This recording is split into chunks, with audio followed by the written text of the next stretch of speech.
On the night of Lantern Rite, countless Shao Lanterns and the wishes written upon them will be released into the sky. This year's Grand Lantern commemorates the Adeptus who guards the moon. Legend has it she used to live on the moon. So if it were ever in danger, I'm sure she wouldn't just stand by and watch. This festival is wonderful indeed to have brought us all together. Say, what are those little creatures over there up to? How wondrous is this mortal realm?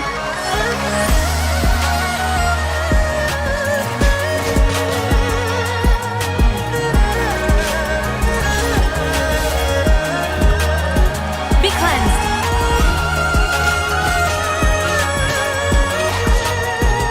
Smite to dust. Lofty wisdom will show us the way.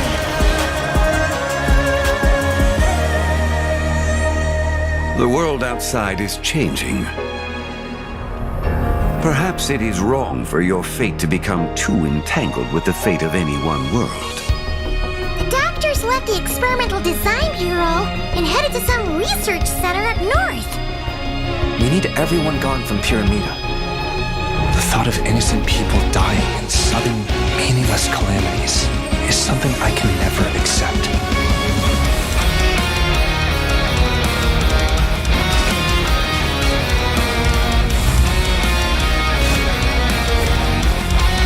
Press the advantage.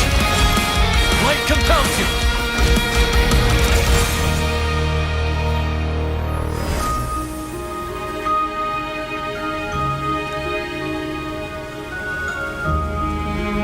I used to think a name was nothing more than an alias. Something separate from oneself. But after that night, I will cherish it forever.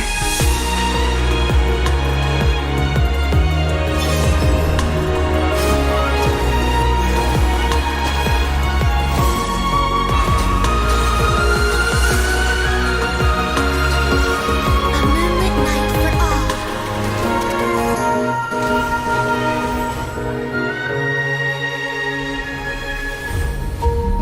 Rene de Petrichor of the Nazissenkreuz Ordo once foretold the fate of the world. Tibet's skies contain multiple moons. A long time ago, when I did my first scan, I detected 3, just as the legends say. But when I checked again just now, I detected 4 moons. The world is informed of the arrival of their new god. Each field is slowly growing, swallowing up more of the surrounding area in the process. And the pace of their expansion has increased since we first examined them. He's probably trying to swallow Nodcry whole. Did one of our troops turn into a monster? Right now, obtaining the 3 moons is the doctor's #1 priority. He even said if he can only get his hands on 2 of them, he'll create a 3rd one himself. He's gone full psycho. The Experimental Design Bureau, it's been swallowed up by Dottores' energy field. If I'd left it any longer, I probably would have gotten stuck there. If this continues, the whole of Teyvat will be in trouble, not just Nodcry. When he eventually reaches us, we will have to fight him. You were an angel once and a mage now. I'm asking you to lend us your protection. May the angel's blessing deliver you safely to your destination.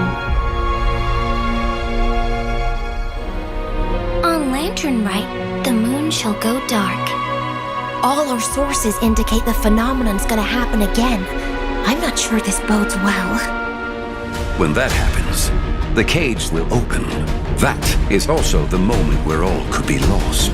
Allow me to show you the world, Descender. It's watching us. That's not an animal's gaze.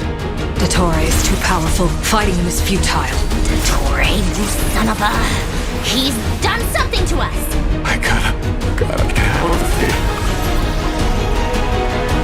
The experiment begins.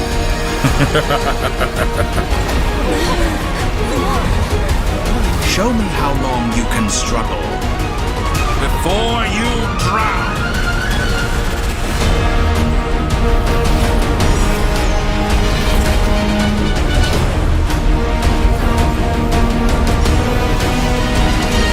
So he wasn't bluffing.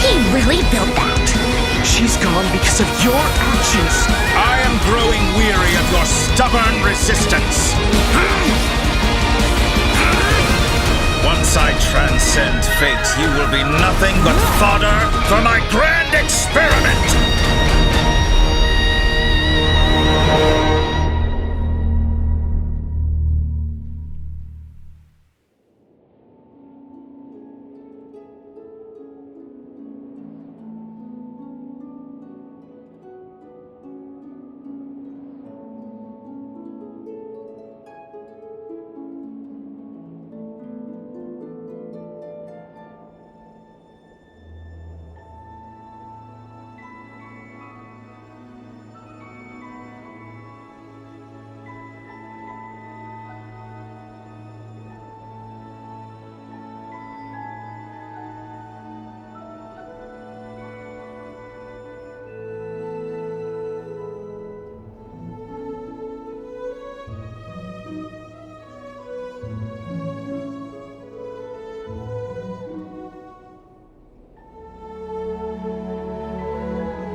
here! Come on, quick! Wake up! You gotta wake up!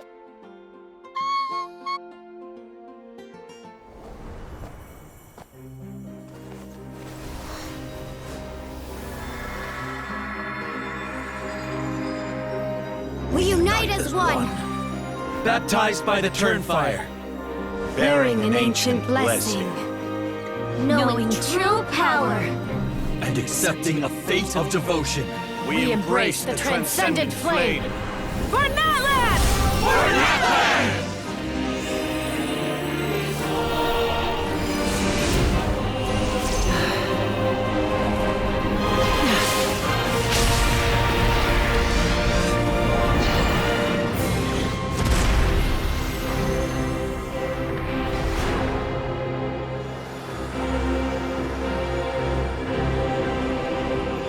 In the name of the Pyro Archon Halloran, I declare the Night Wars underway! The Ode of Resurrection will guard all life till the war is over!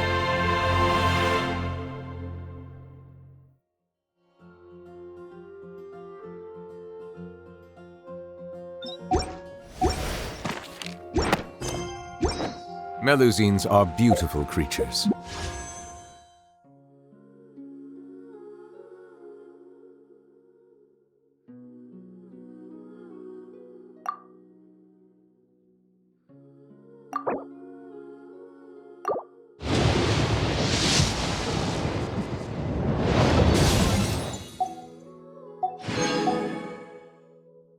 They are the pride of Fontaine.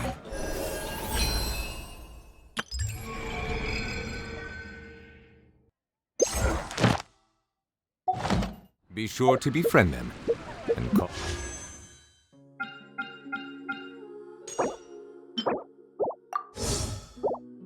them no harm.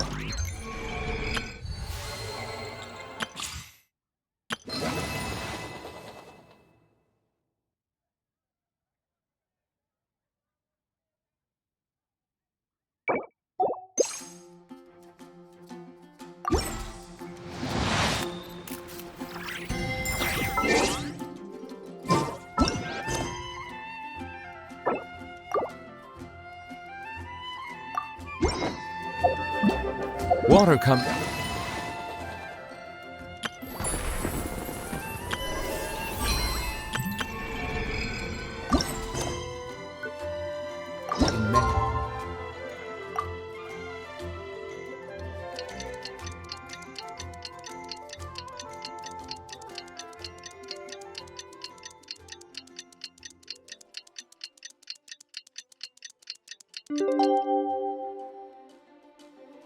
Flavors to the discerning palate. Mondstadt's water is crisp and pure. Well, what?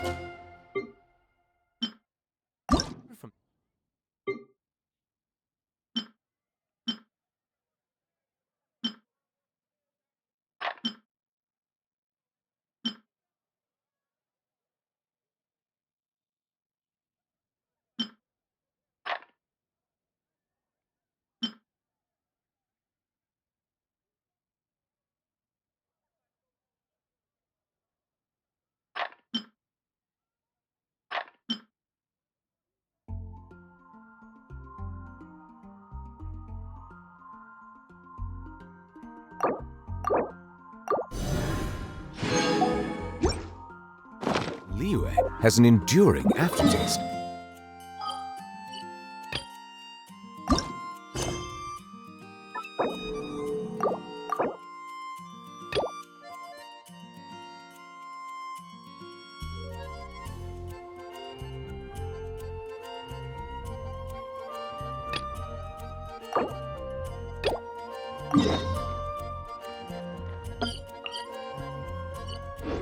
Inazuma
Looks like the gang's all here! Yep, all ready. How about you two? Green and good to go? Paimon's ready! Great, let's get rolling then. Great. Well, first things first. Wait. Someone's here. We heard your footsteps. Although... You've been here for a while now. I take it you followed the Traveler, but I don't sense any ill intent in you. Come on.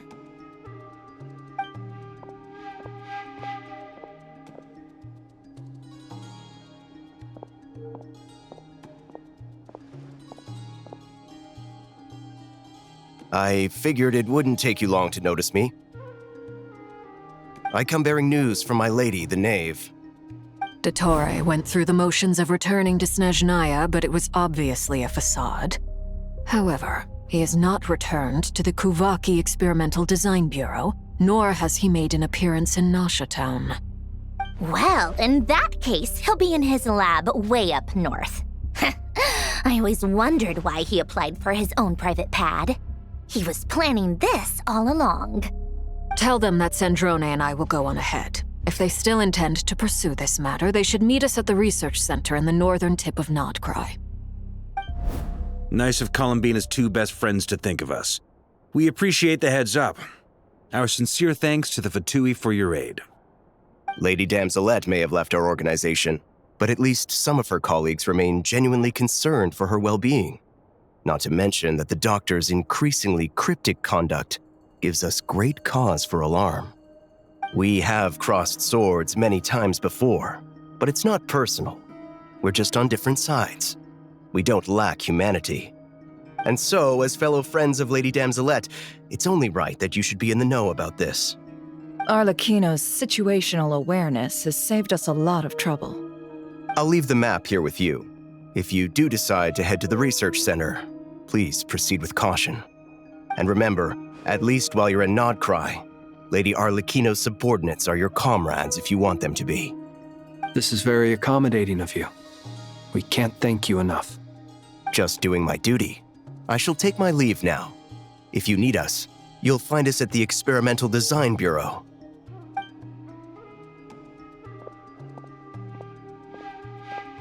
So, the Doctors left the Experimental Design Bureau and headed to some research center up north.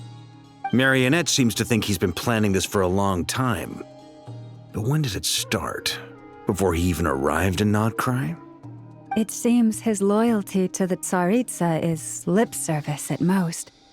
Behind the scenes, he may even be working against her. Whatever his motives, we know that he's decisive and incredibly ruthless. Facing him unprepared would be a recipe for disaster. At this stage, it's difficult to predict his next steps. I suggest we split into two groups. We need some people to stay behind and guard Nasha Town. Well, as much as I'd love to help, infiltrating research labs isn't really my area of expertise. But at least take Cool Your Jet's Ducky with you. It should be some help during the battle. And as for Miss Inefa, I suppose you will stay to protect Miss Aino? Detecting operational logic. Protect Aino. Priority. High. Just in case, Servarka, I think it would be best if you stayed behind as well. You can leave the research center to us. I mean, I would have said the Knight of Berea should probably be out on the front line, but okay, fine. Leave Nasha Town to me. Be careful out there, okay? If things get out of hand, fall back right away. Yehoda will be on hand to assist you. In my absence, she can handle any intel gathering work. You got it, boss. You guys make sure to get back here in one piece, all right? We will. Things are moving fast. We'd better head off soon if we hope to keep pace. So, it's infiltrate a secret research facility, or... Yeah, alright. Paimon will help out here instead. Sounds like it's gonna be a pretty intense fight. We all have to bring our A game here. So, anything you need to wrap up before we leave?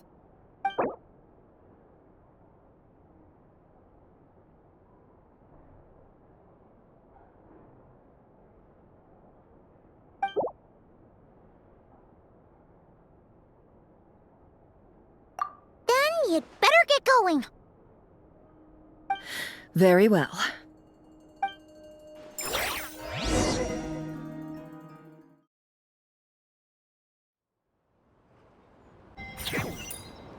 All these broken machines on the ground.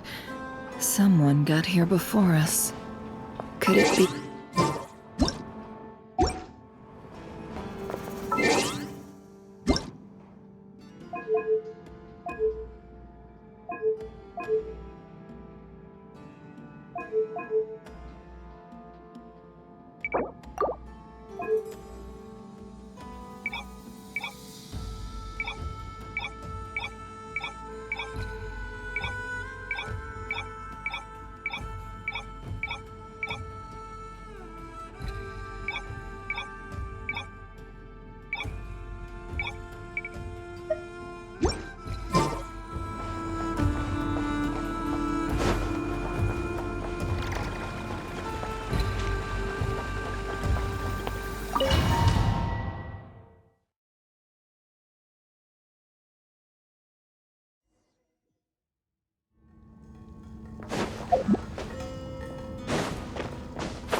That's quite a welcome party.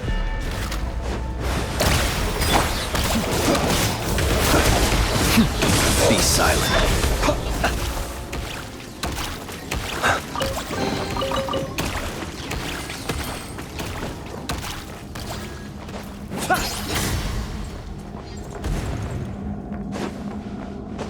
Stand down, trespasser.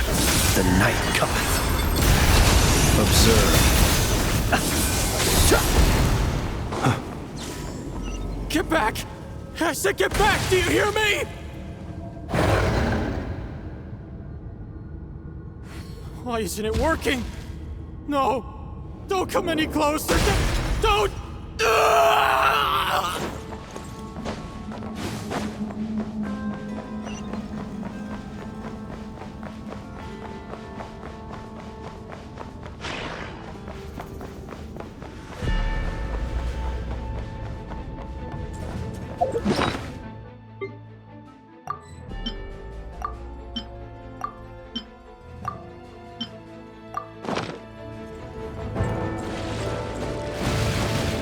By the frost moon of old, it all adds up. Close your eyes. Water jet! No more lies. you poor souls. May your spirits find peace. Grab that key on the ground. We'll probably need it at some point.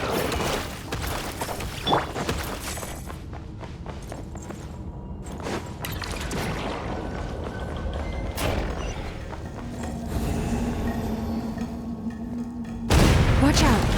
Ugh, there's no way through. Let's go around.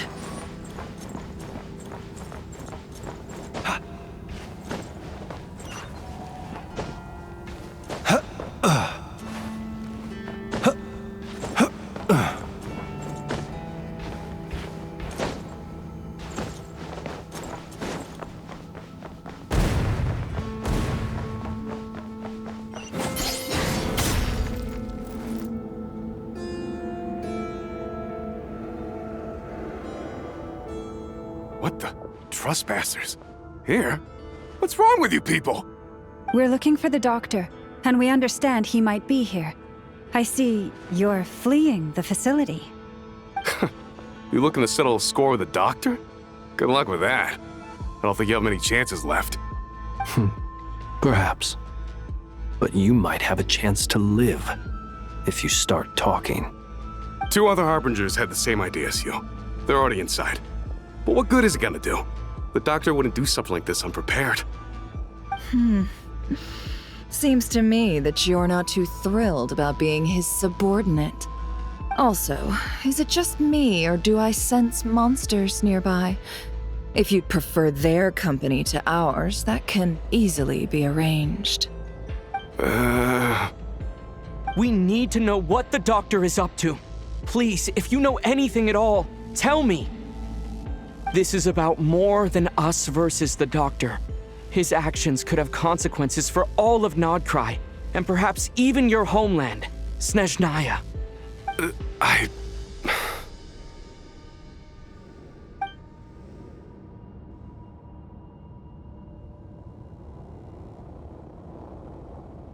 He's building something. Ambitious doesn't even begin to describe it. Feels like this could be the big one. God knows how long he's been planning it. A while back, he told us he'd be returning to Snezhnaya. We weren't expecting him back so soon. This time he brought some gemstones with him, or something. 2 of them. The moon marrow spheres. He stole them from their rightful owner, Columbina. Oh, Lady Damselat? Last I heard, she left the Fatui. Before she went, she told us she'd finished what Her Majesty asked of her, and wished to focus on some personal matters. I remember thinking that leaving us might not be the best choice. I mean, I always looked up to the captain the most, and... Back when this all started, the higher-ups dispatched 3 units to Nodcry to execute their plan. They were led by the Doctor, Marionette, and the Damselet, respectively. I was a part of the Damselet's unit to begin with. She never really interacted with us much. In fact, she seemed sort of detached from everything. Not because she was distracted, just felt like she was indifferent to the world around her. Like she had no stake in anything that happened. She always seemed like she was staring off into the distance. Almost as if she didn't see anything worth living for in the present, so she had to look further afield. That's right. She always used to stare up at the sky. The Doctor used to stand nearby and watch her. Apparently they got along well at first, but somewhere along the way, she grew wary of him. Started avoiding him as much as possible. After she left, everyone in our unit merged with the Doctor's. He's similarly indifferent to the world, except when it comes to the moons. He seems to have big plans for them. Right now, obtaining the 3 moons is his #1 priority. He even said, if he can only get his hands on 2 of them, he'll create a 3rd one himself. How would he create an artificial moon marrow? Maybe the knowledge he gained from the Hyperborean phantoms has something to do with it. Thank you for cooperating. We appreciate the level of detail. I get the sense that you'd serve under Columbina again if you had the chance. Would that be fair? No, she's no longer a Harbinger. As a member of the Fatui, my loyalty will always belong to the Tsaritsa. I'm only telling you all this because I don't completely trust the Doctor. His actions do not align with the goals that first brought us to Nodcry. I understand.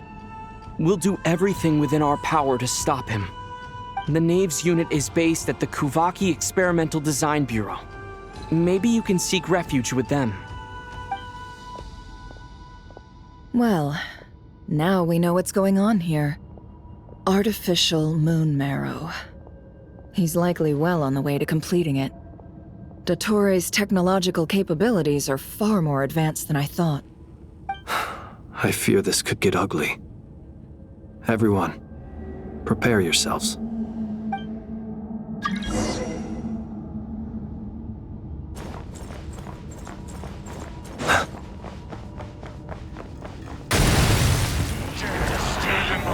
Observe. Close your eyes.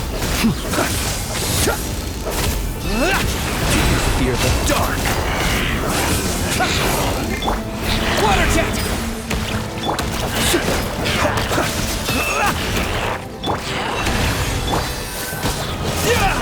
Bombs away! For the everlasting chorus. Can't hide the truth.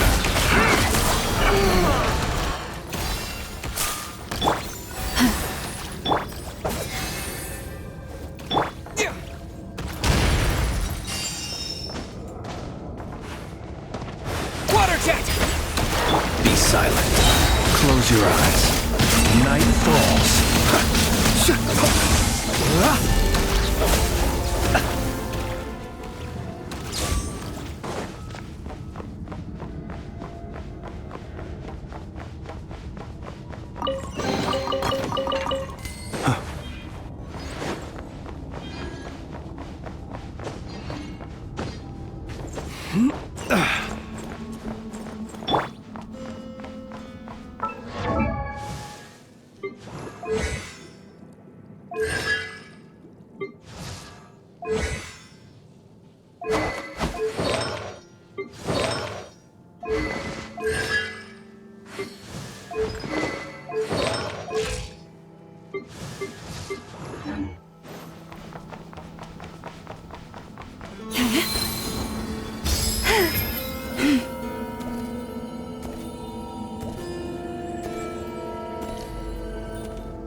Welcome, one and all.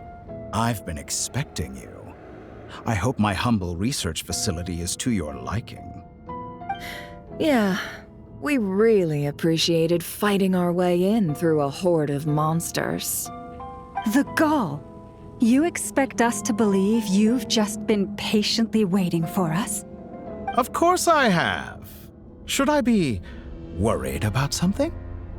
Everything seems to be going quite smoothly so far, and you've shown up right on schedule. First Sandrone and Arlecchino, now you. Quite a surfeit of guests I've had today.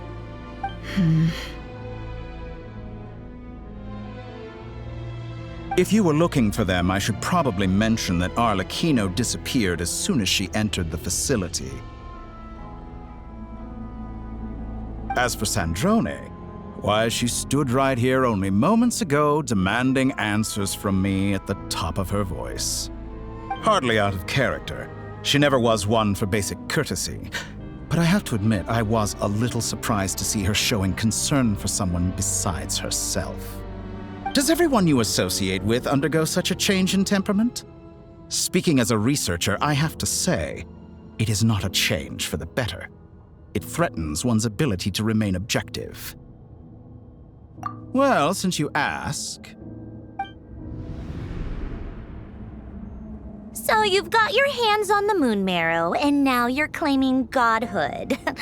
Don't you think that's a bit of a stretch, Dottore? I must protest what you are insinuating with that phrase, claiming godhood. I am not claiming anything. I am stating a fact. You're a researcher. I'm sure you appreciate the distinction between the two. Huh? Wait, you really think you're all that? You'll excuse me if I'm not being a polite little lady for you. We're colleagues. We both know what kind of person you are. By the same token, I knew you'd respond along those lines. You and I both understand that facts speak louder than words. To that end, I've had my people send you a small gift. It should go some way toward helping you understand my present position. What gift?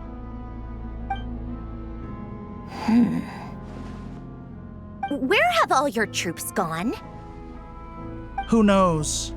Perhaps they are already marching toward a new world, following in the footsteps of an unknown god. As vulgar and arrogant as you may be, dear Sandrone, I have no intention of taking out my displeasure on your subordinates. They will enjoy equal rights to my own. You sent your people to the Experimental Design Bureau? That's the Tsaritsa's property. Yes, and I am very mindful of Her Majesty's instructions. But you know full well that they do not conflict with my present goals. In which case, all I'm doing is conducting another one of my experiments. Is there a problem with that? Now then, you have a judgment call to make. Am I simply lying to stall you? Or is it possible that every word I am saying is the truth? In which case, your subordinates really are in danger. So now you've turned on fellow Fatui soldiers. You're completely insane. I have set a new rule for myself. Each person gets one chance. Naturally, that includes you, Sandrone. If you wish to leave, I won't stop you. We are colleagues, after all. Scumbag!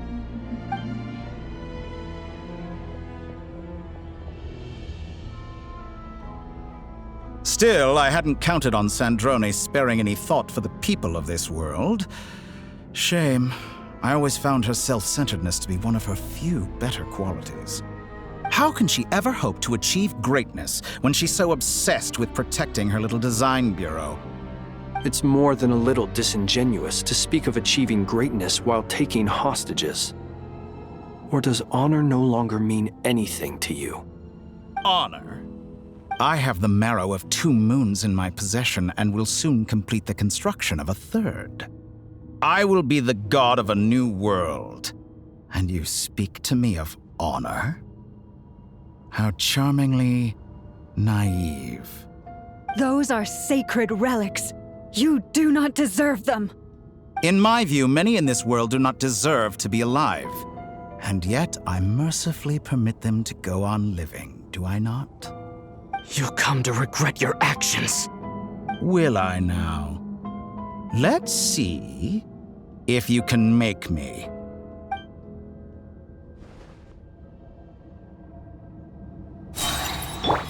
Go! Observe. An exact Fear the dark. Close your eyes. Fear the dark. Observe.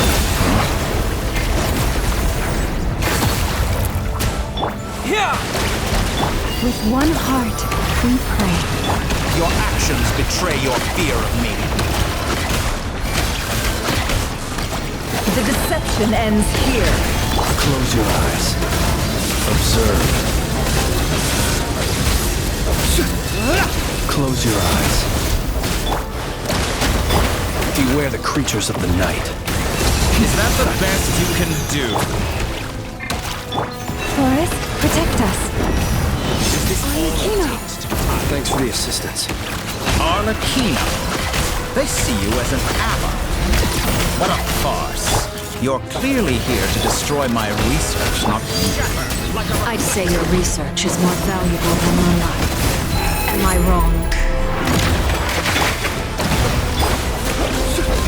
For the everlasting forest.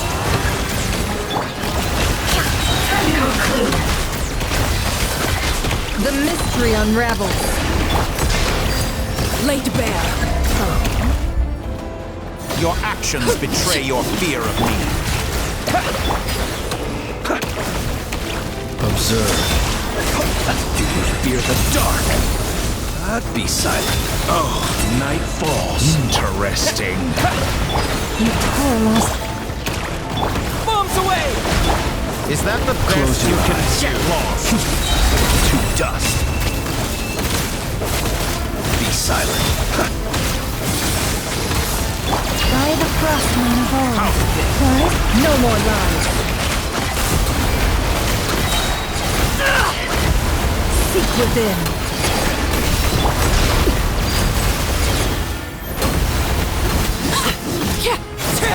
Playtime's oath, how disappointing. Close your eye. Water jet!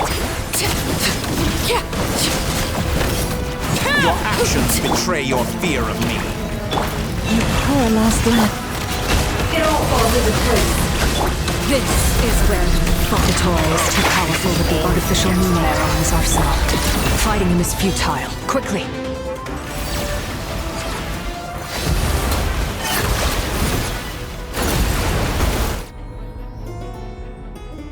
Let's go.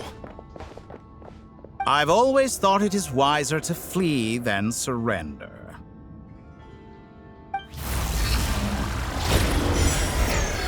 Watch out! What the? Forget about me! You should... Where's the Traveler?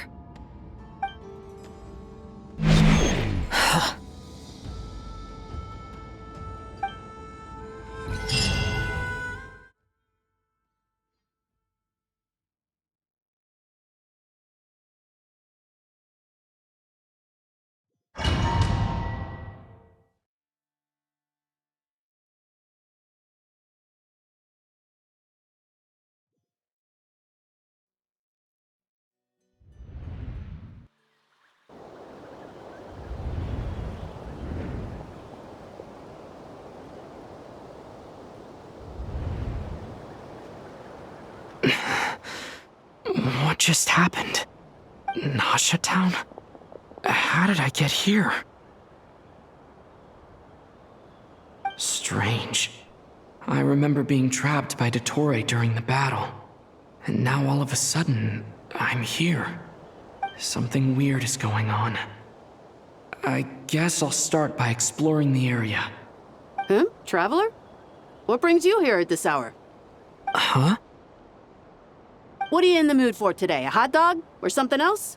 We've got some special discounts at the moment. Want to see the menu? Sorry, I'm not hungry right now. Ah. Well, feel free to take a seat for now. Let me know if you change your mind. Everyone seems to be acting normal. Am I just overthinking? Oh, darling, look who it is. One of our regular customers. Get the Traveler something to eat, would you, dear? Wait, why is he talking like that? Well, I'd love to, but can't serve a customer unless they order something. Anyway, I take it your business is wrapped up? Yes, thankfully. It was a long trip, and it's left me feeling pretty exhausted. But the upshot is, I won't have to leave again for a good while. We can have some quality time to ourselves. Wait, these two are a couple? I see some kids around too. I didn't know they had a family. Hey there! I haven't seen you in ages! What's keeping you so busy? I've been looking forward to playing with you again. You forgot already? You're silly. Daddy brought you over to our house recently. We had some snacks together. What is she talking about? We've had a lot of customers over the last few days, so we've been real busy. And like my mom always says, some people are more than just customers. They're friends. Oh, another customer's arrived. I better go see what they want. This is all wrong. I never once heard the owner of this restaurant talk about their family. It certainly isn't a family-run business. And that child? I don't recognize her at all. Could this be a false memory? Very good. I knew you had it in you. Aren't you going to try the house special? When did he show up? No, none of this is real. You don't seem to like it here. That's fine. We can change venues.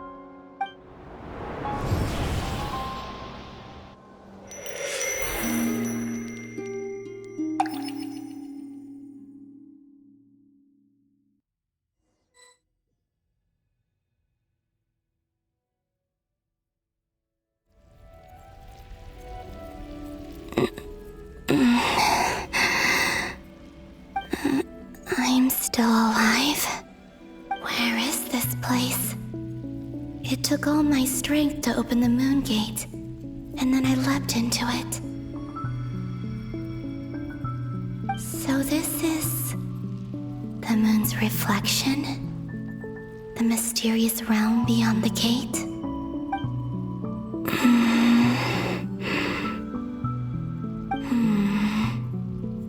I can't sense anything. I guess I could try opening the gate once more.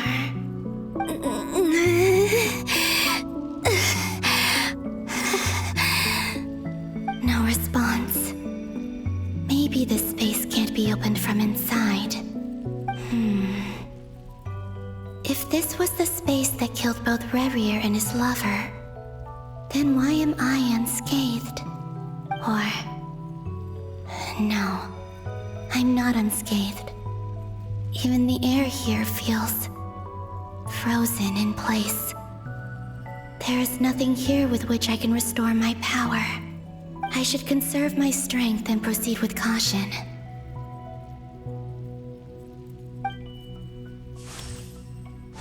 I don't believe Dotori's scheming will stop just because I escaped. If there is any chance that I can get back to the others, any chance at all, I must return.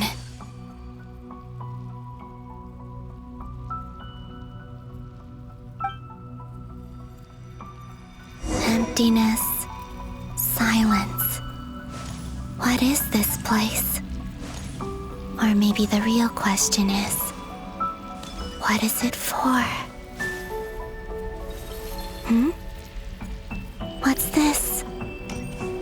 Looks like it responds to my power.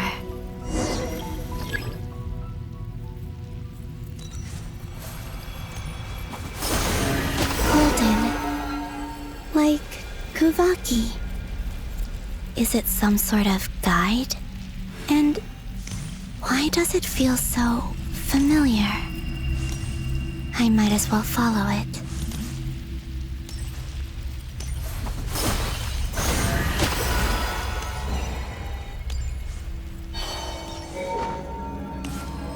Where does this lead? Could it be the exit?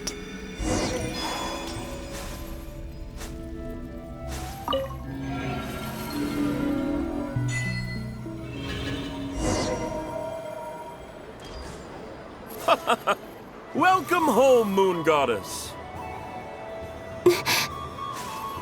Is this Nasha Town?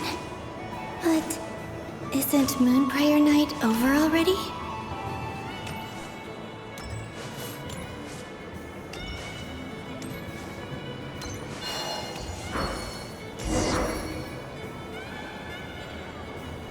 Goodbye for now, Columbina. I hope you have a wonderful night. I will. Lama, everyone else, and me? Are these my memories?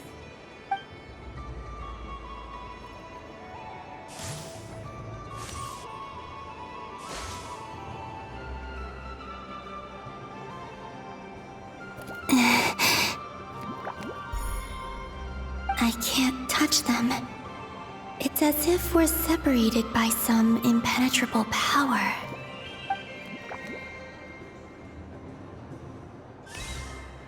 Over here! Over here!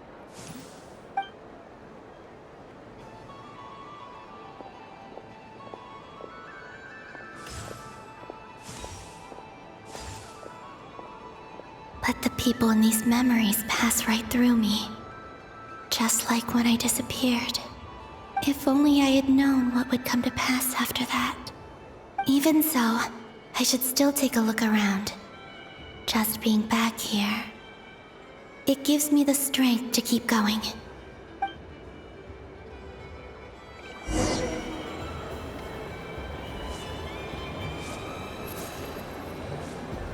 Welcome home, Moon Goddess. Oh, you're the genuine article. Alice was right. This Moon Prayer Night was worth watching after all. Oh, yes. That was the fortune-telling stall run by Barbeloth from the Hexen Circle.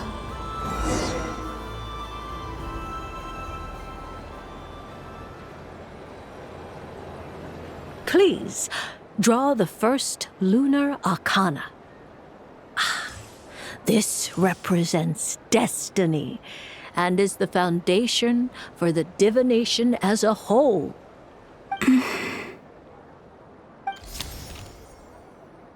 My destiny. I believe the card I drew was the moon. Now that I think about it, Barbeloth's divination was absolutely right. It's almost time to draw the last card. The one that represents the future.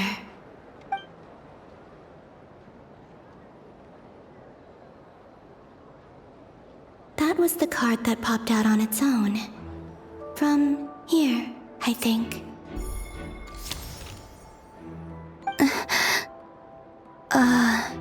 Kuvaki Pulse? What? Fascinating. I've never encountered this before in my role as a diviner. What's going on? Did that card leave the deck? Because of my influence? All I did was try to touch it, and then... Maybe this memory space is not untouchable after all. Are there weak points in the barrier? Or is it possible that there's more to this space than my memories alone? This card is death. I need to get to the bottom of this. I'll try touching something else.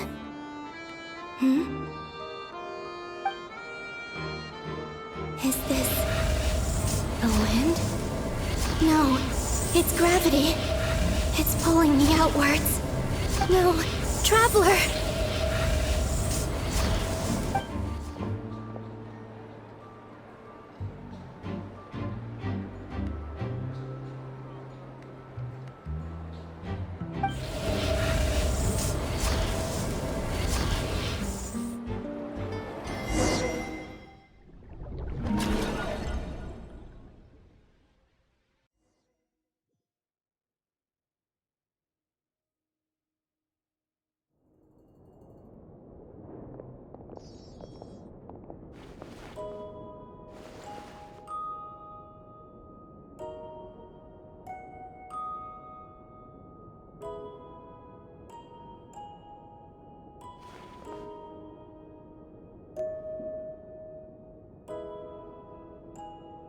Haimon, listen to me. From the bottom of our hearts, we are so sorry. We completely understand how you must feel. The Traveler is trapped, and we all feel responsible for it. Don't say that! Paimon's not a little kid. You didn't leave him behind on purpose. There was nothing you could do.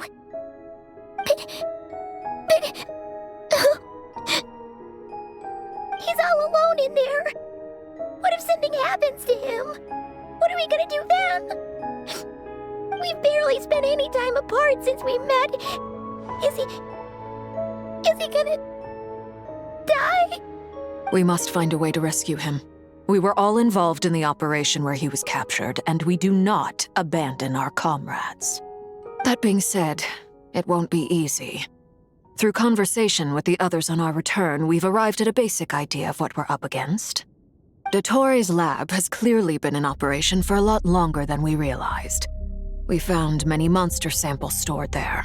In all likelihood, they were materials he used to research his latest technology.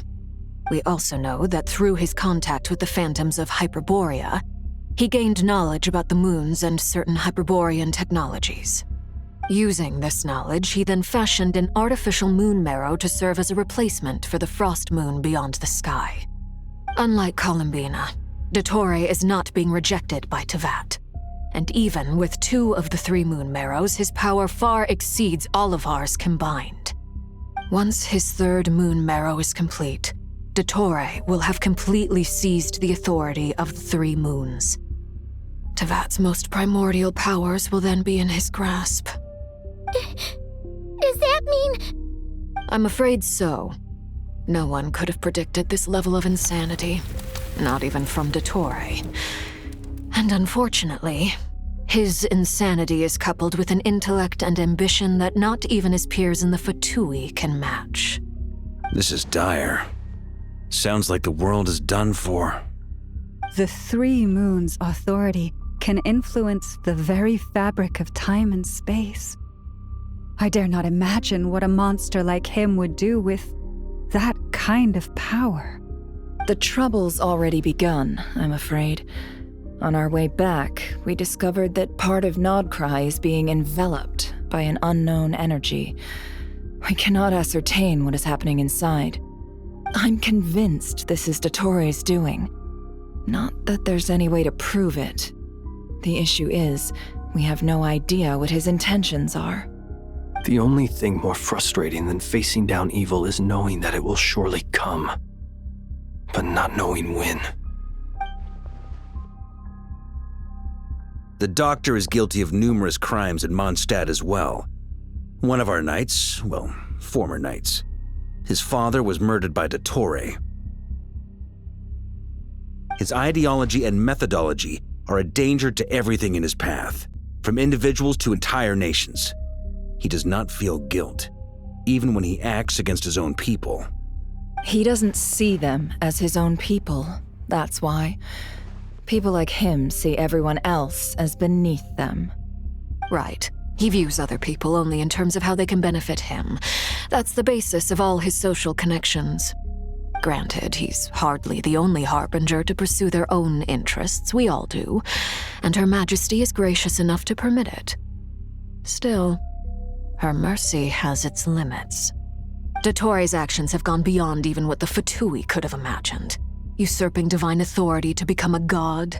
For a servant of the Tsaritsa, that goes beyond being disloyal. It's treason of the highest order. We can't expect him to heed the Tsaritsa's will once he gains the Three Moons' authority. Even we Harbingers consider him the most self-interested among us. Poor Traveler. Of all the people to get caught by... We have to go save him right now! Please! We gotta find a way! Paimon, I promise you, we are with you all the way. I get how you feel. I do. But it's gonna take more than strong emotions to take down an enemy like Dottore.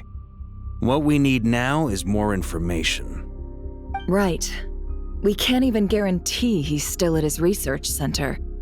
Before we can think about mounting a rescue operation, we need to confirm the Traveler's location. I'll find a way. Paimon knows, but...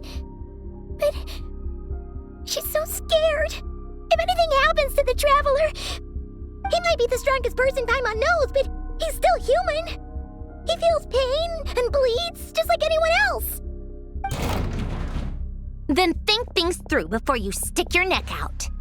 Unless you want to lose your head. Sandrone. Miss Sandrone, you're okay? Put the stuff over there, and be gentle with it. Am I okay? As you can see, I've had to move my whole livelihood out of the Experimental Design Bureau. It's been swallowed up by Dottore's energy field. If I'd left it any longer, I probably would have gotten stuck there. Ugh, Dottore always goes a little loco when he finds a shiny new toy. Not that he'd ever admit that. But this time, he's gone full psycho.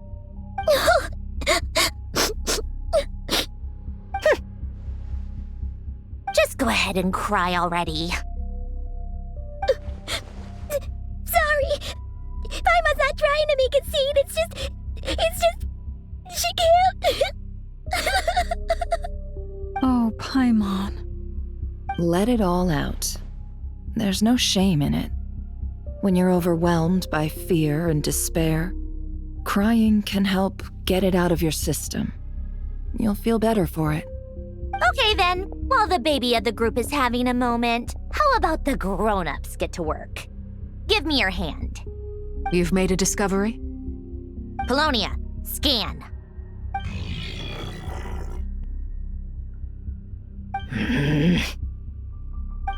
You, hand, now. Oh, I thought you'd never ask, my lady.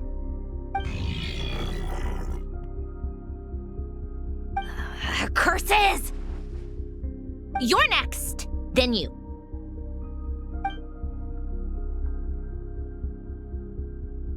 Dottore, you son of a... He's done something to us! Everyone who entered his research center has been implanted with some sort of curse.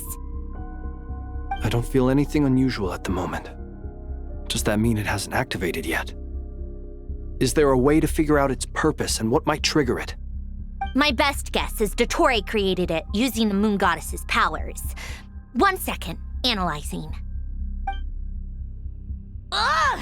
That friggin' maniac! So, what twisted game is he playing this time?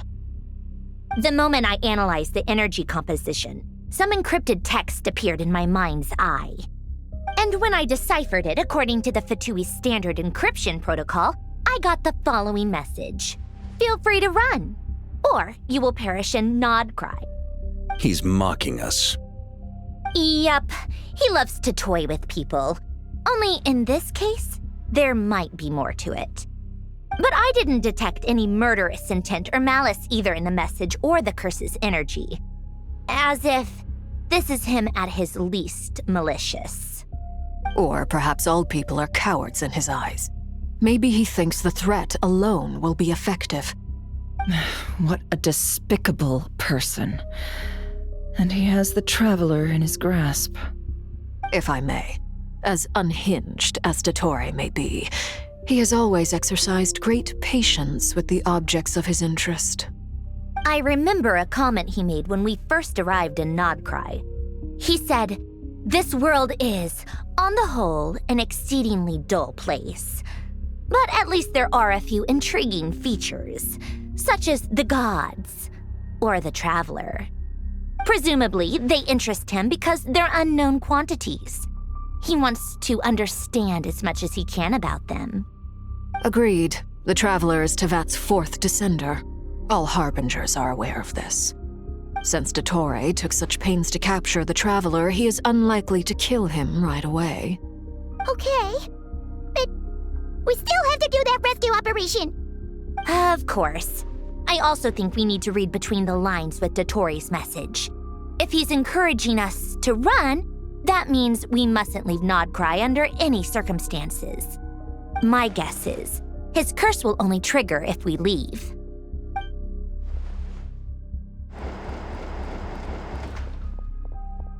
We've discovered multiple energy fields. Albedo is still attempting to analyze their structure. He told me to report back first. Each field is slowly growing, swallowing up more of the surrounding area in the process. And the pace of their expansion has increased since we first examined them. He's probably trying to swallow Nodcry whole. His nefarious ambition knows no bounds. If this continues, the whole of Tevat will be in trouble, not just Nodcry. The loss of Columbina could not have come at a worse time. Do we think she's truly gone for good? She entered the space beyond the Moon Gate, knowing what became of Rerir and Thalindus. I'm sorry, but I fear the odds aren't good. Don't be ridiculous. If I know her, she's busy finding a way back as we speak just so she can annoy me. She isn't dead. Whatever has become of her, the fact remains that we are two comrades short on the eve of a decisive battle. We need to find out the Traveler's location, but there is also other work to be done. Agreed. Whatever Dottore's planning, we have to get the local populace somewhere safe. So, as well as a rescue mission, we have to organize a mass evacuation at the same time. It would be best if someone could approach leaders of neighboring nations and negotiate emergency asylum for Nodcry's inhabitants. Can anyone handle that? Snezhnaya is one option. I'll see what I can do. This would be so much easier if the Traveler was here. No! Stop thinking like that, Paimon. Paimon will join you. She's pretty well connected thanks to the Traveler. Maybe it'll come in handy. Either way, that's what the Traveler would do if he was here.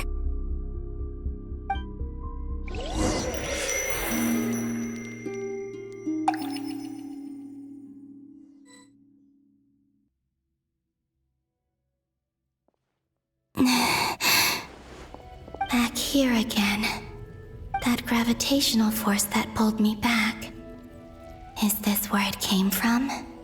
When I saw that memory of Moon Prayer Night, I think I influenced reality. Was it just a coincidence? Or if only I could have sent the others some kind of warning on Moon Prayer Night. Maybe we could have stopped Dottore. I feel so heavy. Does entering that space consume a lot of energy? Well, even so, I have to keep moving forward. Back to emptiness and silence again. I should try and find my way back inside that memory.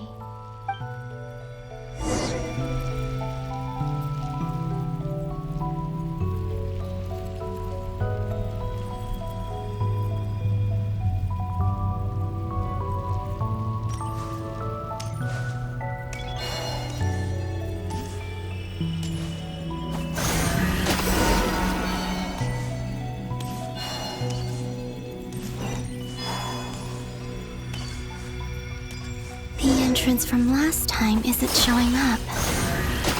What am I missing? Looks like I need to gather these scattered fragments.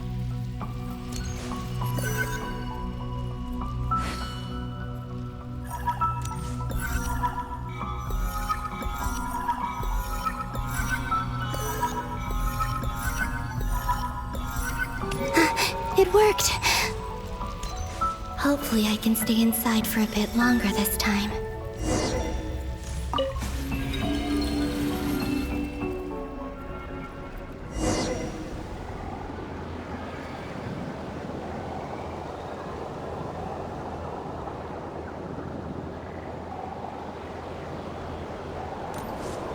Ad Astra Abyssosk. Welcome to the Adventurers Guild. What? This doesn't look like Moonprayer Night.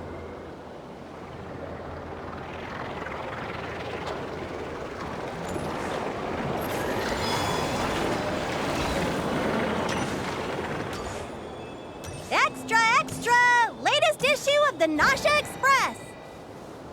I don't think I've ever been here. Maybe this space isn't comprised of my memories after all. There aren't any festive decorations around. Is this Nasha Town after Moonprayer Night ended? Did Dotori's plan not affect the town? Or is no one aware of what happened because he used the Three Moons' authority? Let me see if I can influence anyone else. So, what do we do next? Wait, that voice. Paimon? The most important thing right now is to find that mage. Lauma the Traveler and Mr. Varga are here too. I'd better go pay the Fatui a visit. Traveler!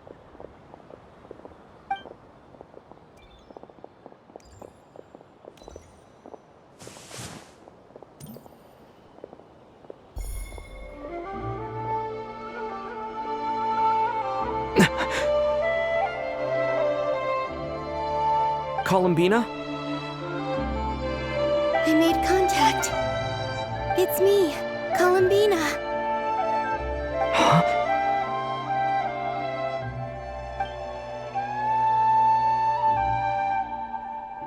Traveler? Let's go! This is no time to be spacing out!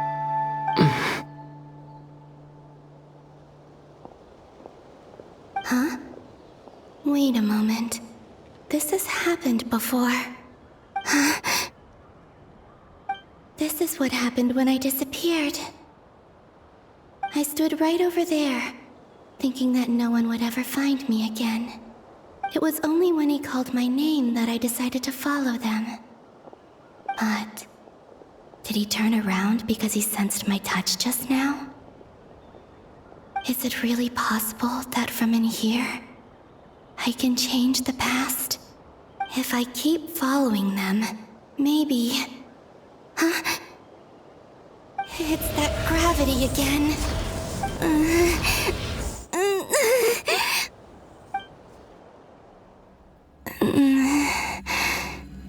Every time I influence reality within that space, this force intervenes and pulls me back. It's as if it's trying to stop me from leaving.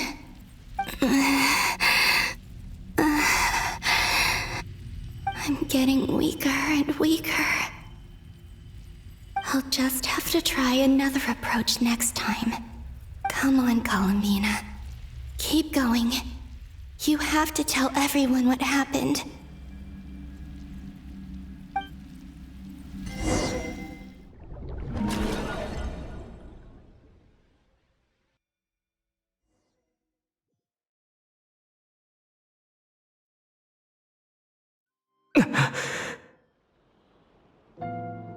Suddenly, I've been plunged into darkness. Alone. It feels strange. As if something has grabbed hold of me. Is Toray now powerful enough to interfere with space itself? Look at you, standing so still in total silence. I almost didn't recognize you. Hello there, traveler. He seems to be in a good mood. Wait, what's that behind him? Ah, so you noticed. This is the completed Trilune. 2 primordial moon marrows and 1 artificial specimen. You are wary of it. Good. Maintain that reverence. You performed well in that recent battle. Brave and reckless as always. Courage is the sign of a true hero, and impulsiveness is the hallmark of those who strive to advance. I say this not to belittle you. Most creatures are far more timid by comparison. 3 moon marrows? Does that mean the artificial one is now complete too? Well spotted. What do you think? For a replica I built myself, I dare say it looks the part. Toray, are you planting illusions in my mind? I have no interest in fooling your eyes. On the contrary, I hope to show you the true essence of all that you see before you. Is this not a beautiful city? People live in peace and find joy in their work. The streets are safe. People can even leave their doors unlocked at night. You might say it is the Elysium everyone dreams of. All available data indicates your values and worldview conform with the mainstream. This kind of society should be quite to your taste. False beauty is deceitful. Lies are to no one's taste. I wonder, is it your moral standards that are too high? Or your expectations of reality? Answer me this. If someone existed in a sweet dream from the moment they were born, a dream in which they never once felt pain, which do you think they would consider superior? The dream or the reality? That's pure sophistry. It has nothing to do with your actions. As I suspected. You have yet to understand all of this for what it really is. What do you want from me? You sound impatient. Do you think the only reason I'm keeping you is because I want something from you? If it's not, then why haven't you killed me yet? No one can stop you if you're as powerful as a god. I'm delighted you recognize that fact. I believe we last squared off in Sumeru. Ah, the memories. How time flies. You and I have both grown. I'm not surprised that Arlecchino and Sandrone worked with you. You've always a way of slowly but surely ingratiating yourself with all levels of society. People laud you as a hero, but I suspect there's more to it than that. Oh, but to be clear, I don't say that to flatter you. Do you always give your opponent an appraisal before you deal the final blow? Call it a long-time habit.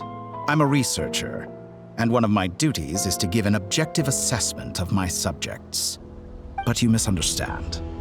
We are not opponents. Not at this moment. I just want to talk. Think back to Tartaglia, Arlecchino, Capitano, Columbina, and now even Sandrone.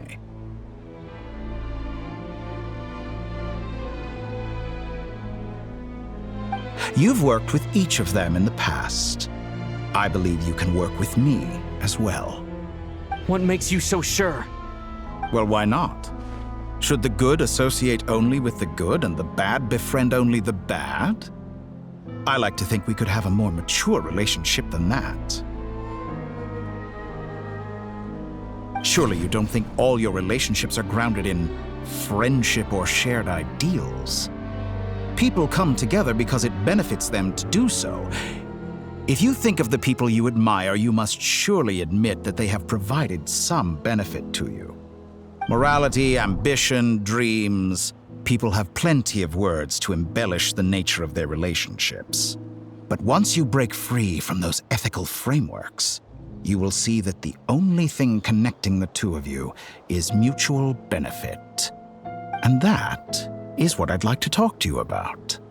We're finally getting into it.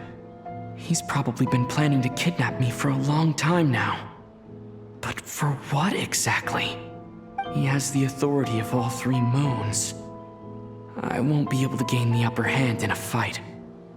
Best if I pretend that I'm willing to negotiate for now. You say you're a god, but you also speak of mutual benefit. What could a god want that the three moons cannot provide? Excellent question. But before I answer, I would ask you the same thing. Gaining Columbina's allegiance was a rare and extraordinary feat. But the Moon Marrows are now in my hands, and I have the edge over her. For this artificial moon is not being rejected by Tevat. Her identity and lineage may have been a thing of glory in the old world, but they were also shackles that prevented her from ever integrating into Tevat. I, on the other hand, you may view me as a thief, but I have overcome that limitation. So what is it that the three moons cannot grant you? What stops you from negotiating with me to get what you want? I don't make deals with lying psychopaths. That's quite an accusation. Are you expecting me to get angry with you? Well, this is one aspect in which my personal growth has served me well. In the past, my less mature self might have been disappointed, perhaps even angry, over a small setback like this. Like when you and Lesser Lord Kusanali joined forces to oppose me, for example. But things are different now. Just as the rich do not quibble with the poor, I no longer find myself perturbed by these trivial affairs. Human relationships end with conflicts of emotions and interests. But relations between humans and gods are different. And ours is even more unique. I have ascended to the highest heights and laid claim to unprecedented horizons. And you were no ordinary person to begin with.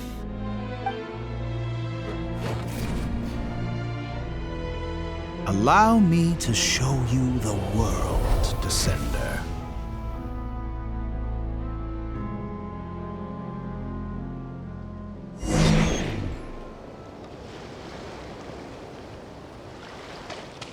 To stand, walk, jump, sit, and lie down. These are the most common of behaviors.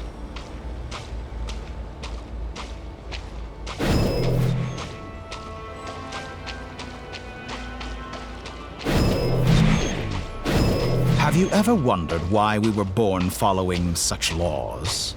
Who stipulated that we could not fly instead of walk?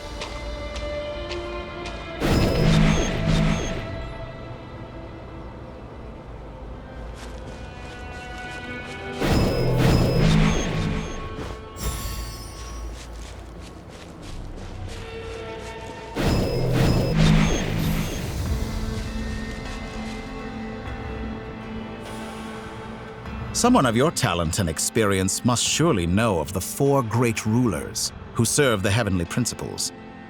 They govern life, death, time, and space. One wounded by a blade will die from blood loss or infection, and one who falls into a lake will drown in agony. The elderly wallow in solitude, and the solitary age faster. Eventually, new life is born, only to embark on the same path of suffering. These four divisions anchor the world and shackle those who live in it. But they themselves transcend its boundaries, squandering the power bestowed by the heavens. All who live yearn for equality, but unless the gods prostrate themselves and profess that they are mere servants of the living, equality can never exist. Who makes the rules we must live by? Who has the right to restrict us? The limits of the body can be rejected.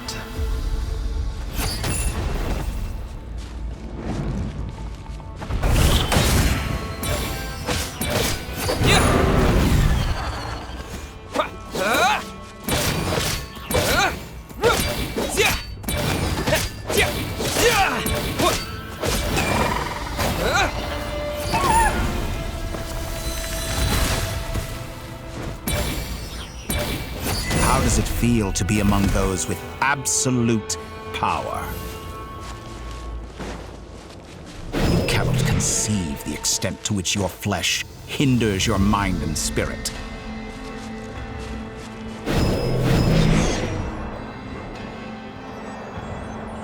Only by discarding our useless, primitive eyes can we perceive a new world. How narrow-minded we all were in the past. Why should the final answer of the world not be the power that predates those of life, death, time, and space? The power of the Triloon.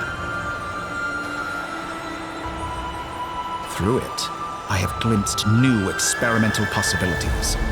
Nature suppressed, authority exiled, souls controlled.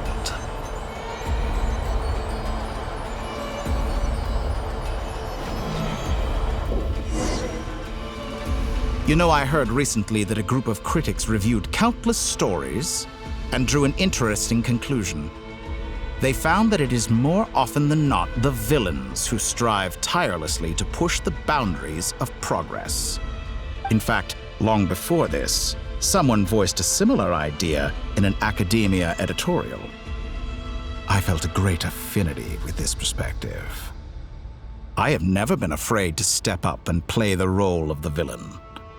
Fanatics are trampled down for their transgressions, and those who transcend are rebuked for their audacity. And so, the majority of creatures are too timid to follow my lead. But all sacrifices made during my experiments have been worthwhile, as you can now see. I can offer you something new, something unique, precisely because I am a villain. Think about it. We are eternally bound through mutual interest. Can you truly say you would never turn to malice if it could give you the life you dream of? After all, what value do perfection and purity really have? They are fragile and feeble things, utterly tedious. I say, better to be governed by a flawed humanity than a gnosis. The true seeker of knowledge is the villain who undergoes countless tribulations in pursuit of their goal.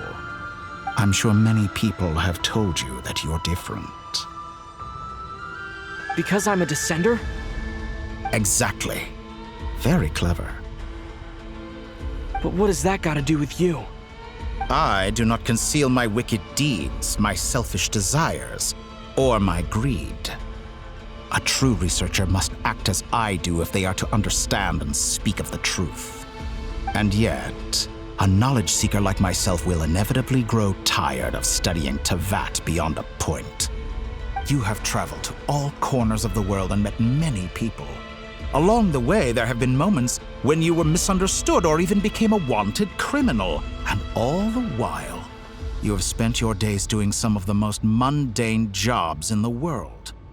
You fight and toil, claim minuscule rewards from my friend Pantalone, then you fight some more, winning some battles and losing others as your search goes on.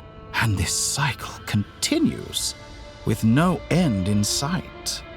Surely you must sometimes grow weary of being stuck in this same loop day after day. We're completely different. I embrace everything that life throws at me. I am engaged in every step of my journey. How does that make us different? I too embrace what life brings, researching everything that interests me. Think of all the novel things I've managed to create. Like the artificial moon marrow. Don't you see? As unique a specimen as she was, even Columbina is not irreplaceable. Take that back! She's gone because of your actions! I didn't say that to anger you. Though admittedly, I don't see what there is to be angry about. Anything Columbina could do for you, I can do better. I know what your ultimate goal is. You wish to walk the path your sister walked, and seek answers from her at the end of that journey, don't you?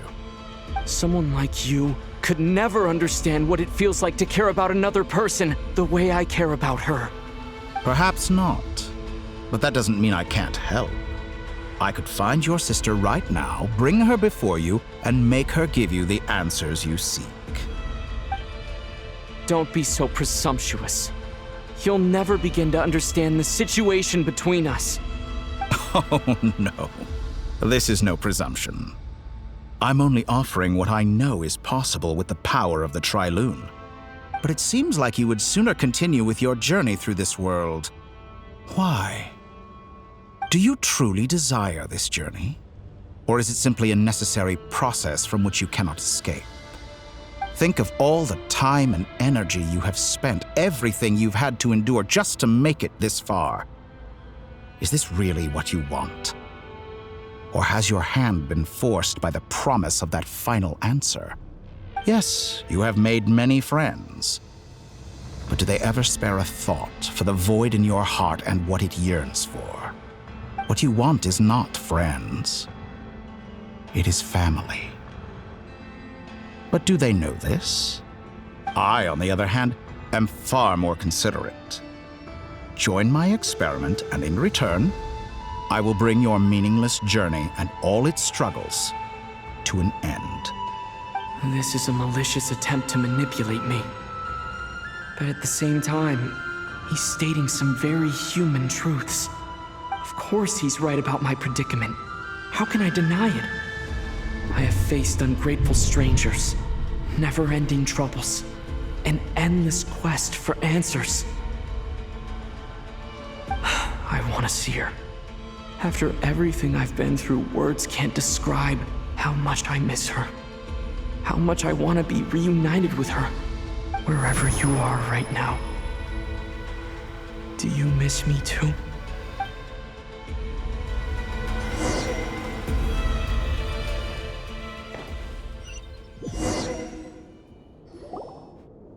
All right, everyone. Our next mission is clear. We need to contact all the major organizations, explain the situation to the public, and then begin the evacuation. The residents of Notcry are quite dispersed. The two most populated areas are the Southern Isles and Pyramida.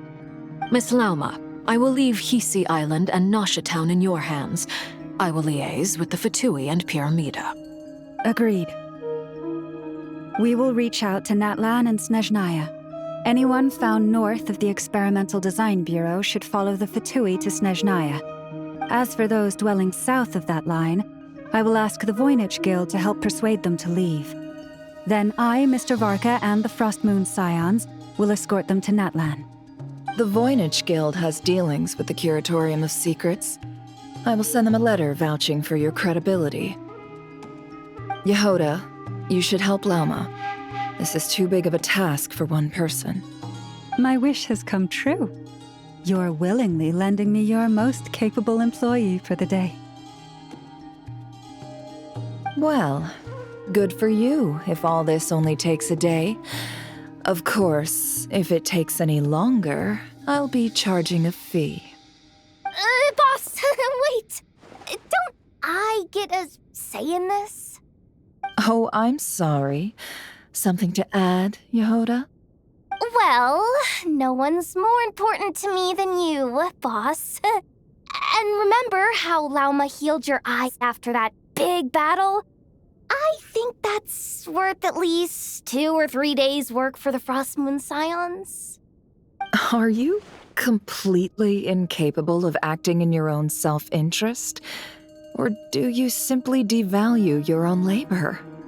Are you sure you don't want to come with us?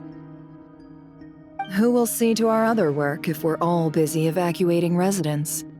Sandrone insists that Columbina is still alive, and we have a traveler to rescue. There's much to be done. But boss, I'm just worried that... Well, Nefer, I'll link up with you once my tasks are complete. What makes you think I'd need you to do that? I'll need it. And considering the way you approach certain matters, I think you'll be better off with me present. That's quite enough. Just focus on your work first. I bet we're in for an uphill battle here. But we can help out too. Inefa and I are gonna help Nasha Town's residents carry their stuff. Loading schedule. Store essential local research data and technology samples, then escort the people to Natlan. Understood. I will execute this to the best of my abilities. Great stuff. Thank you, ladies. I've contacted the Lightkeepers. A colleague of mine will join us shortly. I will persuade them to conduct a thorough search of the region to ensure that no civilians get left behind. As for me, I guess I'll be making an early return to Sumeru. I think it's important that someone informs the Dendro Archon of what's going on in Notcry. Roger that. Someone should inform Mondstadt, too. Mr. Duran, can I trust you to handle that? I think you fly faster than any of us can run. As an added incentive, get there fast enough and I'll see about getting your gliding exam waived. Really? Ha! Mission accepted, sir. I intend to stay behind and help Miss Sandrone with her research. She has some alchemy-related questions that she'd like me to explore. She recognizes your expertise, then. I wish you a fruitful collaboration. Thank you. In truth, I was surprised to hear her express an interest in subject matter outside of machines. I believe she has been investigating some Fontanian technology recently. She made a point of bringing the relevant materials with her when she left the Experimental Design Bureau. She's sorting through everything in her room as we speak. I should mention that we have one other friend who isn't present. He hasn't made his position in all of this clear. But if we know anything about him, he's likely investigating on his own. Paimon's been very quiet today. But I know how close she and the Traveler are with the Natlanese. She should come with us to the border. Okay. Paimon will do her best. Make sure to heed Sandrone's warning. Many of us have been cursed by Dottore. As such, under no circumstances should anyone cross national borders. Remain within Notcry. That aside, personally, I have faith in Columbina. Things look grim, sure, but who knows how it'll play out. Same goes for rescuing the Traveler. Both of them are important allies and friends. We'll be counting on you to gather intel on them, Miss Nefer. Oh, wonderful. You're all here.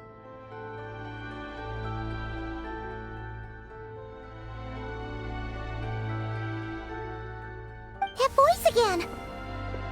Nicole? Whoa, that was loud! And it came out of nowhere. So mysterious. Sorry, this is the only way I can speak to you all right now. Please accept my apology. Anyway, time is short. I'll cut to the chase.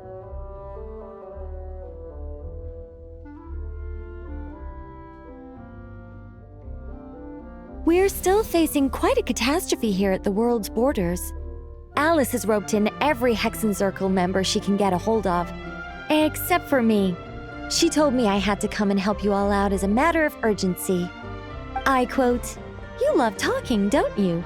Well, now it's finally your time to shine. Take these. Make sure the whole party gets one each. You'll be in charge of making sure everyone stays connected." Huh? Is this a Dodo communication device? Scanning. Unknown device. Analyzing. Unknown device. Conclusion. Cute. Affirmative. It is cute and good. I believe that I quite like it.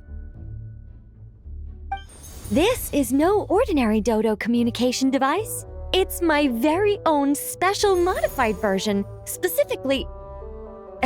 sorry. I almost went off on another tangent there. Anyway, help yourselves.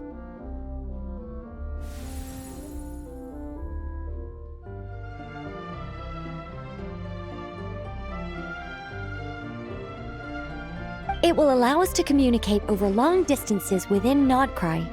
No more worrying about shuttling messages back and forth. What astounding technology. Am I right in assuming that it relies on your personal abilities to function, Miss Nicole? Yes, exactly. Right on cue, Albedo. I'd love to brag to you all about how it all works. But no, next time. Anyway, I'll be right with you all, serving as a communication hub. That's all from me. Head off as soon as you're ready. I'll be staying here to keep watch, and I'll be sending you my blessings.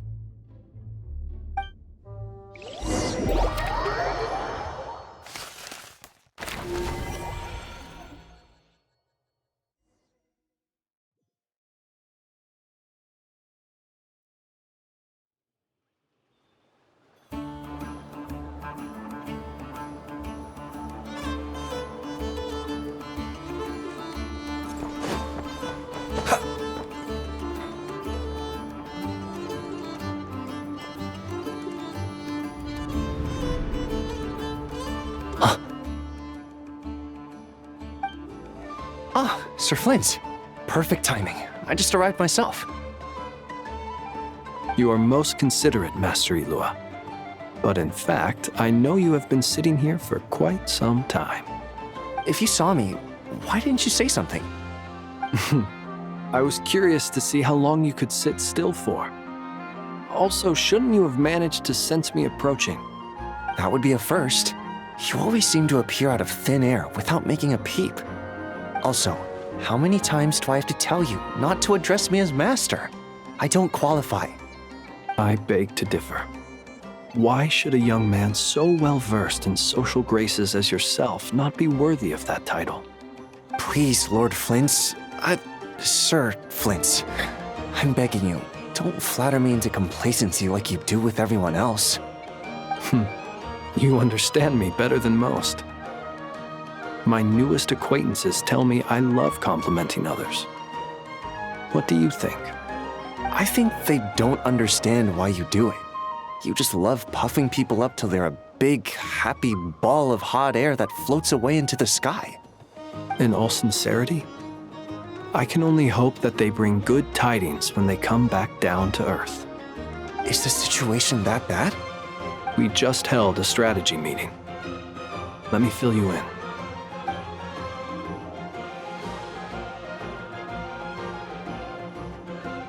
In short, we need everyone gone from Pyramida. We also need a team of Lightkeepers to scour the more remote regions of Nodcry for civilians to evacuate.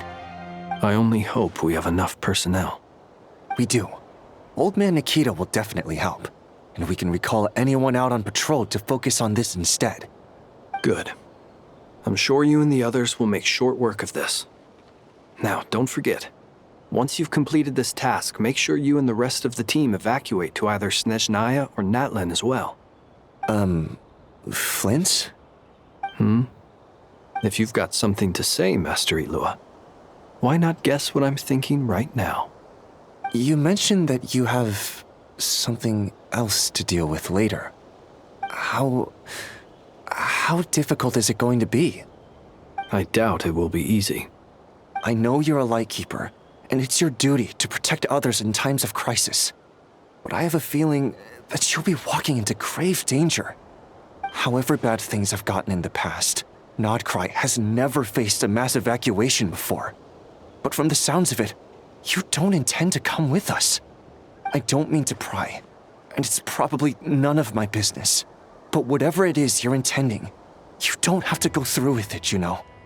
I've been afflicted with some sort of curse, and I'm told it may well trigger if I set foot outside of Nodcry.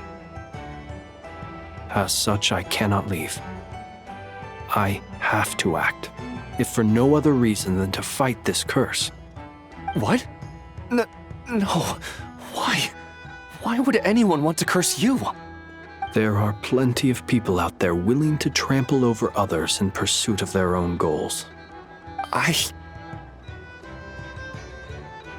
Frankly, Sir Flint, I am furious. You're making light of what is an incredibly serious situation. Indeed I am.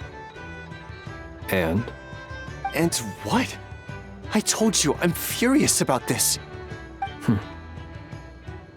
Nothing I can do about it, I'm afraid. Things happen, and we just have to deal with them. If you find yourself feeling angry, perhaps start by drinking a big glass of water. Hey, you mean you're completely unmoved by my anger? I'm devastated. Then allow me to express my sincerest regret. Come by the lighthouse sometime. We'll catch ourselves a few fish, have a little barbecue, play some cards, and bask in the sun. Maybe I need to spell this out. Lean in a little, Flint. Oh my, this doesn't bode well. Word is that you were caught up in a real horror show recently. People were amazed that you returned safe and sound. They've been debating whether you're even human. I've returned safe and sound from plenty of crises. When you say people, do you mean other people? Or do you just mean you? Fine. I'll be frank. You're not human, are you? Heavens. Now that's a horrifying thought. You know what? Forget it. We'll revisit this once it's all over. A sound plan. Albeit a little ominous sounding. Just promise me you'll come back in one piece, all right? For you, Master Ilua. How could I refuse? Also, please pass my regards on to our colleagues. Tell them, thank you all for your assistance. Please put safety first as you proceed with the operation.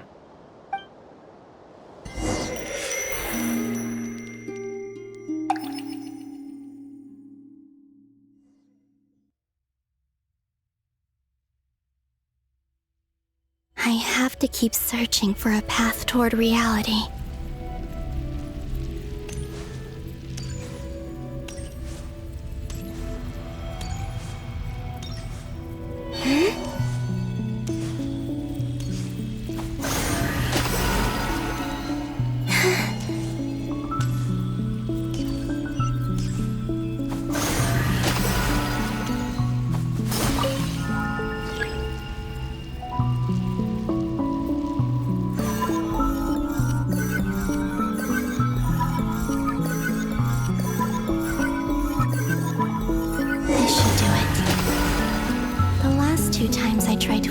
Reality in this space. It consumed a lot of Kuvaki. I'll try and be more careful this time. I need to leave key clues behind using less power. I hope everyone still remembers what I said on Moon Prayer Night.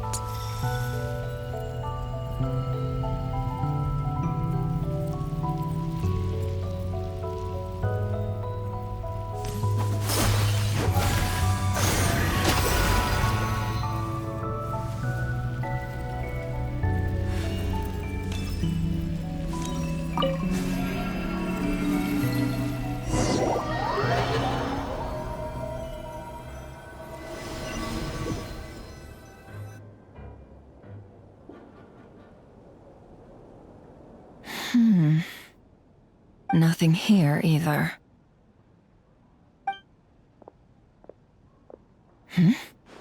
Flint's? Ah, Miss Nefer. What are you doing here? Unless... I just spoke with Ilua about arrangements for the search and came for a walk nearby. As for you, why would... It appears we think along similar lines. And neither of us likes to accept things at face value. As well as figuring out how to gather intel on the Traveler, I wanted to confirm some of my own suspicions. Also, we'll need to bring a lot of force to bear against Ettore, even if we're only looking to rescue the Traveler. We can't leave anything to chance. You don't think Columbina perished either, do you? I'm merely considering the possibility that she survived, just as you are. How much can we really know about a deity like her anyway? Do you remember what she said on Moon Prayer Night? About using moonlight to send messages to us? Of course. I think that's why we're both here. Where have you checked so far? I've been focusing on the outdoors. Anywhere the moonlight shines. I checked most of Nasha Town, but didn't find anything. I checked the Curatorium of Secrets, and a few rooms where I thought I might find some leads. But no luck here either. The only places I haven't looked yet are the rooms in the flagship. But process of elimination isn't the only thing that brought me here. Oh, really? What's your other reason? After all that build-up, our mystery ally never showed up even once!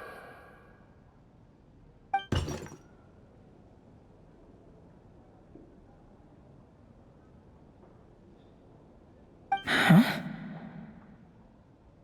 Am I imagining things?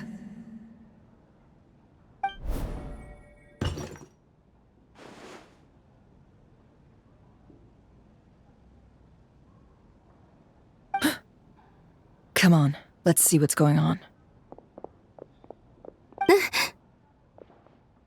Oh no. I knocked over a vase as soon as I came in. It must have been caused by a Kuvaki fluctuation when I entered the space. Although, it seems like I'm not about to be pulled away this time. It looks like as long as I'm careful with my actions, it doesn't count as influencing reality. Anyway, is this the flagship? The Traveler mentioned that's where he was staying. I only went into the lobby last time, so I've never actually been here before. How does this space work? If nothing else, I can now be sure that it is not simply memory. He mentioned where his room was. I think it's this one.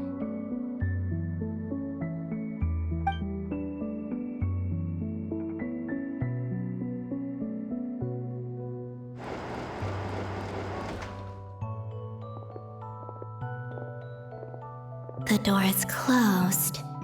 But if this is anything like when I disappeared, then maybe...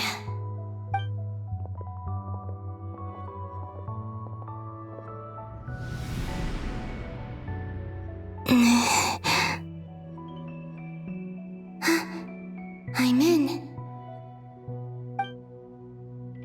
He and Paimon aren't here at the moment. I hope he's okay. I wonder what happened to him after that battle with Dottore. Best not to dwell on that for now. I need to try and leave them some clues.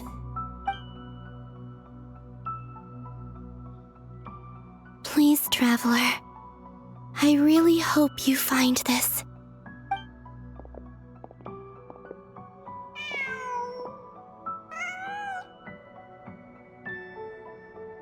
Huh. Just a cat. Nothing else here strikes me as noteworthy. Didn't you stay here for a couple of nights once? Before Rerir showed himself, yes. It's also where the Traveler and I first met. Did you notice anything unusual during your stay? I remember thinking how much noisier the flagship is at night compared to the graveyard. The Traveler and Paimon were most congenial neighbors. This is where they've been staying, yes? Over here? That's right. I wouldn't usually condone breaking and entering, but we can make it up to them later. Focus now. I have to write a message on the wall using Kuvaki, just like I said on Moon Prayer Night. Simply open your windows on nights when the moon shines bright, and the moonlight will naturally flow towards the words I have written. Here goes. I'll need to carefully control my strength.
There's a noise outside the door.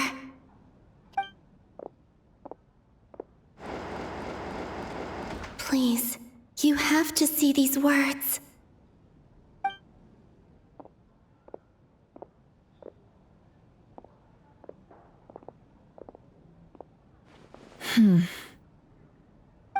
Well, do you sense anything? Unfortunately, no. And this place was our last chance. Not necessarily. We've only looked in Nasha Town so far. Miss Columbina said she would leave messages at her friends' dwellings. It's still worth checking where Miss Lauma lives and where I live. Let's try and make some time to look into those then. Wait. What are you waiting for?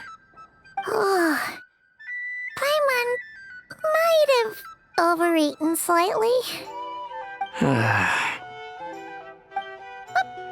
that look for? This is a victory feast. It's normal to eat a little more than usual. The Traveler in Paimon. It's really you. But why are they talking about a victory feast? Huh. You worried Paimon sick while you were out there fighting Rare. So this is your chance to make it up to her, alright? Wait. So this is the night after the battle against Rare. How did I end up here? That's quite a long time ago now. Wait. Time. That's it. Every time I've entered reality within this space, it's been at an earlier point in time. Every one of those points has been before I fell into the moon's reflection. And everything I've done to affect reality really did happen in the past. Does this mean that within the moon's reflection, time flows backwards? Starting from the moment I fell in? Not long till Moon Prayer Night now. It's gonna be even livelier than tonight. Although, it's gonna be sad saying goodbye to the damselette. She seems like a really nice person. Paimon. No, I can't. Even if I make contact, they probably won't understand what's going on. And in any case, I'll likely get pulled away again if I do. Instead, I have to find a way to get them to notice what I've written using the moonlight. Wait, even I hadn't thought of doing that before Moon Prayer Night. They'd never conceive of that possibility. Is there truly no other way? Don't lose heart. We'll find a way somehow. Huh? Oh, you say that, but the Frost Moon is beyond the fall sky. If we wanted to go visit her, how would we make it through to the other side? We might not have all the answers now, but I'm sure we'll find a way one day. Huh. Guess someone's gotta be the optimist. The present. The future. That's right. There are still things I can do. What's your plan? Flint's, when you were staying next door, did you ever open the window? No. The rooms here are dark and damp. And there's such a buildup of dust on the windows that the moonlight can't even get in. I didn't think it was worth the trouble. The moonlight? I think I see where you're going. One moment. I'll see if the owner is available. Don't bother. Time is of the essence.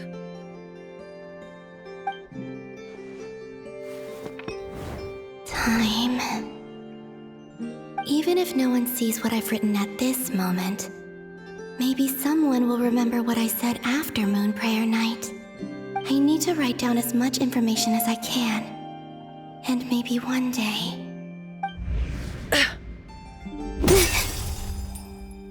Huh?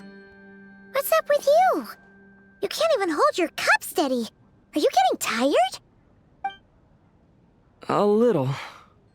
Well, you should probably hit the hay then. You've had a really tough couple of days for you.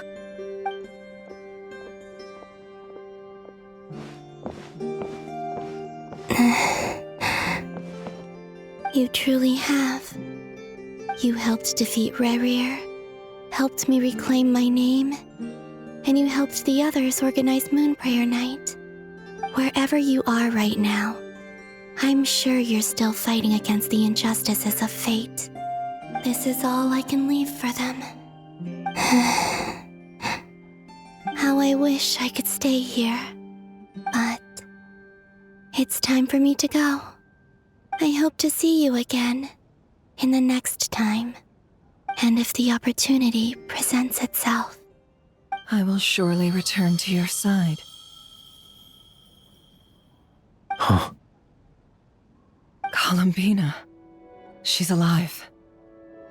Not only that, but she's left us an entire wall's worth of clues.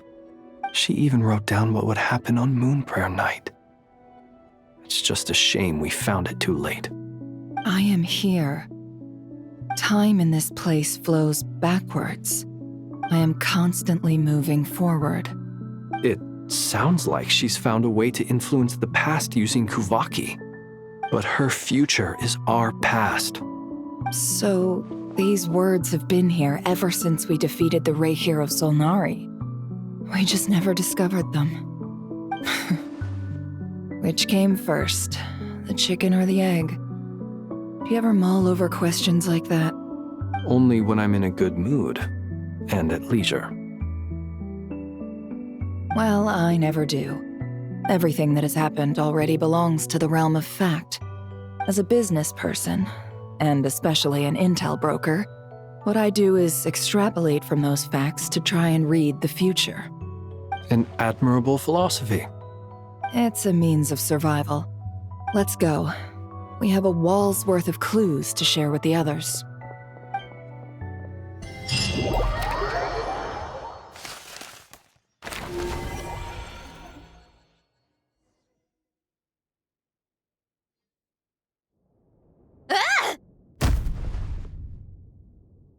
It appears that the doctor's energy signature has changed to something similar to Kuvaki, but not like the Kuvaki we're used to. Nodcry's Kuvaki devices will only have a limited effect on it. I can see why you've chosen to place your hopes in alchemy instead. Also, I must say these books are rather profound. My subordinates just shipped them in from Fontaine. Some of them are from the Narcissenkreuz Ordo. Some are incident reports from Petrichor, and then there's a few test reports for these junk machines. Additionally, after some further scanning, I've discovered something extremely annoying. What's that? Teyvat's skies contain multiple moons. A long time ago, when I did my first scan, I detected 3, just as the legends say. But when I checked again just now, I detected 4 moons. So there's one extra? Yeah. Originally, I thought that if I could still find 3 moons, that would at least mean Columbina's still alive. But then it occurred to me that apart from the frost moon, Teyvat's moons are just husks.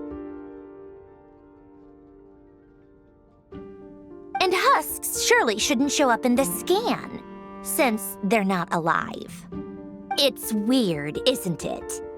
If we can't even distinguish between a dead and a living moon, how are we supposed to know whether a moon goddess is still alive? Or does this mean that the moon marrows are equivalent to the moons themselves? It's certainly possible.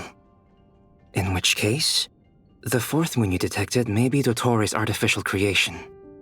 So he wasn't bluffing. He really built his own moon marrow. Ugh! I'm so mad right now! It's easy to get overwhelmed when you have too much on your plate. Maybe you need to relax. Perhaps try going for a walk, or simply take a few deep breaths. Nothing can calm me down at a time like this. I need more time, and I need progress.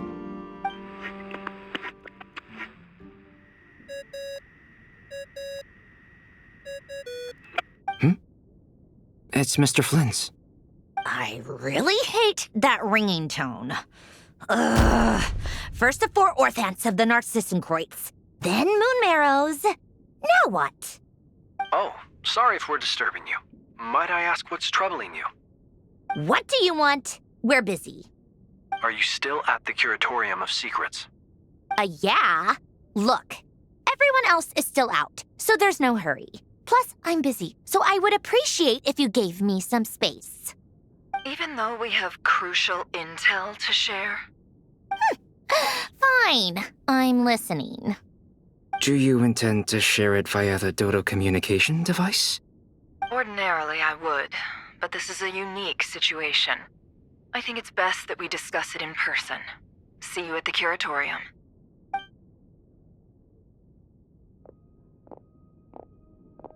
All right then. So, what's the situation? The rest of the team is still out working on their missions and evacuations, but we've decided to fill you in on the most crucial information first. Sandrone, you were right. Columbina is most likely still alive.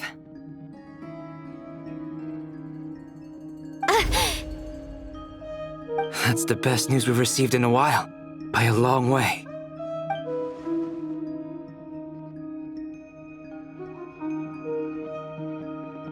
Random locations.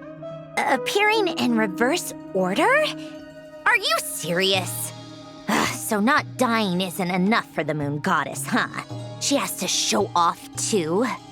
Anyway, does this mean we can deduce her condition from the moon marrows? Miss Androne, there's nothing wrong with simply admitting that you're happy to hear the good news. I'm not.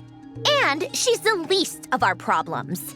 We're facing a huge crisis. If she can't control the flow of time in there, she's just gonna keep moving backwards. Different points in time won't intersect, and she'll never find a way out. Let's say life begins with a drop of water. When did time begin? The moment this planet came into being? No, that's not right. Her final destination would be the moment at which the space she is in was created.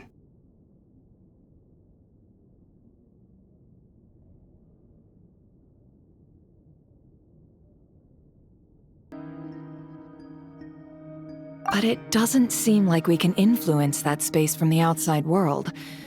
So how can we help her? Also, if she's alive, Rerir and Thalindus might be too. But as far as we know, neither of them have come back out. That space may not have an exit at all. I'm afraid I must concur with Miss Nefer in this. Can't exactly argue with that. Let's leave it there for now. I've taken notes on everything you said. Will it help with your research? I doubt it's gonna help with breaking Dottoro's energy fields. But who knows when it might come in handy. Better to have it all written down than try to remember everything when I need it. All right, I need to get back to my research. Mr. Albedo has made a lot of suggestions that will require my undivided attention. Sure, I'll stay here. I have things to work on.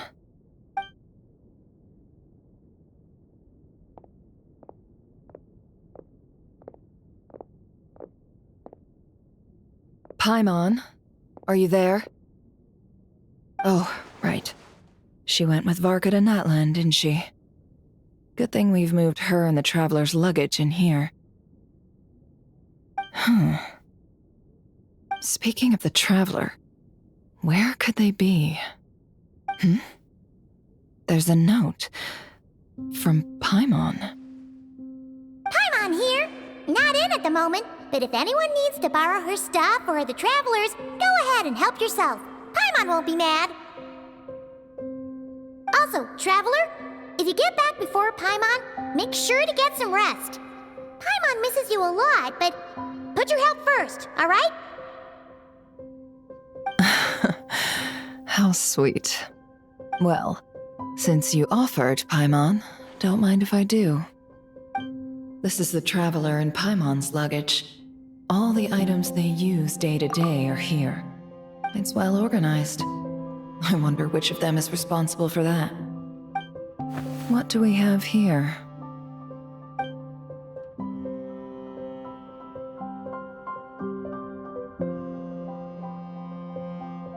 The camera captured a special moment that can only occur between people who are close to one another.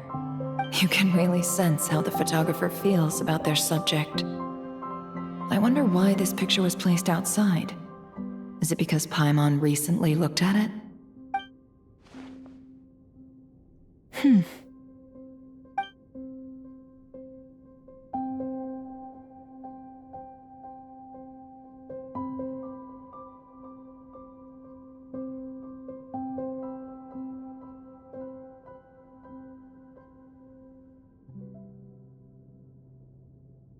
This must belong to the Traveler.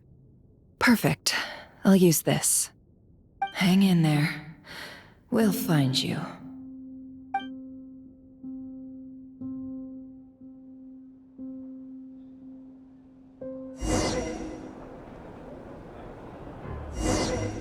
Polonia. Search keyword world formula and bring me all relevant books.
Let's see.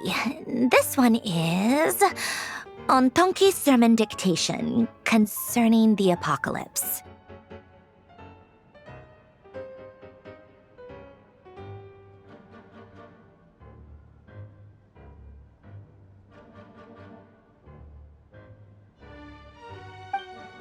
I believe that the correct term for this is Fortuna.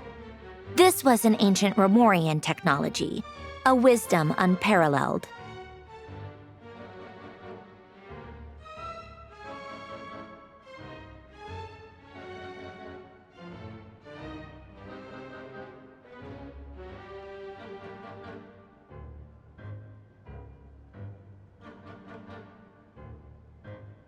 I never imagined that Romorian ideas would be so similar to the diagram I have named, the World Formula. This is strong evidence that human civilization should gradually shed possibilities as it continues to explore and evolve. The end of humankind may well be upon us right now. The sparks of civilization shall run out unless we consider introducing variables from outside the system. Variables. Surely that can only mean one thing. Descenders? Dottore likely captured the Traveler because of his descender status. But the Three Moons' authority comes from the world itself. Why would Dottore need anything beyond that? Where does this variable factor in? The world formula calculates the fate of an entire world. Introducing a variable would therefore give us...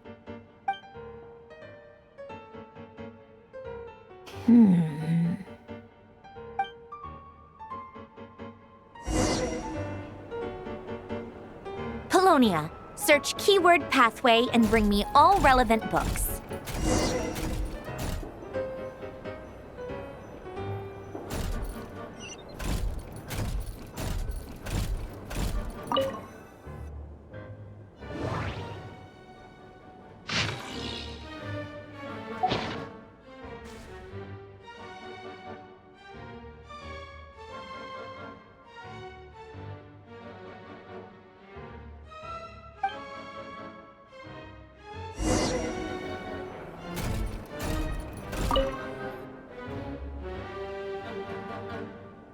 Otonki sermon dictation.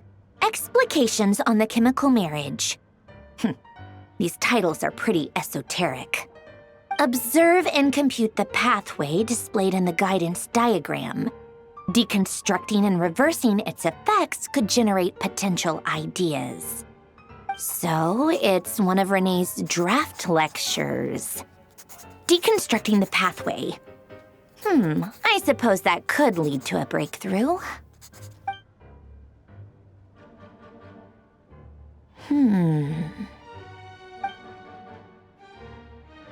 This is so long. This guy sure loves showing off his knowledge.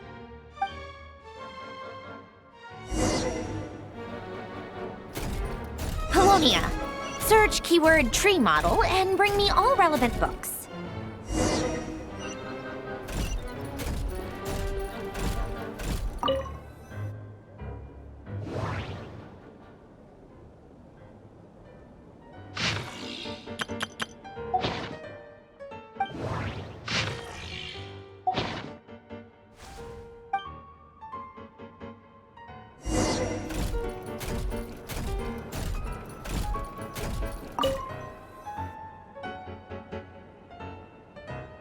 Most of the experimental devices proposed by the Lilia Crucis Ordo are built based on the simple and basic logical structure of a tree model.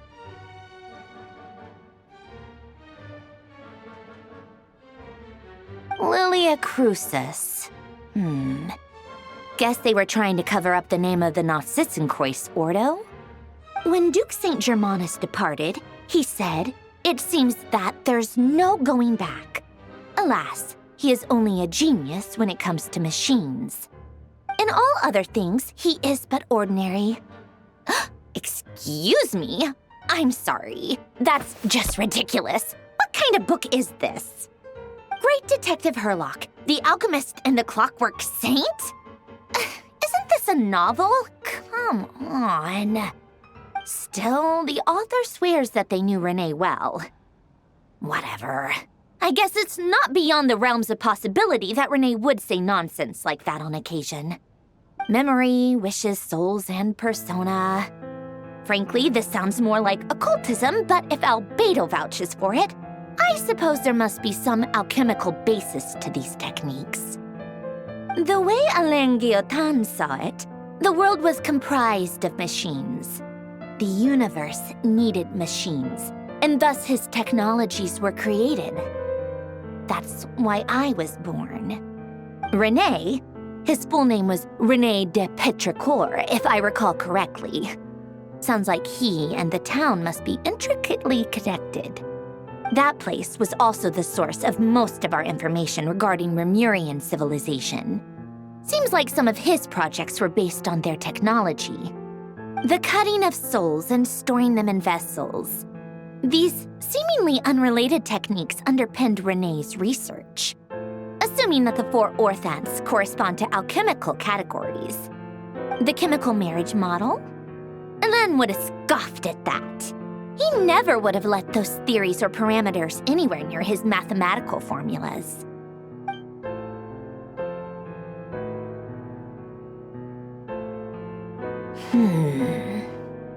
What was Alain's view on René?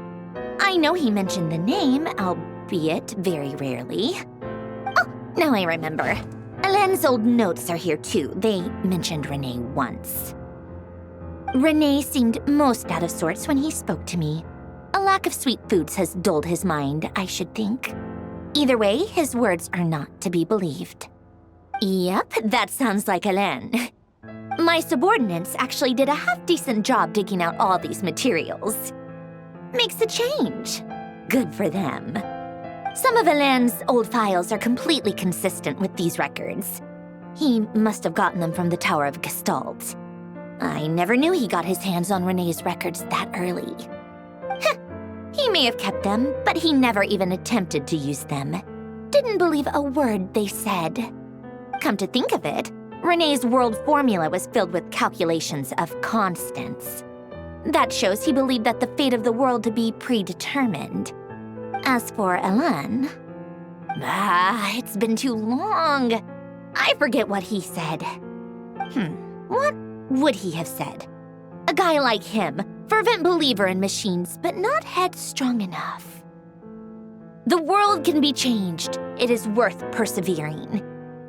Yes, that's how he used to think at least. He created that procedure to save this world. Yet the scale of the world's fate proved too enormous. The result was beyond his ability to calculate. He died having never seen the outcome. And there I was, left behind in the ashes of his dreams. Did you really never take a close look at Renee's research? Or did you read it but deem his philosophy incompatible with your model? The very thought of trying to incorporate his ideas probably made you feel sick to the stomach. Well, don't worry, because there's a whole new category of lunatic in town. Next to Dottore, every other madman looks sane. You once asked me what I wished for. Should have asked him instead. He's the one pining for things you'd sooner die than witness.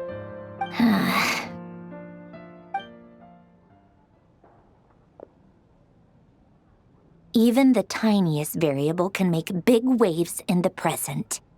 Now then, allow me to put these incompatible fragments together in your stead. First, establish and verify the existence of the Great Circle. Absolute nihil on one end, absolute reality on the other. Now, search between these two extremes. Then, the construction criteria. Variables.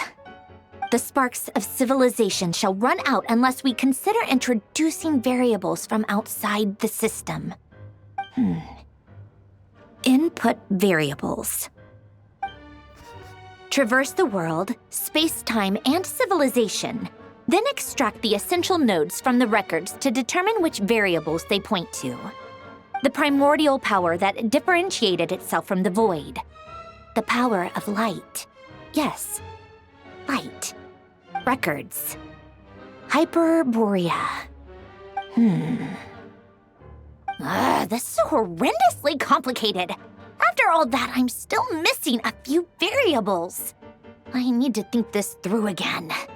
How do you think it looks, Polonia? Like the frenzied scrawlings of a madwoman? Fine, keep it to yourself. It's not like you can talk anyway. I'll assume you gave it a passing grade. I jest. But true madness does often start with trying to save the world.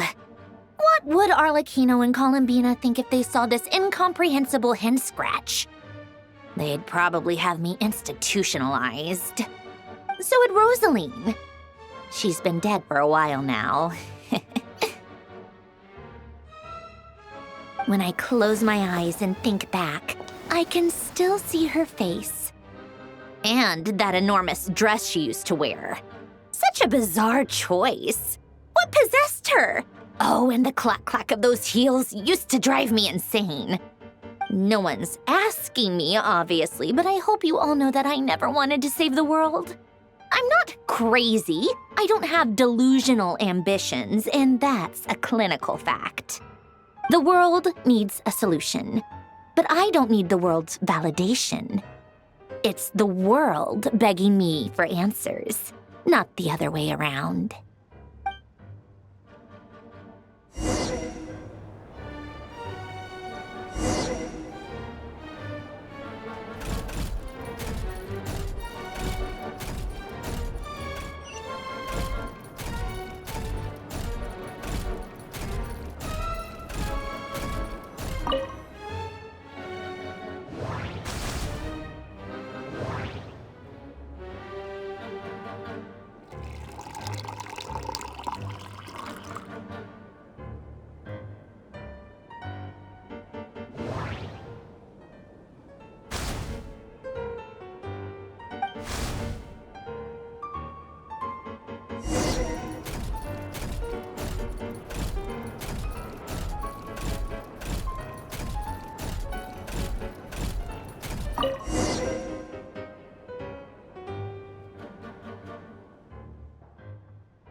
Oh, cookies to go with the tea. Let's see. They must be from that person who brought those documents.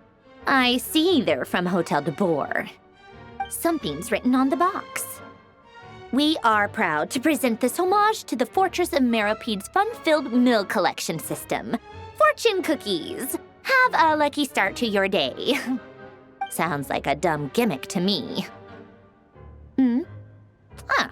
Be early to bed and early to rise. Get plenty of sun and drink plenty of water. Then things will surely go well for you. What? Are you kidding me? Somehow I doubt that an early night and a glass of water is magically gonna save a world on the brink of existential peril.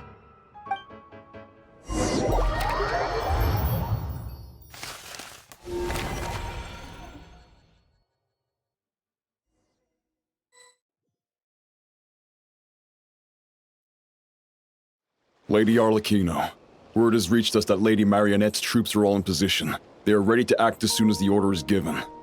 Excellent. The only thing is, they are fewer in number than we expected. It looks like many of them must have lost their lives at the hand of the monsters released by the Doctor. Can't be helped.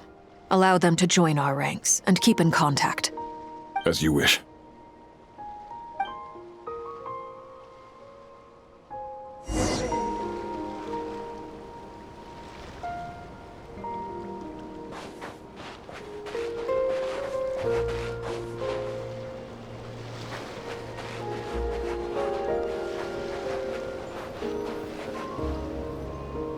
It's been a while, Arlecchino. You look well. Did Dottore really have to build his lab right on the sole path between Snezhnaya and Nodcry? Had to go on a huge detour to stay out of its line of sight. Sounds like an arduous journey. I assume you've brought word from Her Majesty? Of course, all part of the job. Firstly, the Tsaritsa has authorized Fatui Internal Affairs to review Dottore's case. They will reach a formal verdict on whether he has turned traitor and whether he poses a threat to Snezhnaya. While they're working on that, I've been ordered to come and receive the refugees from Nodcry. They are nearby. My team will escort you to them shortly. Great. Aside from that, Her Majesty has a message for you and Sandrone personally. Huh? Where is Sandrone? She stayed behind to work since I was making the trip anyway. It seemed sensible to have one person on standby at base while the other came out to meet you. All right, guess that's just how she rolls. In that case, tell her that the Tsaritsa's decree this time is pretty awesome sounding. I think she'll like this one. Still, I wonder what... Wait, what's that? Did one of our troops turn into a monster? Take him out.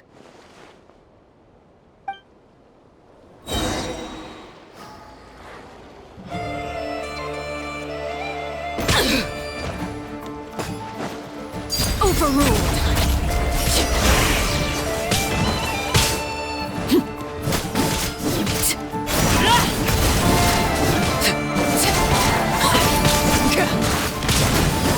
You've gotten stronger, Arlecchino. Nice. Stop that right now. I appreciate the praise, but I am not fighting you today. I knew it. Witness my rise. Laid bare.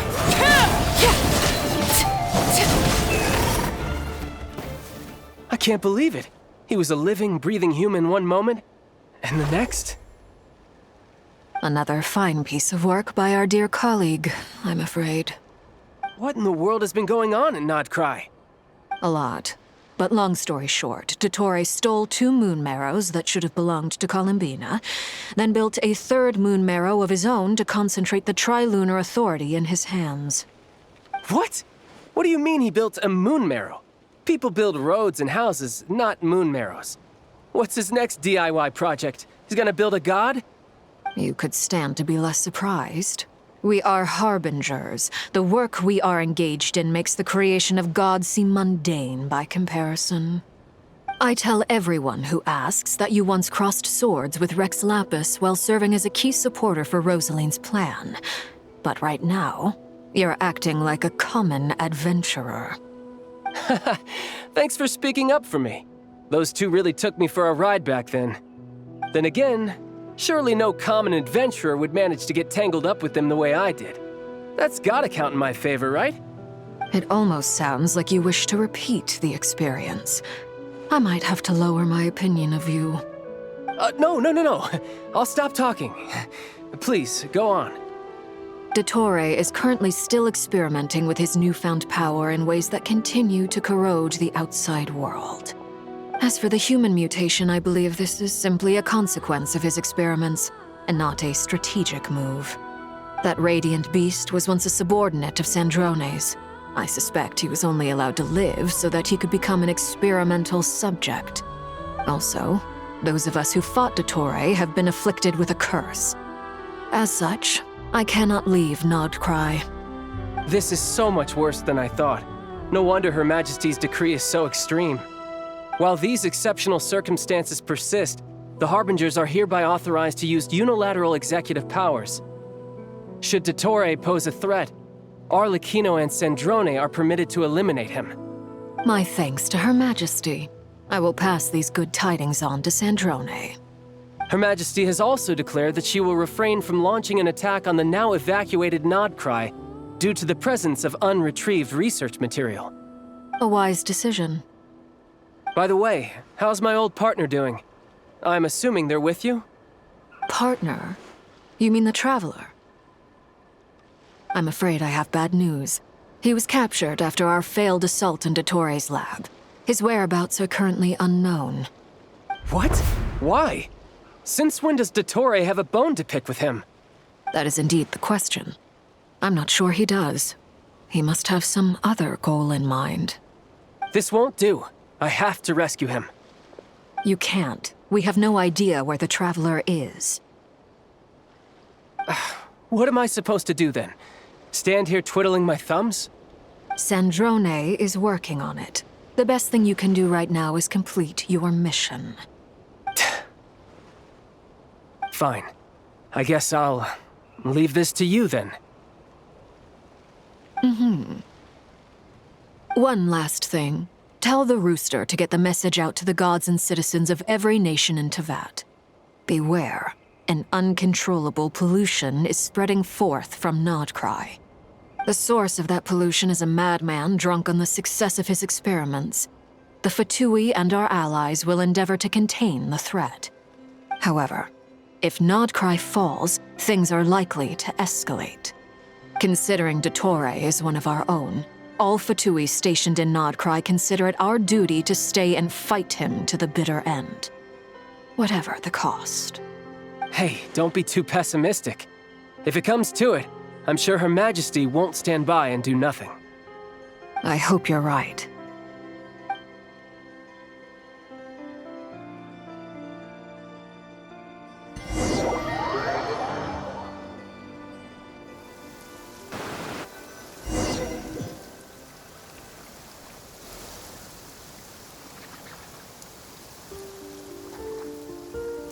You're right on time.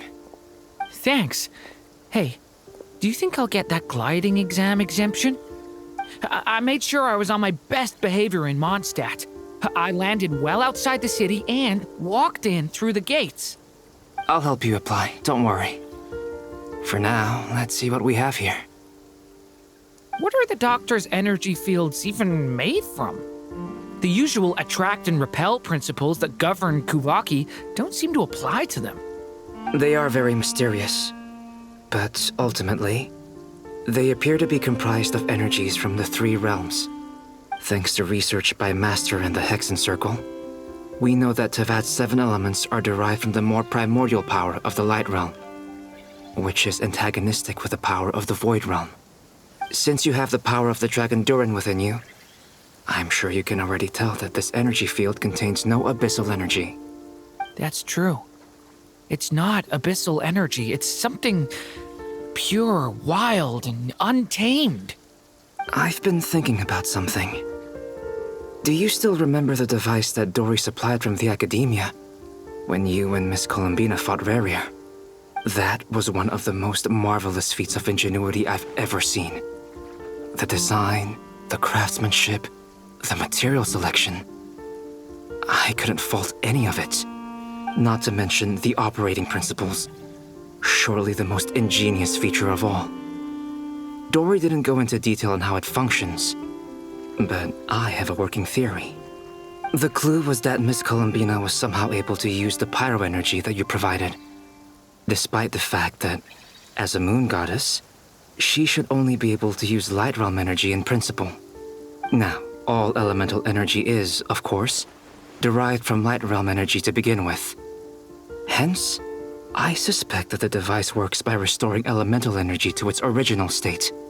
This presumes a theoretical model of the 7 elements akin to that of light refracted through a prism. Perhaps it is no mere analogy. Maybe there is indeed a prism in this model. I almost wonder if the idea for the device was conceived based on direct observations of said prism. It would explain how such an ironclad design concept was achieved. It is at once a masterwork of engineering and a groundbreaking application of the Academia's latest elemental theories. I suspect only Lesser Lord Kusanali herself could have devised such an ambitious technology. But back to the energy field before us. If this is pure light realm energy, its relation to elemental energy is one of integration versus division. Or you could say that the former contains the latter. Could this mean that elemental energy can dilute the power of the light realm? Should we give it a try? We should.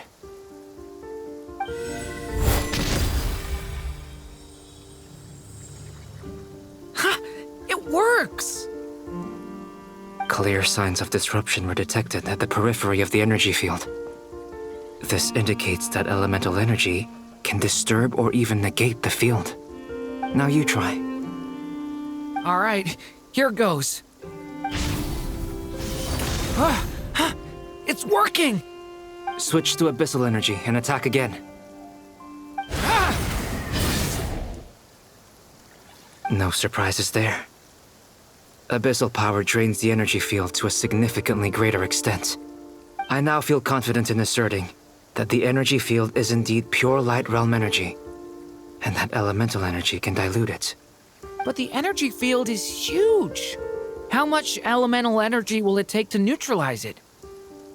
We don't have to neutralize it completely. We can try other approaches. That's all for theory. Would you like to continue watching? So you knew I was here. Huh? When did you get here? A while ago. But Albedo sounded like he was working on his thesis defense back there. Back in Sumeru. You can end a person's whole career by interrupting them mid-speech. Very thoughtful of you. I'm truly touched. Could I ask you to lend me a hand? With what? A little test. Try using Anima to unleash a concentrated assault with circular blades, with the goal of breaking through at a singular point. Nice! This time it tore through the field. Tremendous. This is a major breakthrough. Should we go through? We probably shouldn't risk having mutually antagonistic energies in such close proximity. Durin, you stay here and watch the entrance. Hat Guy and I will go in to investigate. Sounds sensible to me. Keep your eyes peeled, Durin. Don't worry, I got this. You two be careful in there. Just give me the signal if you need help and I'll dive right in. What do you mean, signal? It's based on a new alchemical concoction I developed last month. When 2 bottles of it are smashed on the ground together, they emit a blinding burst of light.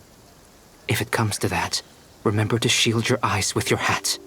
Glad I asked. Thanks for the heads up.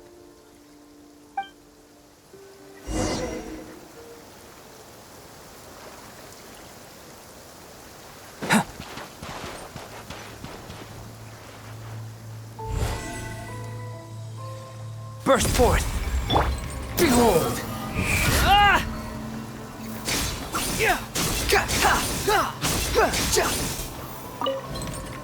Like I thought.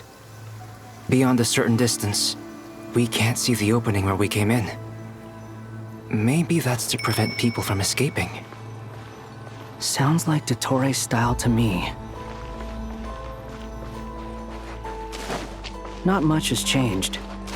Things are basically the same here as they were before the energy field appeared.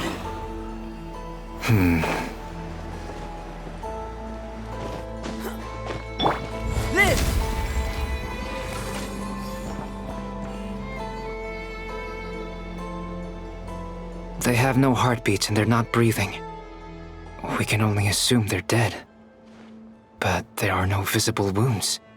Also, there's an animal squatting next to each body. It's watching us. That's not an animal's gaze. What are you trying to tell us? Doesn't seem eager to talk. I guess maybe it's just an animal after all. Let's keep looking around.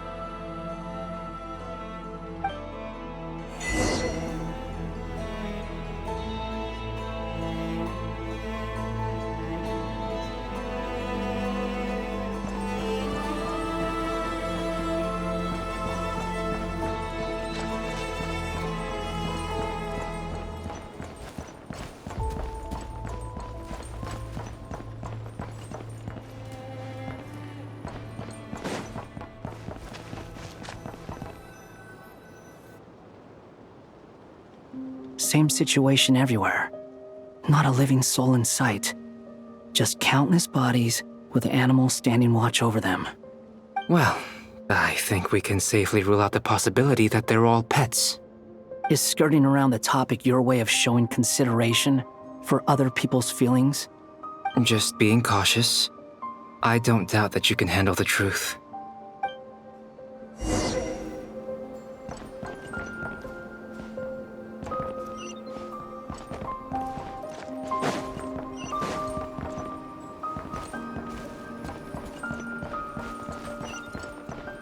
The wind rises. Careful. Please. Help us. Please. Over there. I hear a voice.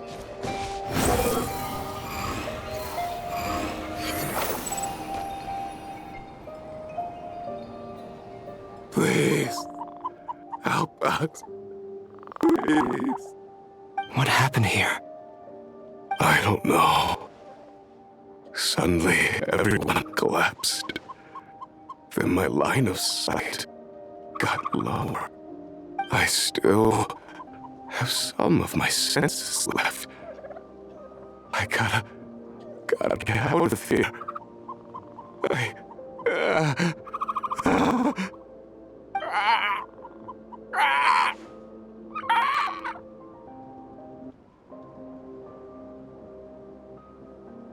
It looks like there's a huge experiment going on inside this energy field.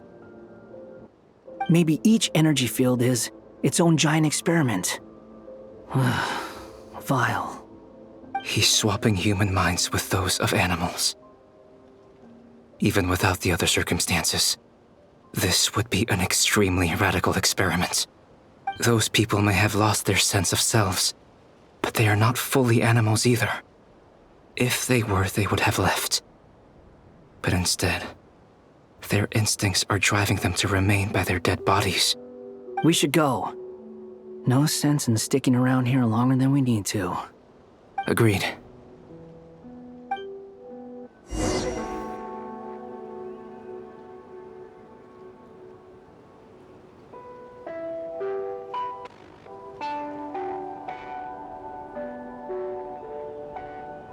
The wind rises.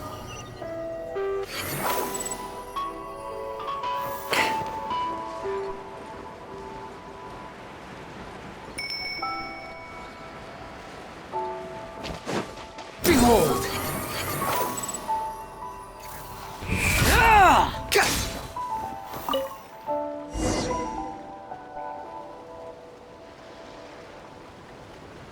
Ah, you're back!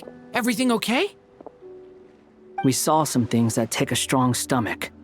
Otherwise, we're fine. We should share our findings with the others.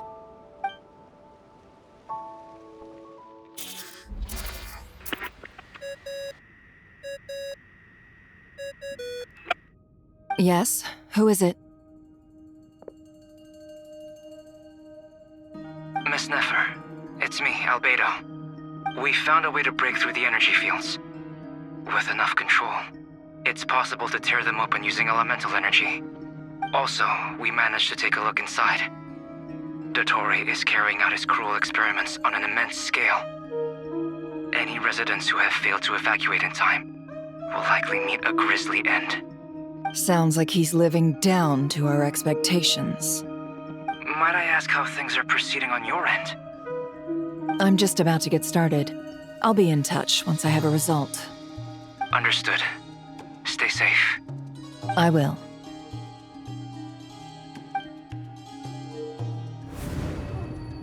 Well, Nefer, I'll link up with you once my tasks are complete.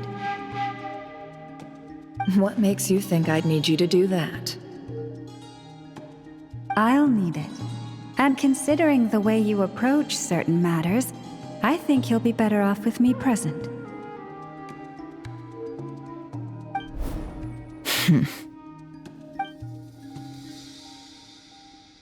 Let's begin. Entering simulation mode.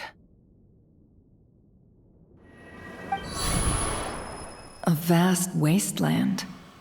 Is this the Traveler's inner world? I was expecting something more vibrant, to be honest. Wait, someone's there. What are you looking at?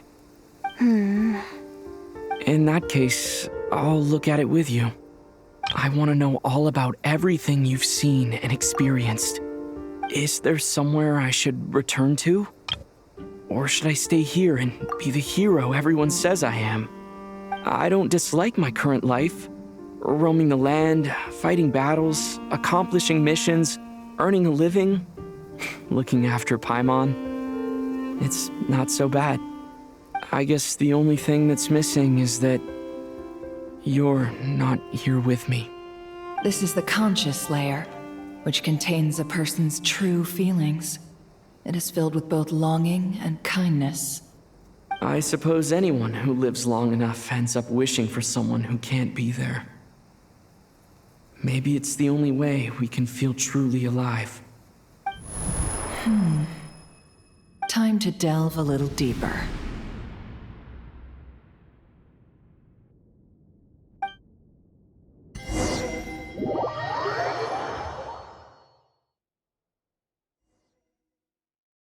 Nasha Town is hardly the optimal choice for a place to live, but it has character and a reasonable population density.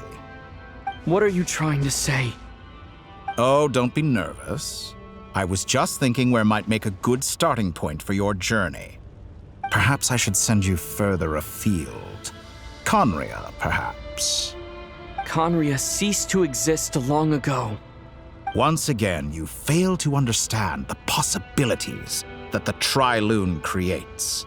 Anything that has existed in the past, I can now recreate. You simply do not wish to see that happen. That might be because you miss your sibling and fear getting answers that you are not ready to learn. But this is not for me to judge. If we are to collaborate, we need to maintain an amicable relationship. In a moment, you will be able to... Oh no. What are you...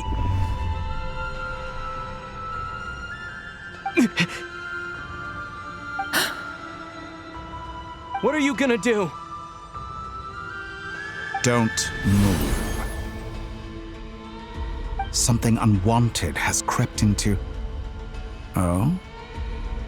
Gone as quickly as it came.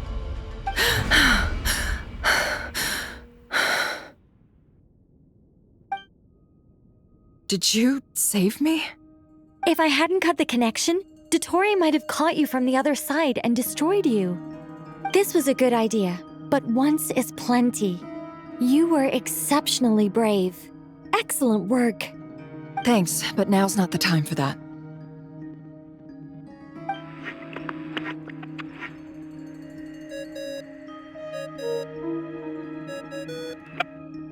Albedo speaking. I think I know where he is. What is this endless darkness? I can't see anything, even though my eyes are wide open. But why? What happened? Ah, sorry about that. I take it you didn't notice. Just now, a friend of yours took a little peek into your mind. Could it be Nefer? How did she do it? Did she use something as a medium to connect to me? Do you think she's aware of your current circumstances?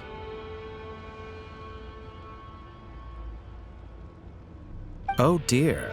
Have I stunned you into silence? I only wanted to slow down your time a little so I could stop your intruder in her tracks. It would have been nice to capture the spy. I must say, I'm finding the ability to adjust the flow of time rather intriguing. The moment you closed your eyes, time seemed to grow impossibly viscous, didn't it? A whole month passed before you opened your eyes again, but only for you. No one else was affected. I dare say this is something only a god can achieve. Point taken. You've proven once again that you have god-tier powers. Oh, you misunderstand. This wasn't about proving a point. I was testing things out. I find I learn best by doing, and I have to admit, time is not the easiest dimension to control.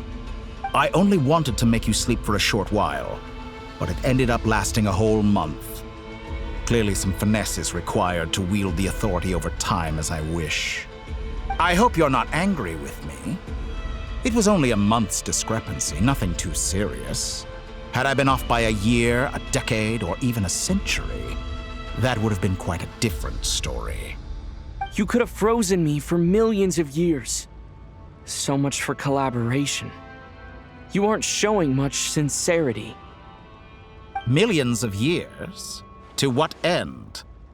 I wonder if you don't understand humans all that well. They are very pragmatic creatures who understand only that which they can perceive with their senses. If I had you sit here for a week, I imagine people might sympathize. But if I left you here for 100, 1,000, or 10,000 years, the sheer size of that number would cause it to lose all meaning to them. They would not have the capacity to comprehend your suffering, and thus they could not empathize. Unfortunately, while gods do exist in Tevat, it is ordinary humans that account for most of the population. Their lifespans are so limited, their bodies so fragile. Did you ever really hope that they could begin to understand someone like you? Your long life and unique origins make you fundamentally different from them. How long will it be before they start to treat you like the alien you are? Before you are ostracized, outcast? Alien? Even I feel bad for you sometimes. This world has made you into a slave. So many times you have served its will, and not once have the powers that be ever thought to grant you the one simple thing you wish for. You have been treated most unfairly. I can change that. I will grant you special privileges and give you back the status you rightly deserve as a descender.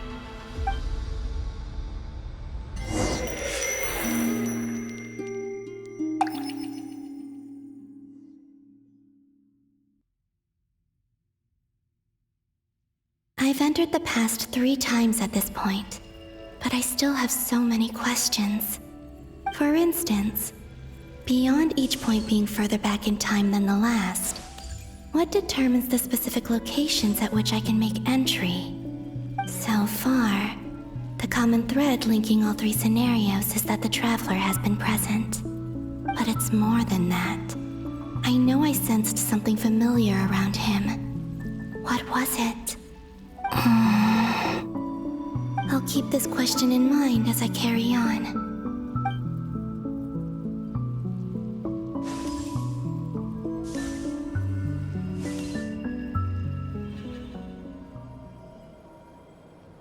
Humans, you never change.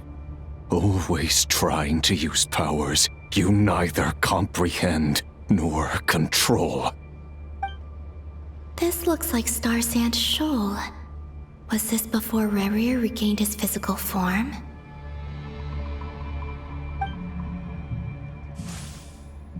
You've messed with the cannon again, huh?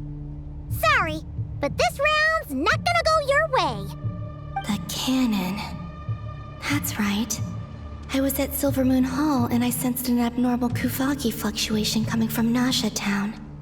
And right after that, came an ominous power emanating from Star Sand Shoal.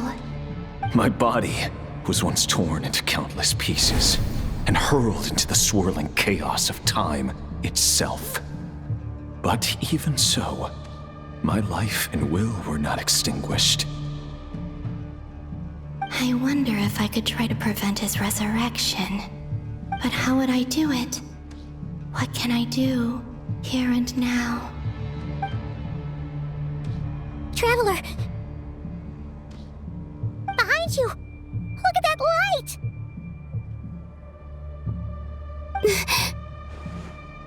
No, I won't make it in time.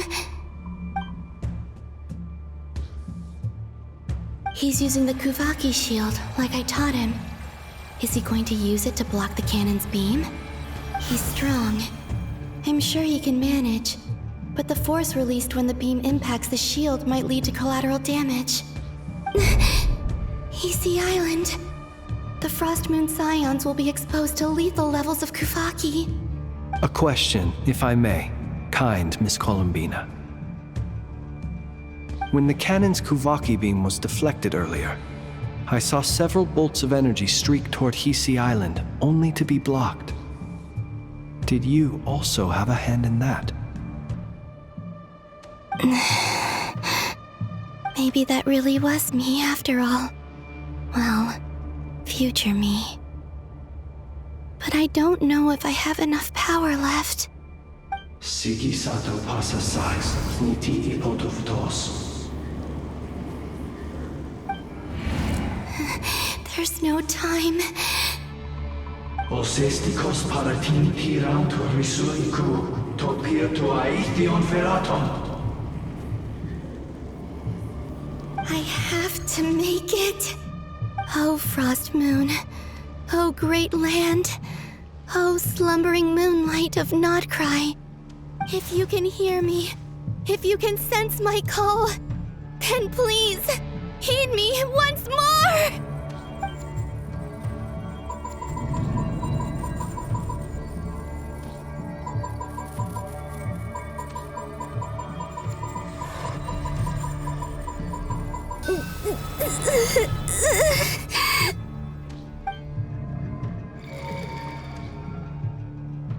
Did it work?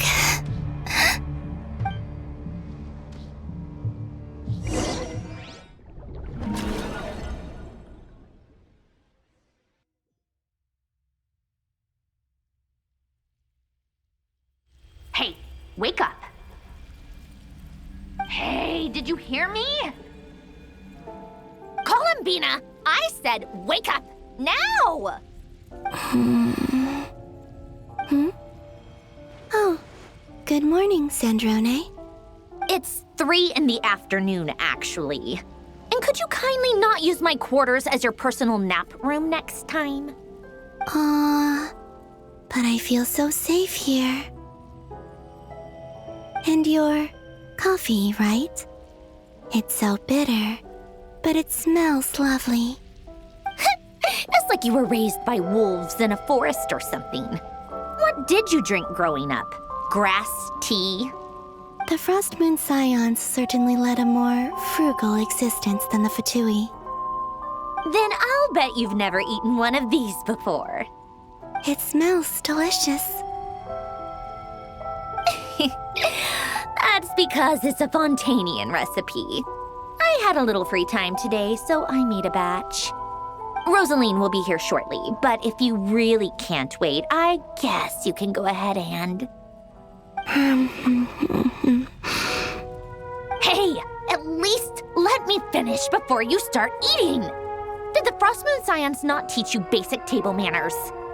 Or did the rules not apply to you because you're the high and mighty moon goddess? These are so tasty. Of course they are. I made them. I was worried they might contain traces of machine oil. What?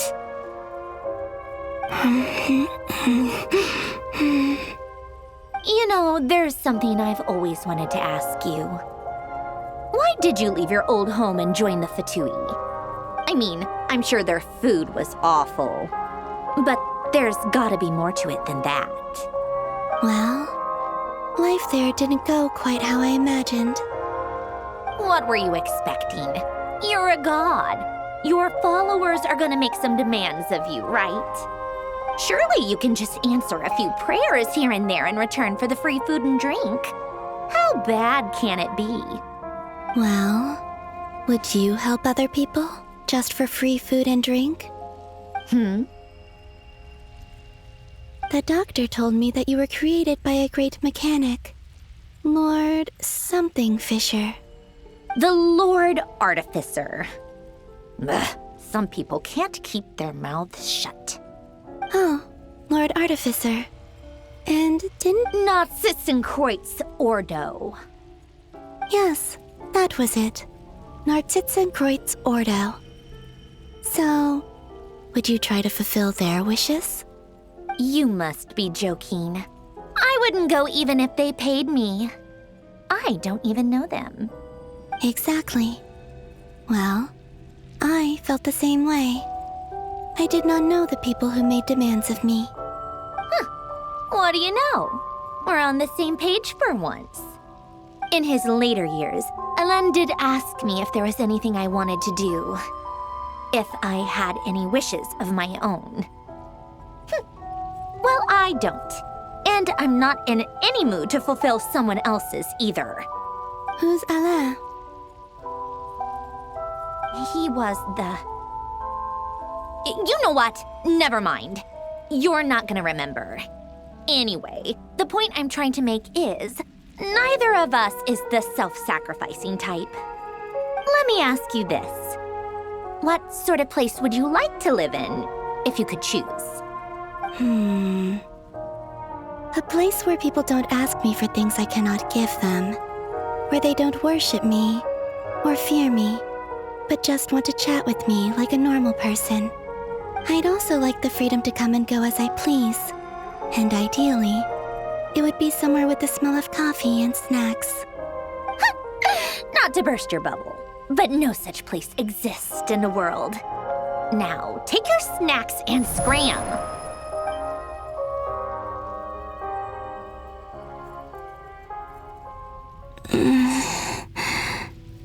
Did I pass out?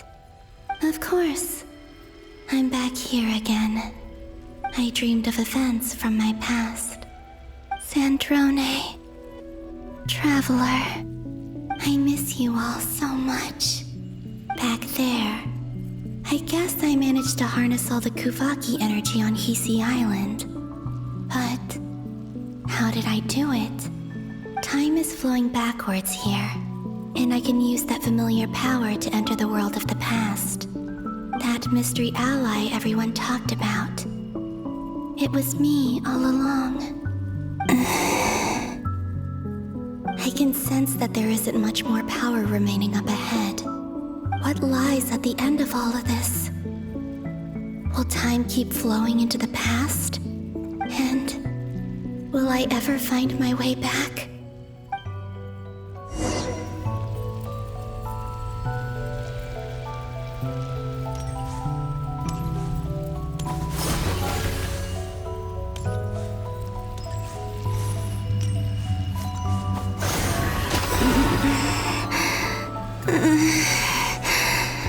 It's getting harder and harder to use my power.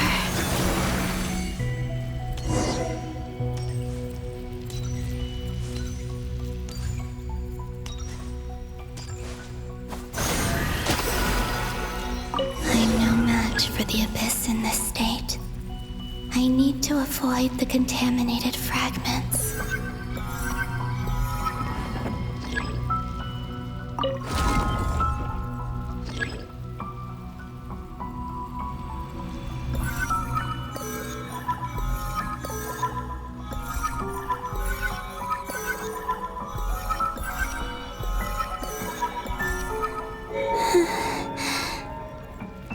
go. I wonder where I'll find myself this time.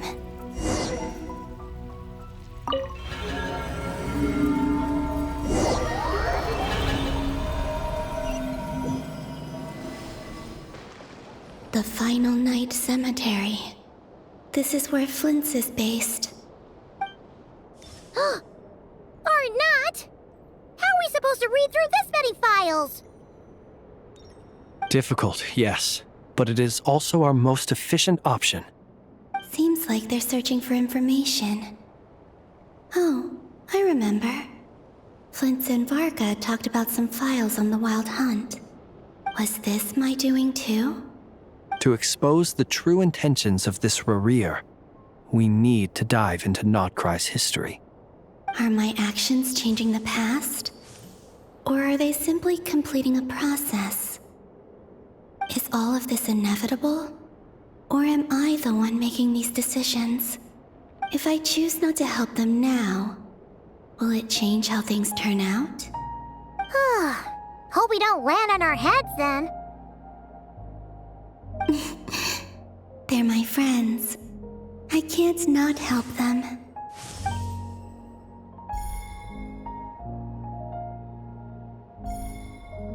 Ghost! And the other one was... here. Hey! Another file's moving!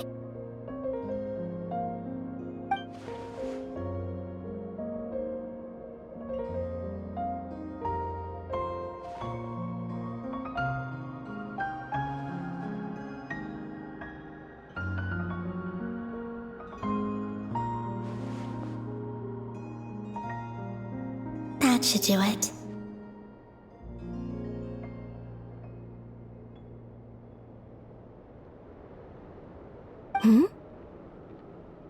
Luanatar?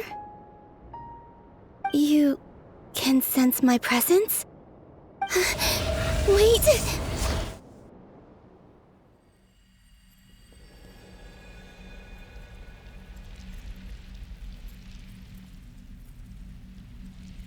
Luanatar. So she's that familiar presence I've been sensing all along. She's always been by the Traveler's side. That explains why the Traveler has been there each time I've entered the past. But why Luanatar? Is it because she has a connection to me as the Moon Goddess's familiar? If so, why not any other Kuhenki? That's...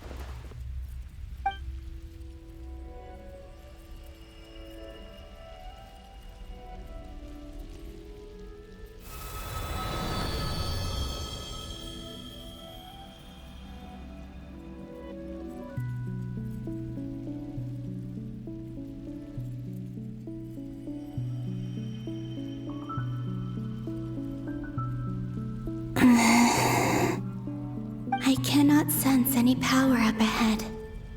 Just a void, stretching out into infinity. This is likely my final chance to enter the past. It's now or never. I have to find a way back.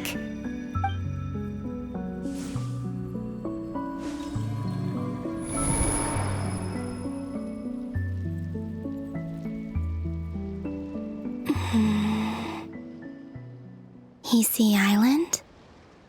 How far back in time is this? Where's Luanatar? I can't sense her presence this time. Oh, seeing Enefa and Aino reunited like that sure was heartwarming. Traveler, Paimon. No, stay calm. I don't have much power left to change things. I don't even have that much time left here.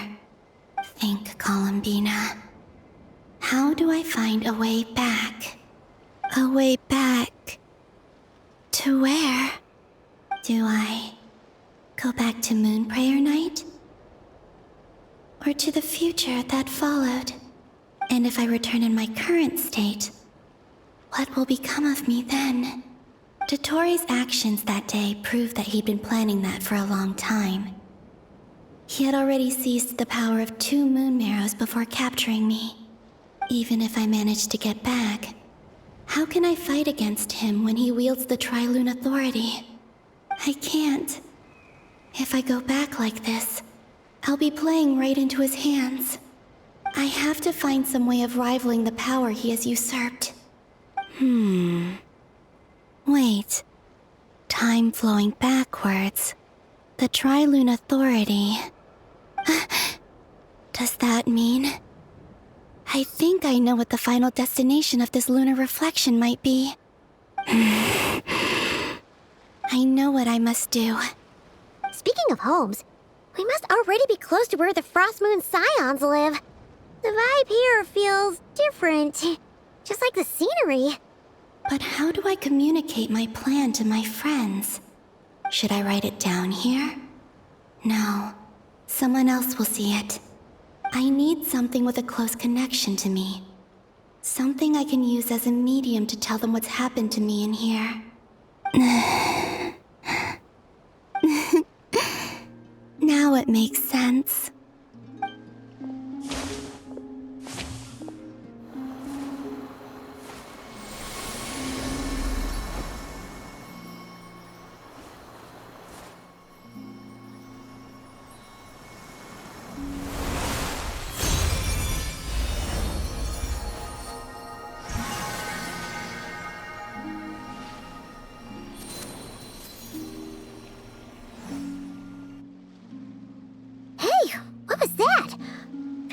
Some sort of breeze blew by, and then the petals suddenly turned into... Huh? It was I who brought Luanatar into being. I gave up a piece of my own soul to create her. That's why I could sense a familiar power from the moment I entered this space. It also explains why she's been present in every past location that I've entered. Because we have a deep connection. Hey there! What's your name? And the reason why there are no more gates to the past after this point is that Luanatar hadn't been born then. No wonder I sensed the trace of a blessing when we first met. But I still didn't recognize the soul hidden within you. Back then, I was just a little lost dove. I had yet to become Columbina Hyposelenia. Go on now. We've got stuff to do. Best you find someone else to hang out with. Hey, you scared it off. I'll be counting on you. Remember to stay by the traveler's side, guide him, and help him in my stead. Oh, and bring him to the garden where the moon prayer blossoms grow. There's a little lost dove there who will need his help.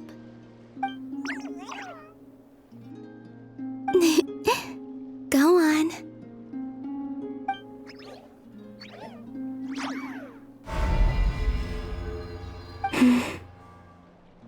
You too. Go and live your story. As for mine must go in a different direction.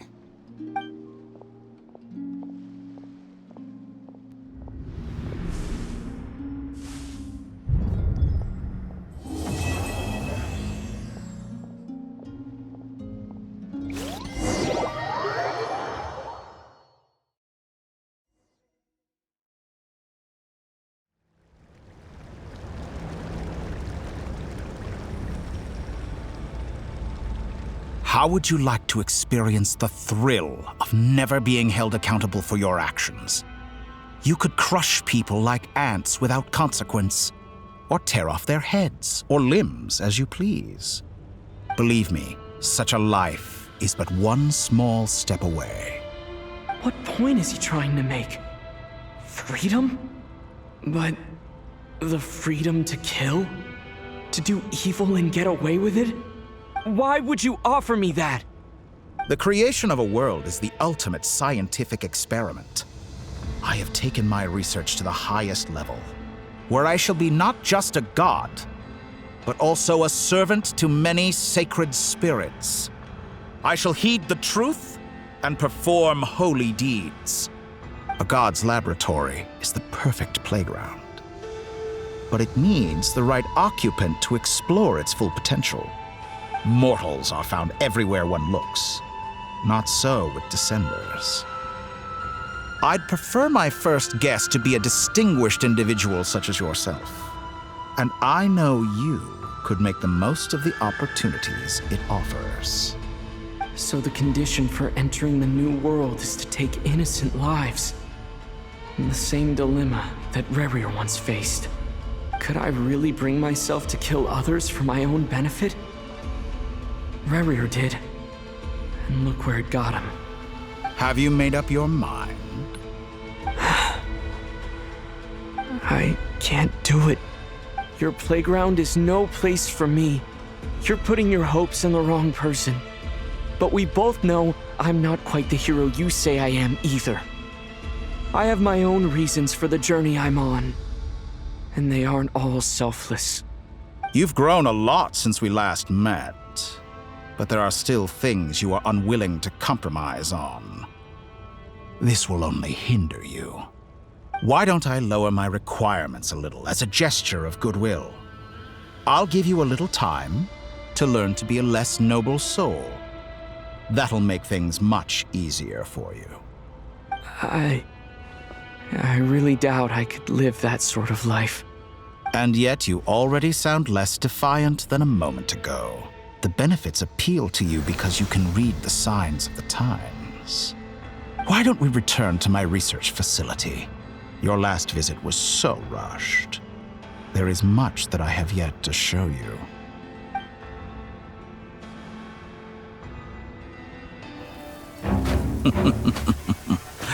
Now to that question, Heroes don't attack from behind. Guess I'm no hero. This is most disappointing.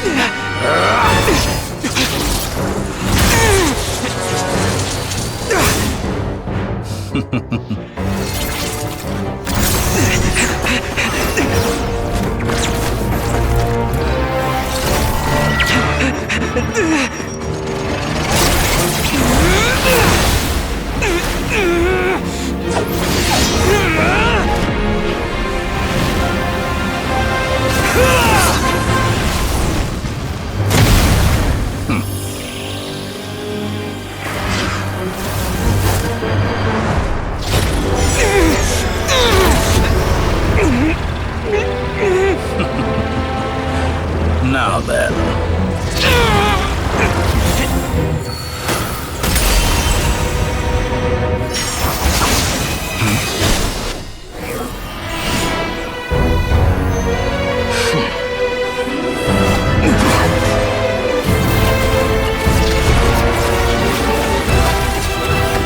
A new face. Interesting.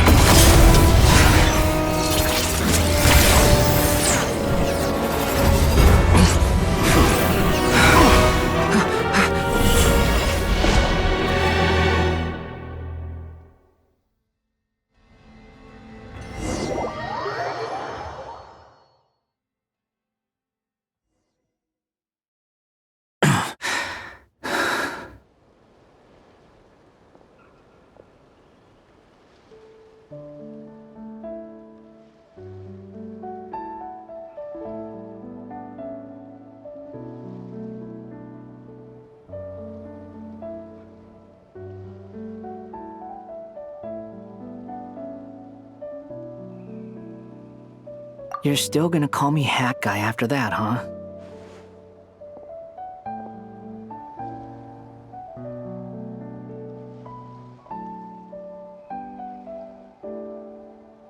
I didn't see anyone else in there who needed saving.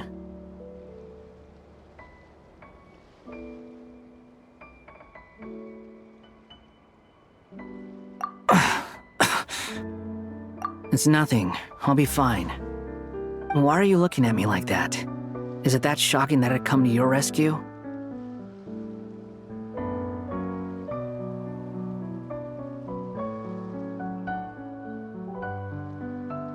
I owed you a favor back in Sumeru. Now we're even. Distracting Dottore was tough, I won't lie. He's not gonna fall for the same trick twice. That was my one shot. I'd hoped to use it to take him out. Ugh. I never wanted to obliterate someone more than I do right now. Dottore doesn't recognize me, but his segments were originally made based on an analysis of my operational principles. I expect it's only a matter of time before he figures out what I am. So Dottore doesn't recognize Wanderer because he deleted himself from Irminsul. Did he really miss his only chance for revenge by saving me? Why the long face? Hey, I'm not blaming you, okay? And I'm not complaining either. Rescuing you and killing Dottore are equally important goals. Everyone would be pretty stuck without you. It's best you live to fight another day. How are you holding up? Are you all right? Hat Guy said to put safety first, so we agreed to run as far away as we could after leaving the energy field and only meet up once it was safe. You don't look injured. It seems that Dottore didn't do anything to you.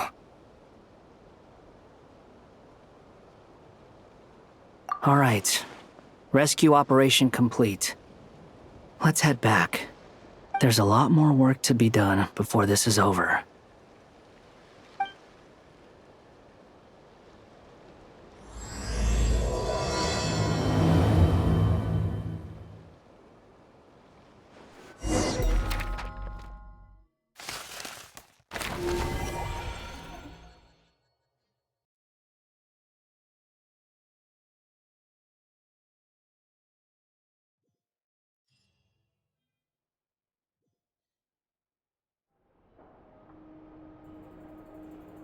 Understood. I will bear the Tsaritsa's decree in mind. I don't see what's so awesome about it, though. Does he really think everyone else is as immature as him? I'm not stooping to Tartaglia's level. I thought you might say that. How's your progress? Quite promising, actually. That alchemist Albedo gave me a few ideas. Remember how I asked you to look up some files for me? That stuff on the Nazi-Kreuz Institute. René de Petrichor and Jakob Ingold. Alain Guillotin despised René's theories and methods, but he never managed to come up with better alternatives either. So I adopted some of René's ideas. I thought Alain was like a father to you. He and René were mortal enemies, were they not? And what would you say if Lenny and his friends one day learned something useful from someone you utterly detested? I would applaud them for it. That would mean that they have surpassed me. For all we know, Alain Guillotin might have thought the same thing. Not that it matters, though. He's dead, and I'm alive. So it's my call to make. Once you die, it doesn't matter how great you were in life. Only the living get to decide what happens next. Hey, come on out. They're back. Huh?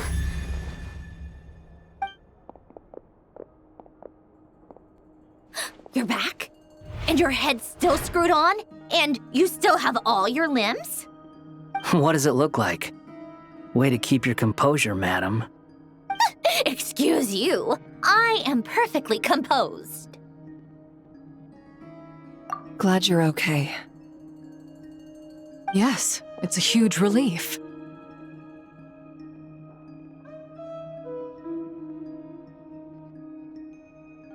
Worry? Oh, yeah, right. You think we, the Fatui, were worried about you? We were worried sick. Hey! The Traveler and I were already friends. You are free to join this mission in whatever capacity you please. Much like your tea parties. It's a laugh a minute with you guys. I must say, I was quite surprised when Mr. Albedo told me he would need no additional aid. We discussed this on our way back as well. I am rarely so unequivocal. But in this case, we had full confidence in Hat Guy. He said he knew what he was doing. Albedo and I pretty much had to just wait outside on standby. Meanwhile, Hat Guy broke into the energy field and rescued the Traveler solo. You didn't have to mention that. Well, I'm thoroughly impressed. You are a force to be reckoned with, Hat Guy. Is he back? Is he really back?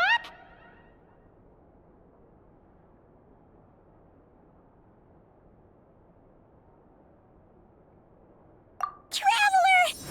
It's really you!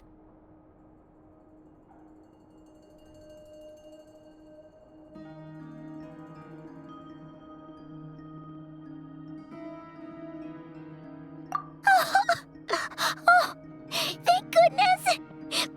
Paimon missed you so much! You can finally breathe easy, Paimon.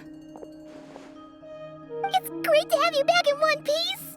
Oh, Paimon's been having nightmares the whole time you were gone! Look at them. You know, once you reach my age, there's nothing better than watching a misty-eyed reunion between friends. It's nothing. Same goes when you get to my age, too. I bet Aino and Anefa would be tearing up as well if they were here.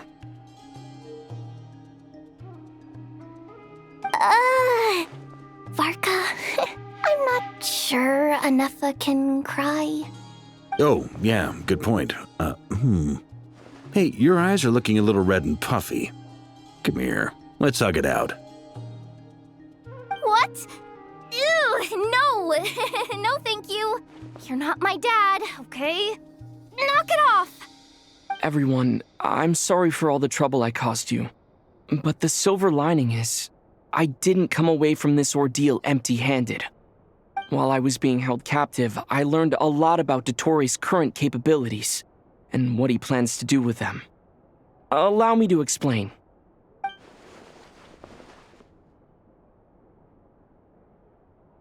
The three moon goddesses were even more powerful than we imagined. No wonder Dottore believes himself to be equal to gods, maybe even superior. Utter blasphemy. While everyone was gone, Nefer and I made an interesting discovery, and I believe Miss Sandrone has something to share too. Ma'am, perhaps you could do the honors?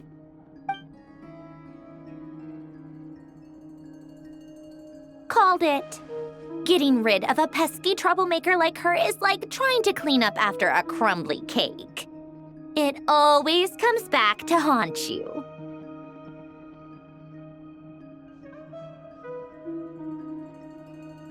Our next step is to find a way to bring her back.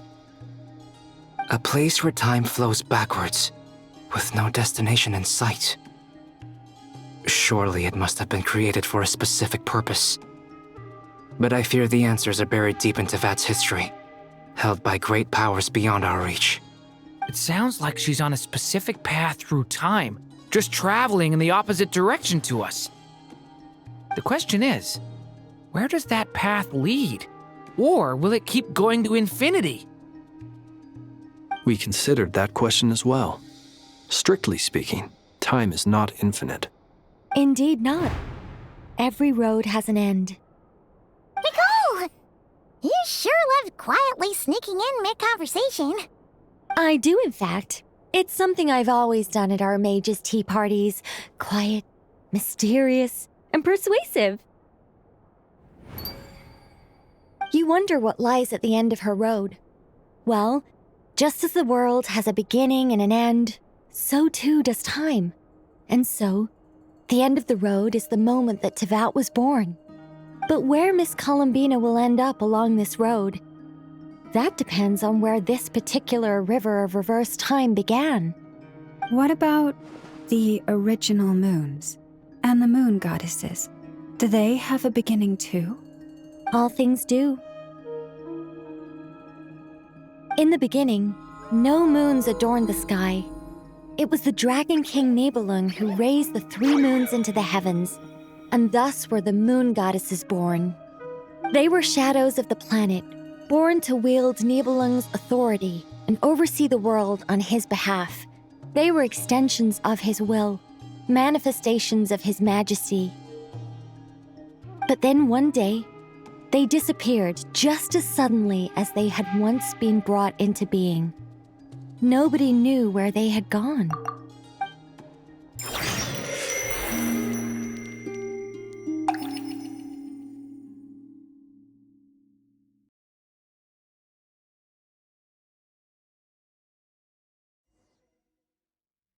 Like I thought, no more paths back to reality have emerged since.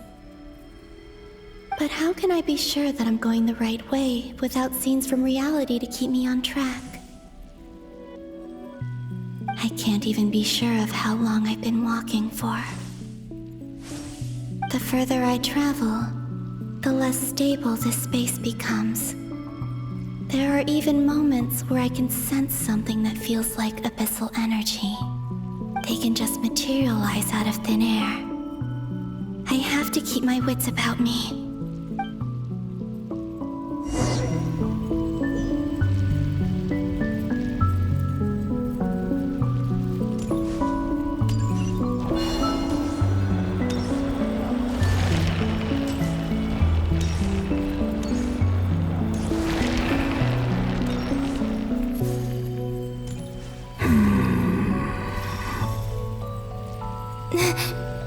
Is that the ray here of Solnari?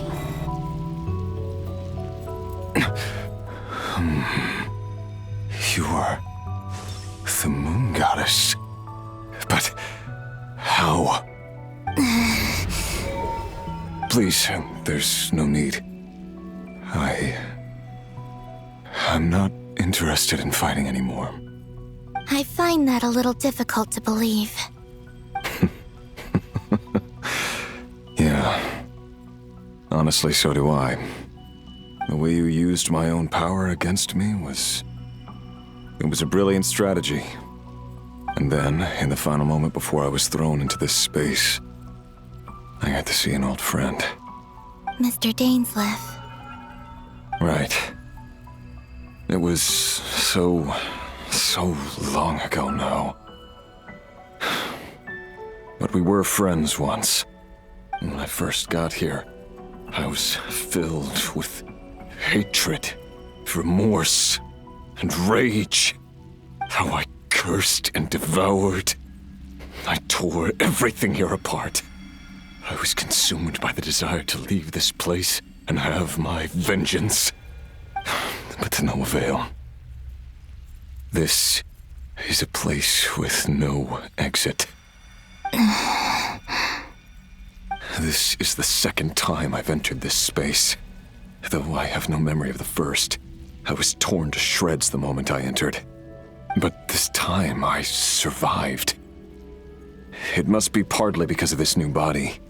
And partly because of all the Kuvaki I absorbed in Nodcry. Are you the source of the abyssal power in here? Not all of it. Some is from when I first arrived here and tried to destroy everything. But there was already a degree of abyssal power here before I entered. And like a venomous snake baking in the merciless sun, it tried to slither into my shadow. Tried to? So, you rejected it? Yes. Because after that, the world suddenly became silent for a moment. What do you mean? The voices in my head, they were gone.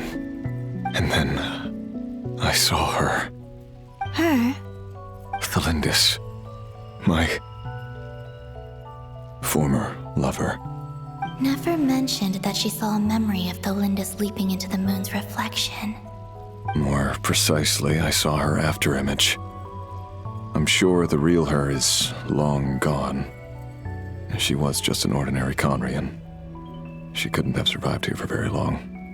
Anyway, why have you come here? Didn't you know it was a dead end? If I hadn't escaped through the moon gate, my friends would have been in far greater danger. Oh, I see. Because of your power. The power of a moon goddess. What? You'd like to know how I know, wouldn't you? The one who resurrected me said so. I could hear a deep lust for power in his voice. Do you mean... Dottore? Dottore. So that's what he's called. He'd been collecting fragments of my body for a long time. All so that he could resurrect me at the moment of his choosing. I had no interest in his research. But being as corroded by the Abyss as I was, we were aligned as far as hunting the moons and recovering my strength were concerned. So that's why the Wild Hunt suddenly became so active in Nodcry. When I left the Fatui in my weakened state, Dottore must have felt that his time had come. Moon Goddess? Could I ask a favor of you? What? I know this is a lot to ask, especially from someone who tried to kill you. If you refuse, I won't fight it. But this is the only thing I desire now. Nothing else matters. What do you want? I'd like you to take a message to Thelindis for me. Thelindis? But... Yes, she's dead. But like I said, I saw her afterimage. I can sense that some part of her soul remains here. Far, far ahead. Why don't you go and speak to her yourself? I can't.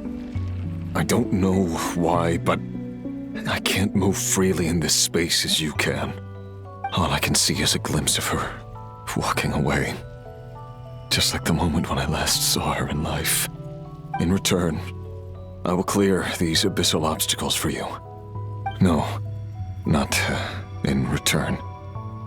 I'll clear them for you, whether you want to help me or not. It feels like something I ought to do. Why? Yeah. Why, indeed. I've been asking myself that question a lot recently. Why did I do the things I did? I'm tired of it all. Tired of the person I became. People used me. And then I turned around and started using others.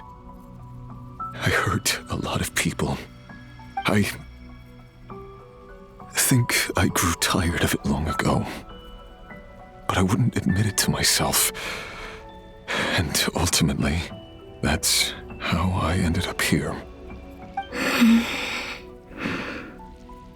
What do you wish to tell her? All of it. My past. My mistakes. Everything that happened after we were separated. Is it okay if I give her the abridged version? Yeah, I'm sure there's plenty you can skip over. Just tell her the important parts. Whatever you think that means. Like the part where you relentlessly tried to kill us? It's up to you.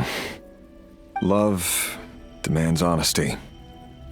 But my relationship with Thelindis was built on lies. We hid too much from each other.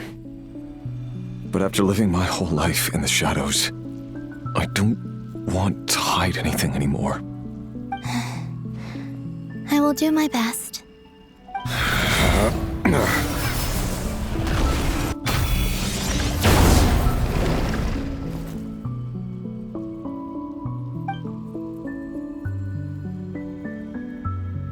There.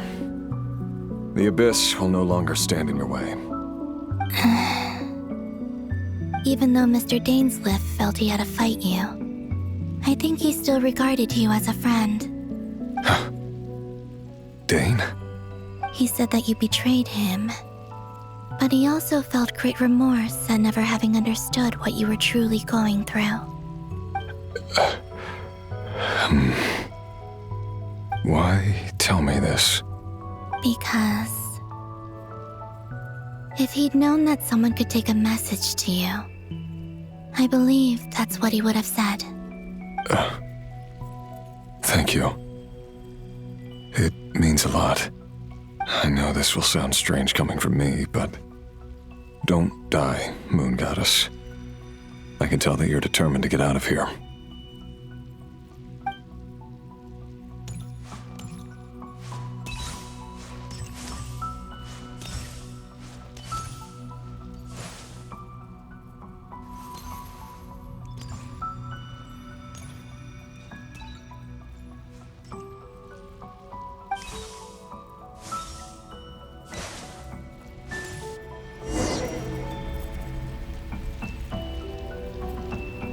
He kept his word. The abyss is no longer obstructing my path.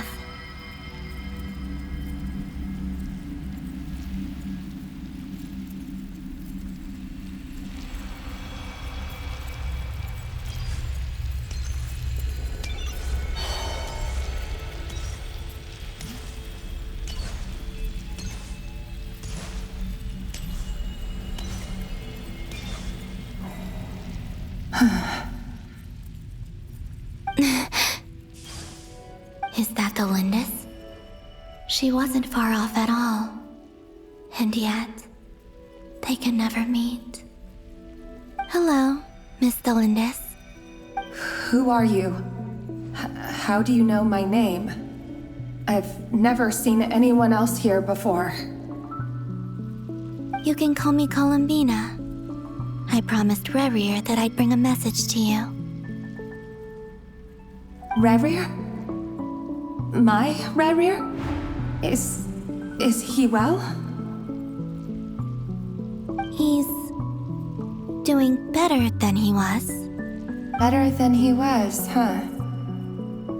Sounds like he's had a pretty rough time. Others have had a rough time on his account too. In many cases, their time ran out because of him. And I'm not just talking about the children of the Crimson Moon. So, things got worse before they got better. Could you tell me what happened, Miss Columbina? Are you sure you wish to know? Yes. This is my opportunity to learn the truth. No matter how hard it is to hear, I have to know. I admire your courage.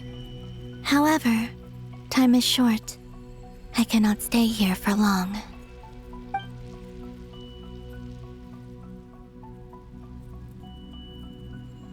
Rerir had seeds of hatred in his heart, and many people nursed them for their own ends. On some level, everything he did was to try and find a way to see you again. But in the end, he came to regret his mistakes. He wanted to apologize for hiding his past from you. Beyond that, he did not say specifically what it was he wished to convey to you, but I'm sure that you've always been on his mind. You are what has kept him going over all these years.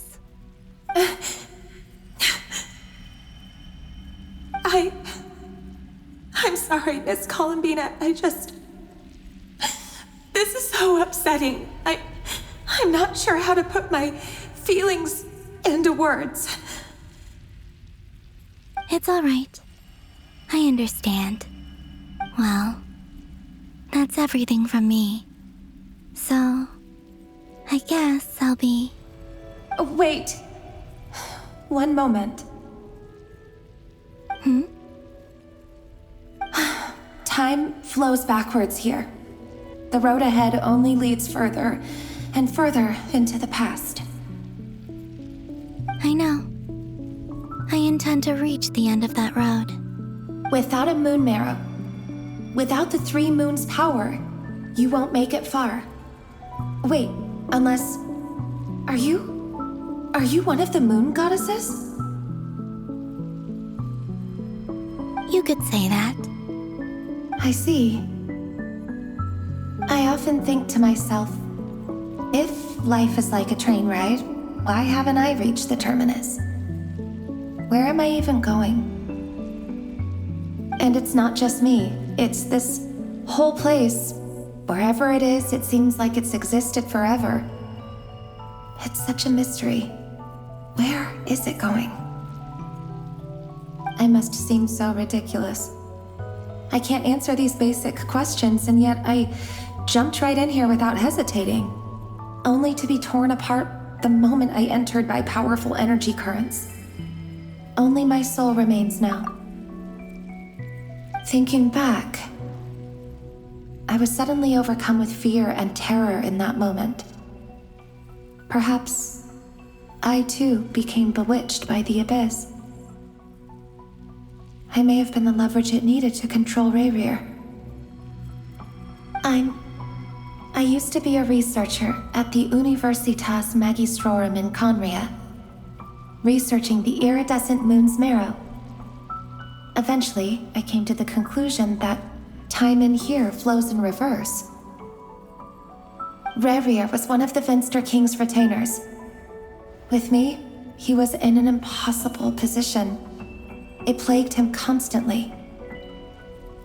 I wanted to help him escape his lot in life. I wanted him to be happy, so I thought I'd use this place to return to the past. At the time, I thought I could just go back to the day that the Vinster King first found the princess. It was only after meeting the princess that the Vinster King started going too far with his research into the abyss. That was the day all of our woes began. I thought I could stop the king from ever meeting her and solve everything. I couldn't kill the Vinster King himself, so I had to find another way to save Rayrir. That's why I wanted to go back, to kill the person who had brought new possibilities to our realm. I'm sure it was a futile endeavor, but the abyss probably enhances the basest human desires. So I naively hoped I could change everything. But I was simply too weak.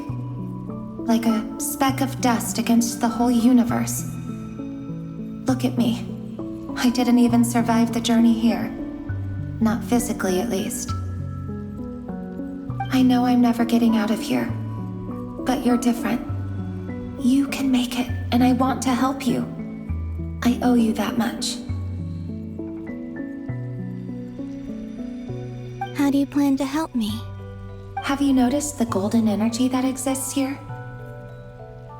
Based on my past research and my observations since coming here, I believe they carry you forward faster. I can share what I've learned and help you understand the pattern in which this energy appears.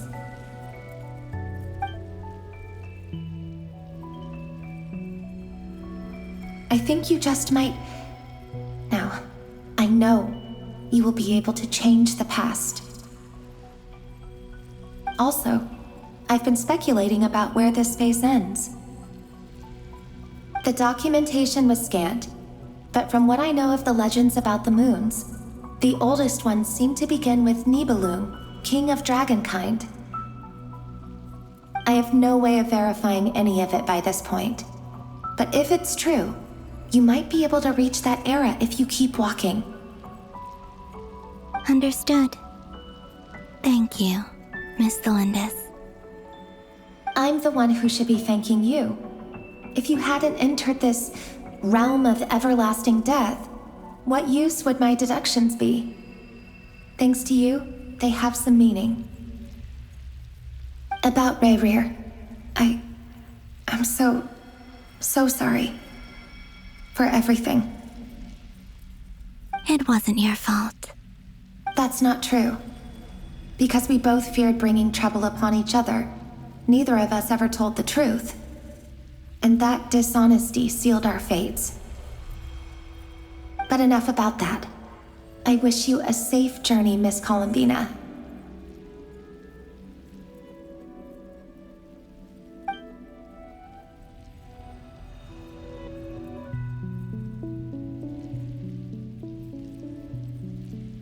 And may the outside world never have to experience pain like this again. Rayrir, you're there, aren't you? I cannot see you, because you exist in the future. I expect we'll be trapped in this prison of space-time for all eternity. But please, gaze upon the past, and then sit for a while. Let's find a place to sit down together, just like we did when we first met.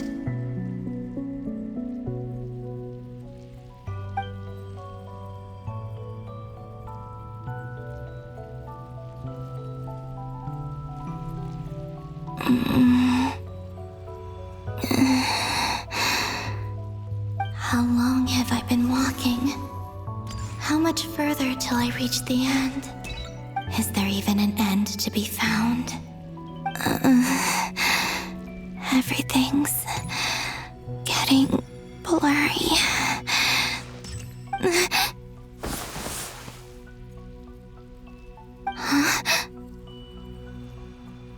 Are you all right, little sister?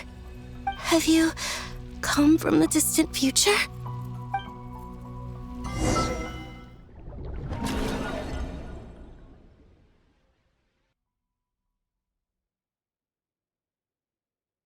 So, how exactly did the moons just disappear? Shouldn't it be a little harder to get rid of major creations like moons? The world is a vast and ancient place. On a certain scale, all life lasts for but a fleeting moment. Miss Nicole explained that the moon goddesses likely perished in the War of Funerary Flame. The moons themselves were also destroyed at that time, save for the Frost Moon, from which a new moon goddess was later born.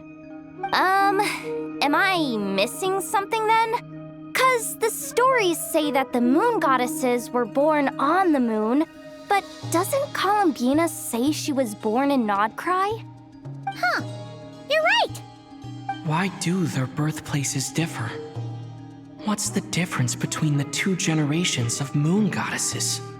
Also, remember what Sandrone said?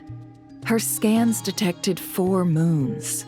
In other words, 4 moon marrows. Technically, the result of the scan means that 4 moon marrows were detected and positively identified as moons in that moment. In other words, this piece of information alone isn't enough for us to know how Miss Columbina is doing right now. Yep, we have no way of staying up to date on whether she's dead or alive.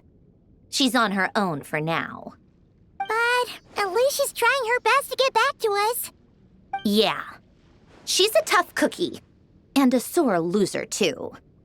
We have to trust that she'll find a way. Because we really need her power. As much as it pains me to say it, we've got no chance of beating Dottore in a straight-up fight. He's much too powerful. It wouldn't even be close. That maniac is going to devour everything in his path until he reaches us. We need to find someone or something that can stop him before he does anything worse. I'll be frank. Our only hope of defeating this false god is with a real moon goddess on our side. I'm not just saying this because Columbina's a friend and I want her back safe and sound. It's just the truth. And I know that even she was no match for him when he attacked, but I don't have a better solution. We're not giving up on saving her, whether she can defeat Dottore or not. Right. Don't worry, Miss Sandrone. We're all aligned on saving Columbina. No one's trying to argue that we can only justify saving our friend because it will help save the world. This is about multitasking. We want to save both. So, she's more than just a moon goddess to you guys? Absolutely. Duh! She's part of the gang! And you are too, you know. Yes, I know. You don't need to labor the point. I knew that the moment I came running over with my documents that I was part of the in-group. I mean, if Arlecchino can fit in, I certainly can. Anyway, as for how we get Columbina back, I've been working on it constantly. But I think I'm still lacking certain information about the moon. I'd probably get there if I could continue my calculations, but the problem is, I've run out of computing power. Computing power? You mean you need more energy? No, the issue isn't energy, it's processing power. There's so much data to get through that the whole process has just ground to a halt. That's a tricky problem. Rene de Petrichor of the Notsitzenkreuz Ordo once foretold the fate of the world. But I don't know how he did it. My guess is that he used the primordial sea's power. However, that won't work for me. His methodology was vastly different from my own. What's worse, they're incompatible. And to top it all off, we can't even leave Nodcry. Ugh, this is so annoying. If I'd known we'd run into a bottleneck like this. Well, no, the design bureau's a bust as well. Curse that Dottore! Couldn't have made this harder for me if he tried. Oh, what do we do then? How about we grab a bite to eat and take a break? Maybe something will come to mind after you've cleared your head. You don't get it, do you? I'm trying to calculate the fate of an entire world here. And I need accurate results, not big prophecies. Where the heck am I gonna find the computing power for that? Ahem. Anyway, time to shelve the discussion on technical difficulties. Being a killjoy isn't very ladylike, after all. Either way, we've done what we can. Rest well, everyone. Remember to let us know if anything new comes up. Hat guy? Is he hinting that we should talk outside? Let's go somewhere a little more private.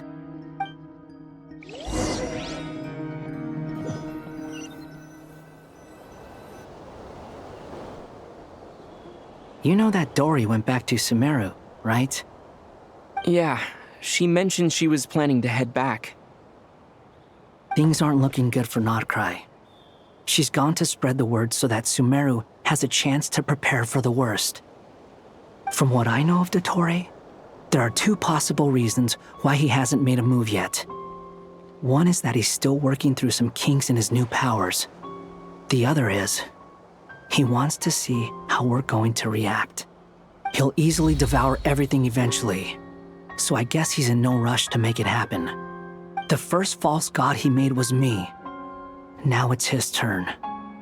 Even though my records were erased from Irminsul, Dottore's ideas haven't changed one bit. He once told me that becoming a god was like turning yourself into a hungry wolf or giant serpent to devour the moon. Clearly, he began studying the moon goddess's powers long before he even tried making a god. He's always wanted to get his greedy hands on divine authority one way or another. And in the end, he devoured the moon where I failed. In the desert of Sumeru, there is a chessboard built by King Deshret, also known as Al-Ahmar. I don't know if it was a real game, or if he was just trying to challenge his servants and citizens in some way. But creating games and setting rules, gods do that as a matter of course. That's the kind of power Dottore craves. Now he has the Trilunar Authority. His power is leagues beyond the common people. I don't think there's any point in other nations rushing to the front line. They're better off focusing on defense and hoping they can fend off any threats that spill out from Nodcry. Either way, Dory will inform Lesser Lord Kusanali, and she will contact the other gods in turn. The Seven will have some recourse available. If nothing else, their protection should keep the rest of the world from descending into chaos as quickly as Nodcry has. So on the bright side, even if Nodcry is doomed, your friends in other nations won't be in any immediate peril. That's good to know. But I'm not ready to give up on Nodcry yet. There's a word for people who refuse to let anything go. It's called being greedy. Maybe it sounds greedy to you, and probably naive too. But whatever you call it, that's what gives me the determination to keep fighting. Battles are fleeting, but the will to fight is a long-term commitment. Give up for even a moment, and your resolve will shatter. Why do you always feel the need to do the right thing? No one is born to be a savior. I mean, who's gonna criticize you if you fail or give up? Don't take this the wrong way, but Dottore said something similar to me. I guess the Fatui attracts people who don't believe in saviors. Not necessarily. It's less about belief for me. I just want to know how determined you really are. After all, I don't owe anything to anyone else here. Only you. You look kinda worried. If your arch-nemesis was about to achieve their ultimate goal, I think you might feel a little worried too. That's true.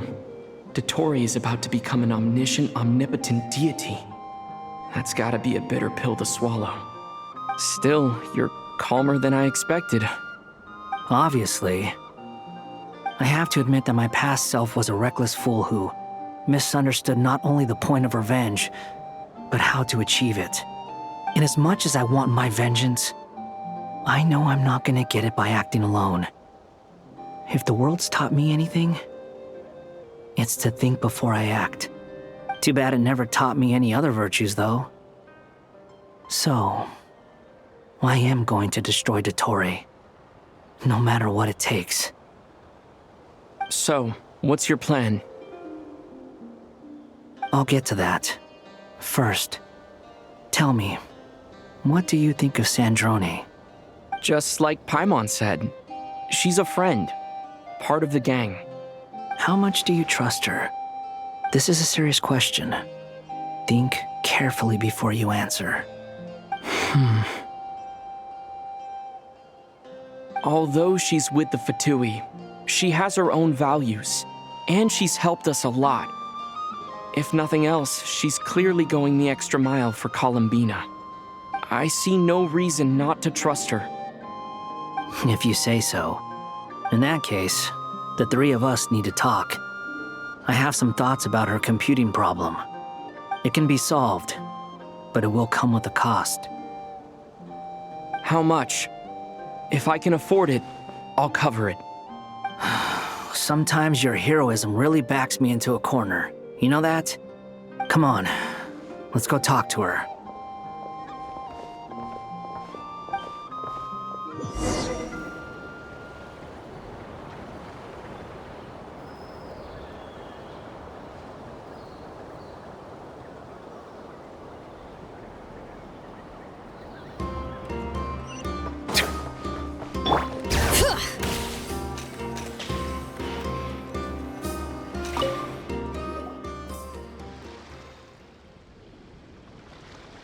Miss Androne, Traveler.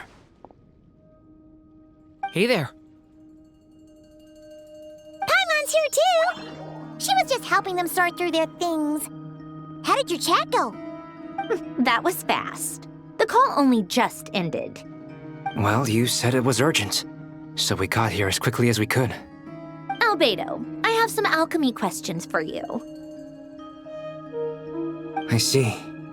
Looks like my knowledge proved useful after all.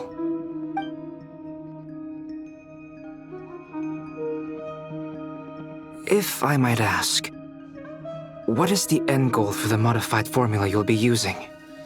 I needed to predict the future of the entire world. But I've run into some teething issues since trying to implement Renee's theory of the four Orthants. I see. I'll have a look at it. Still, computing power is the real issue here. How do you plan to solve it? About that, it's been sorted. Oh, with the Traveler's help?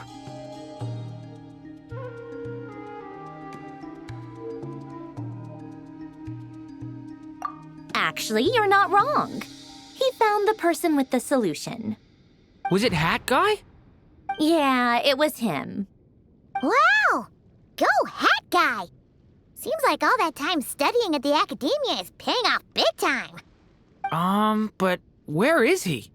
Wasn't he the one who asked Albedo and I to come here? Come with me.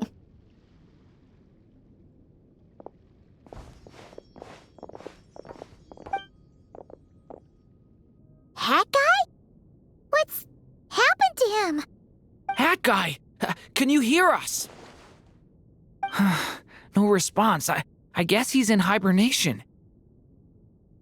Hat Guy mentioned that he was a puppet. It seems that his functions are currently shut down. I presume this has something to do with the solution to your computing problem. That's right.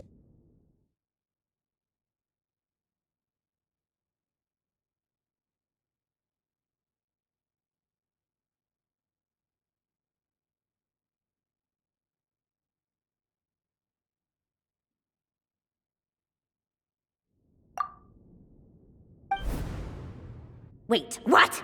You have a solution? Would you calm down?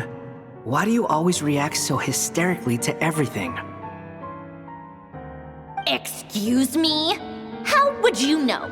You shouldn't be so quick to judge complete strangers. It's very bad manners. Oh, please. It doesn't take that long to figure out that you have a temper. Where does a mere student get that kind of confidence? I've actually published more papers than you. Not that status counts for much. Even Paimon's applied for academia admission. Huh? Are you serious? See? This is why I can't be bothered to explain myself. She recognizes no one's skills but her own. Okay, fine. I'll hear you out. So, tell me, how do you propose to solve my computing power problem? This world itself is constantly processing all kinds of information. If it's the world's future you're trying to calculate, you need a processing device that's designed to cope with that volume. Easier said than done. Only Irminsul can handle that kind of... Wait, is that what you're suggesting? But surely we can't just plug my formula directly into the ley lines. You should be able to tell that I'm not human, right? Yeah, I noticed. The technology, though, seems pretty ancient. Very different from Fontaine's. It's a completely different system. Conrian, to be precise. I'm what they would have called a puppet. Puppets need an energy source and processing power. The artisans who built them sought out the materials most suited for that purpose. You? Do you mean... The Traveler and I have talked it over. He's willing to vouch for you. So, I'll allow you to borrow my core for your calculations. It was built using wood from a silver white tree, which makes it a small part of Irminsul. Conrian technology and Irminsul wood. Who in the world could have built you? Are you sure about this? A puppet without its core will cease functioning completely. And if it's left in that state for too long, it might not recover.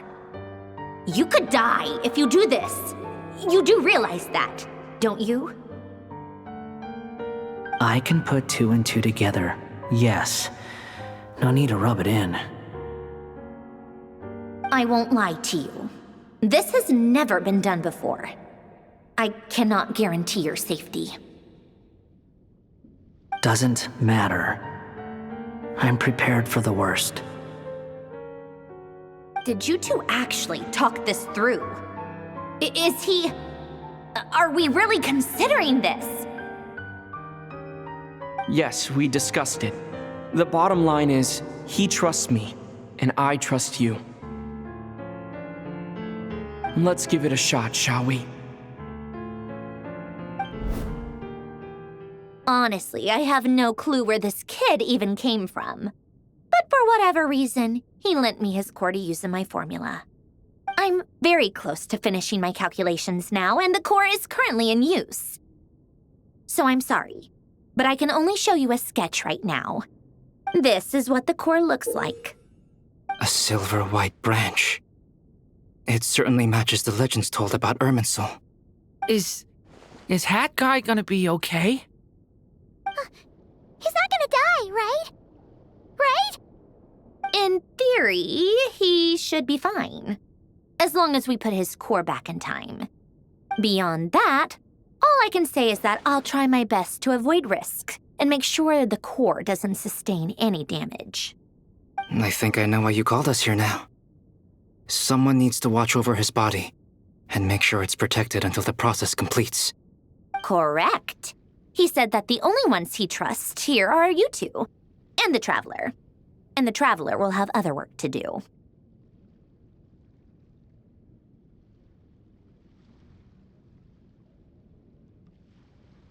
He will have our undivided attention.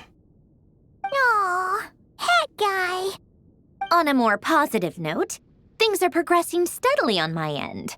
I'll call everyone in for a meeting once the results are out.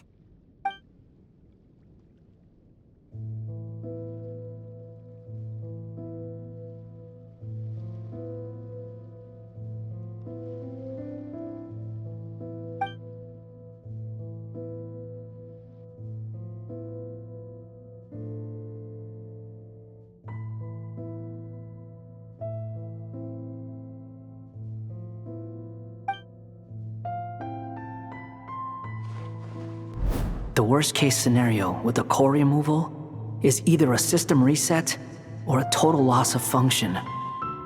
But I'm not afraid. A quiet death should have been my fate long ago. A core is completely different from a heart. It's like another vital organ entirely. I never believed it could be a true replacement for what I sought. But in the end, it turns out the core was more useful to me. Pretty funny when you think about it. It's like the punchline of my entire life. Do you think there's any difference between a puppet and a human? If not, then this would just be another samsara. I have already experienced both a past life and a next life.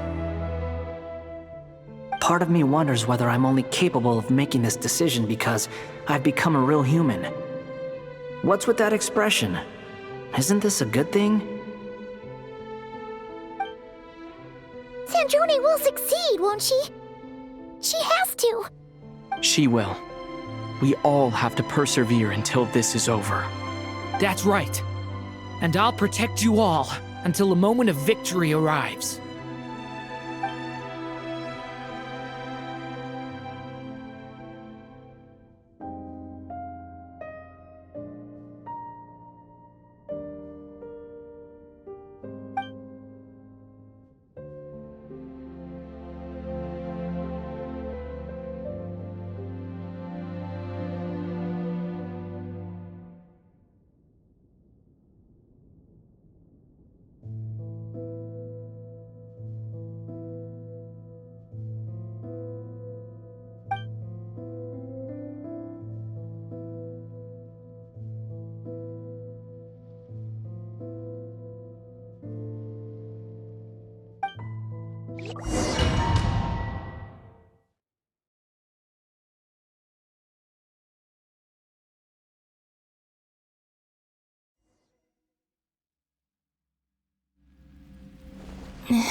Who are you? Call me Sonnet. You have the same power as Canon. Sonnet. So, you're the goddess of the iridescent moon? Oh, goodness. You recognize me? Well then, what's your name? Columbina. Columbina Hyposelenia. Hyposelenia. What a lovely name. Did you choose it yourself? It was a joint effort between me and my friends. Friends? You mean your friends in the heavens? Huh? Oh, sorry. You must be exhausted. I apologize. Hang in there. Let me introduce you to my older sisters. Do you mean the other two moon goddesses? Arya and Canon? Wow, you sure know a lot. Hey, Does that mean that our story goes on into the future? Oh, I guess that wasn't the best question to ask. It's alright. We were prepared for that possibility. You could say we were too prepared. I can't even remember how long my sisters and I have been here by this point. When did you get here? How long has it been? I can't say for sure, but it feels like it's been forever. I see. Are you feeling alright? You look a little unwell. I can hold out a while longer. We don't have far to go. The place where my sisters and I are based is just up ahead. Don't worry, they're both really nice. I'll introduce you.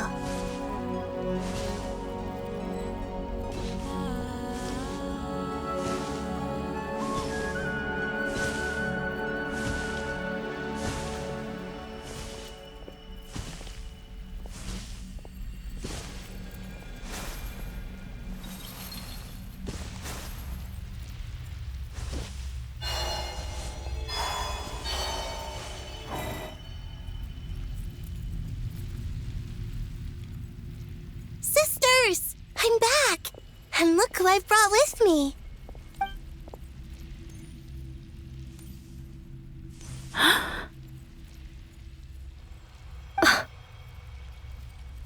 It's our lovely little sister, born in the far future.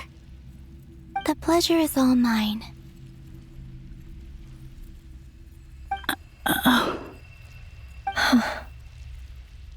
Allow me to introduce you to Columbina Hyposelenia.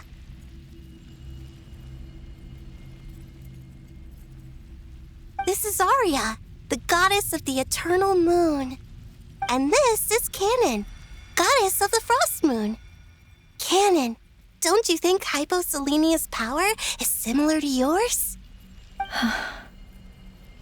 Hello, Columbina. I apologize for our startled reaction just now. And please, forgive our little sister if she's been annoying you. She tends to talk a lot. It's fine. You seem shy. Don't worry, Columbina Hyposelenia. No one can hurt you here. Could you tell me where here is? Please. I must know.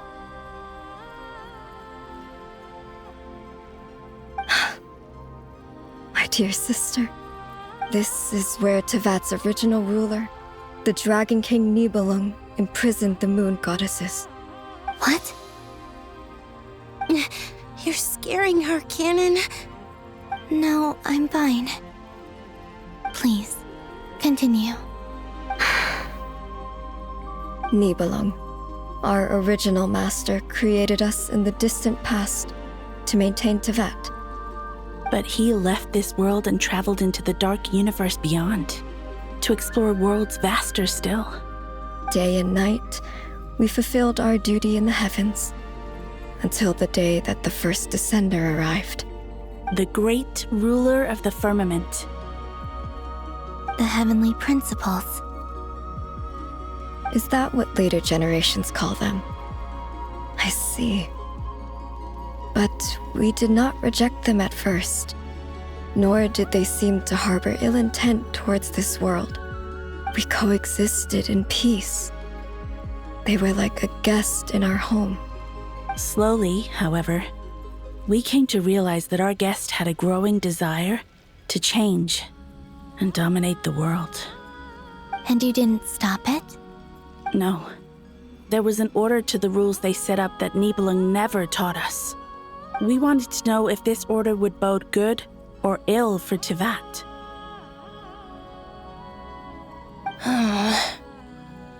All right. Canon and I wanted to know. Sonnet was against it from the outset. Later, we discovered that this great ruler of the firmament bore an almost paranoid hostility toward the desire of certain life forms to seek power, or Perhaps they feared them. They would even cast down celestial nails as manifestations of their power, to punish the civilizations of the world below. Only this was far beyond mere punishment. Right. Their rules brought order, but the price people paid for merely testing the limits of those rules was far too great. I did everything in my power to help the punished escape catastrophe, but still, too many lives were lost. The ancestors of the Frost Moon Scions were some of the ones you helped. But just when we had decided to take countermeasures, the Dragon King, Nibelung, returned. And so began the War of Funerary Flame. So, that's the name the world gave that war in the future. Well, who won in the end? As far as I know, the Heavenly Principles won, although it came at a great cost. They remained in Teyvat, where they continue to rule to this day. And the world's original master, the Dragon King Nibelung, was destroyed. And what of the moons? Are there still 3 moons in Teyvat's skies? You can tell us the truth, Columbina. We know we are but remnants of a bygone age. We are prepared for the answer. Only the Frost Moon remains.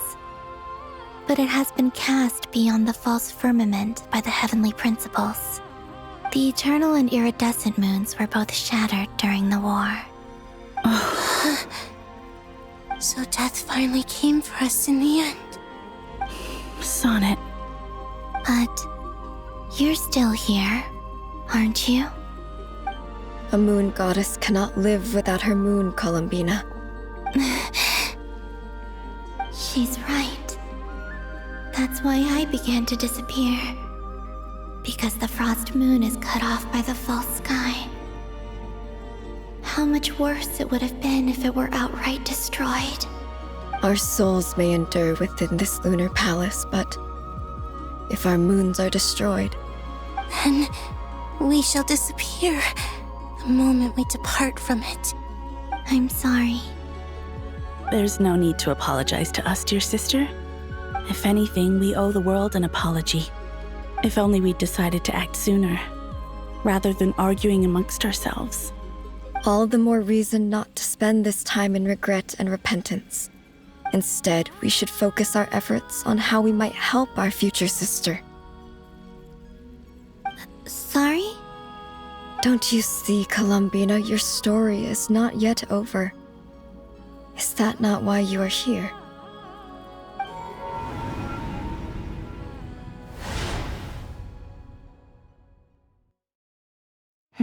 It's done.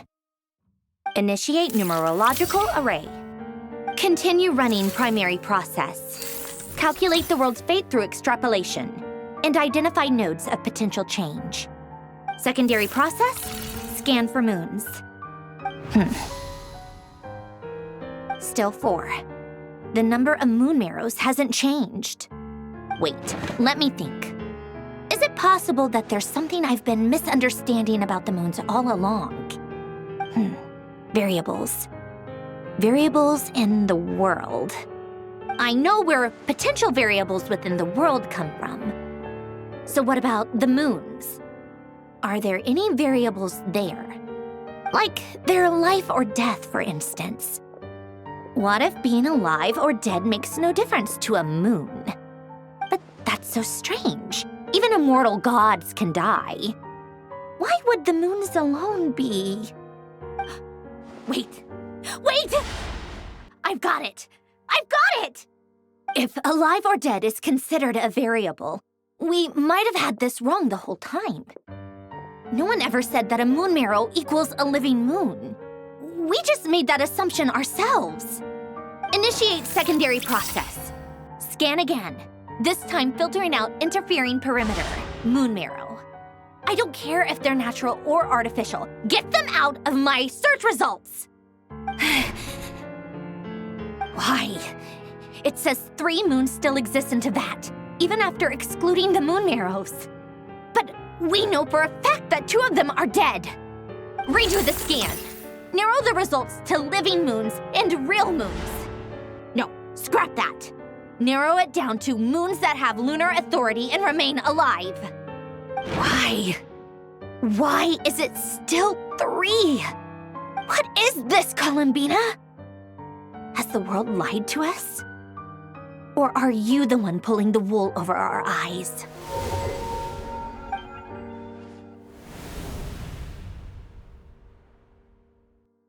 So, you think that the moon's reflection might be where Nibelung imprisoned the 3 moon sisters?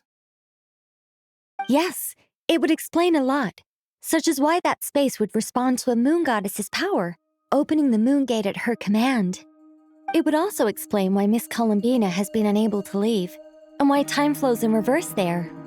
In the messages she sent, Columbina promised us she'd find a way to return, but we have no way of knowing how, when, or where this might happen. The fact that she still has yet to reappear in this world indicates that returning from that place is no easy feat. We cannot afford to simply wait for her. So you're saying, if she could return by her own power alone, she would have done so long ago? Yes, she certainly wouldn't leave it to this late stage when it's so touch and go. I've been giving this some thought, and I've come to believe that Luanatar might be an anchor that she left behind, as a sort of future waypoint. This could also explain why Luanatar is always by the traveler's side. Sounds like a plausible theory. If that's the case, there must be some criteria we need to fulfill to allow Columbina to return to the present. The question is, what could they be?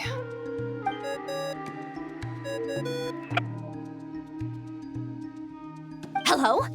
Listen up! This is extremely important!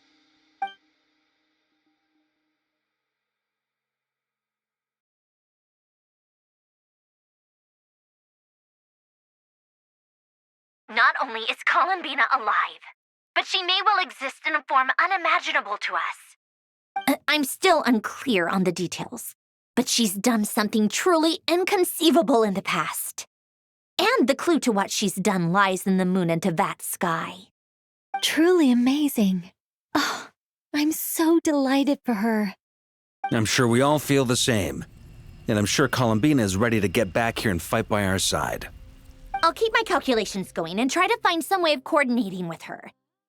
But that's not an excuse for everyone else to slack off, okay? All of you had better keep trying to think of solutions. How can the dead moon still live? And Luanatar...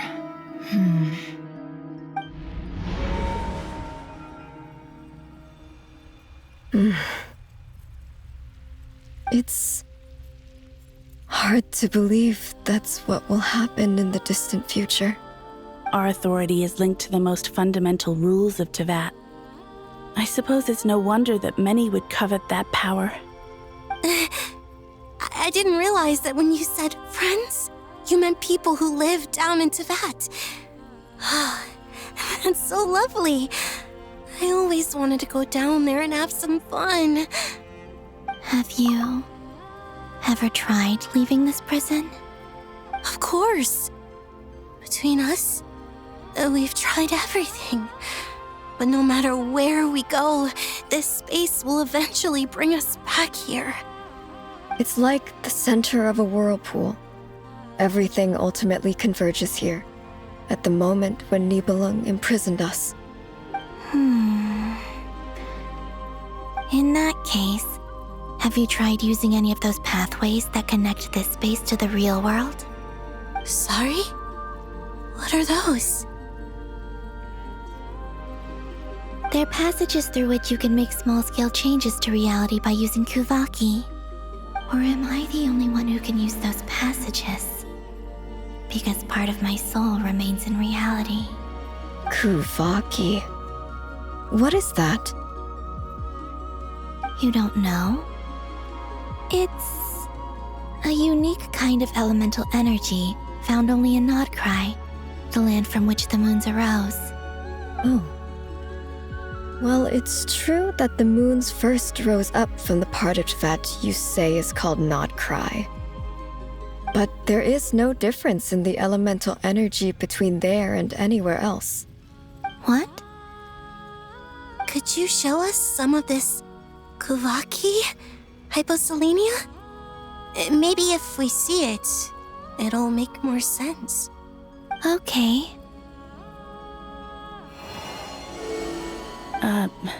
Isn't that just your power? What? But it's everywhere in Nodcry. In the air, in the land. Even the creatures who live there have adapted to its influence. How curious. This Kuvaki certainly did not exist anywhere in the world before we were imprisoned. Let alone influence living creatures. So, how exactly does it affect them anyway? Can they float in the air like us? This is so strange. Why would their reality differ so much from mine? Columbina, you're looking for more than just a way out of here, aren't you? Yes. If I am to help my friends, I will need trilunar authority on par with that of our foe. You mean... you'll need our power? This sounds extremely risky. The Three Moons' powers are not mutually compatible. Concentrating them into one goddess will be a very painful process. And if anything goes wrong, it could tear you to pieces. I know. But I'm willing to take that risk. Even so, let's say we successfully transfer our authority to you.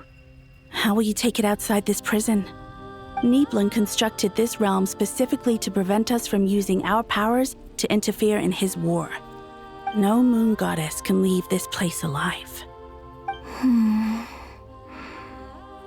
What if I don't leave alive?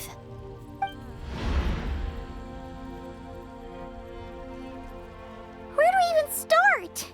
How are we supposed to figure out what we're meant to do to help Columbina?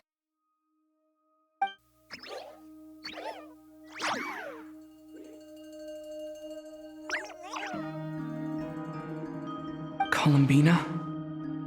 What do you need from us? If she really got to the beginning of time in there, how do you think she'd leave us a message?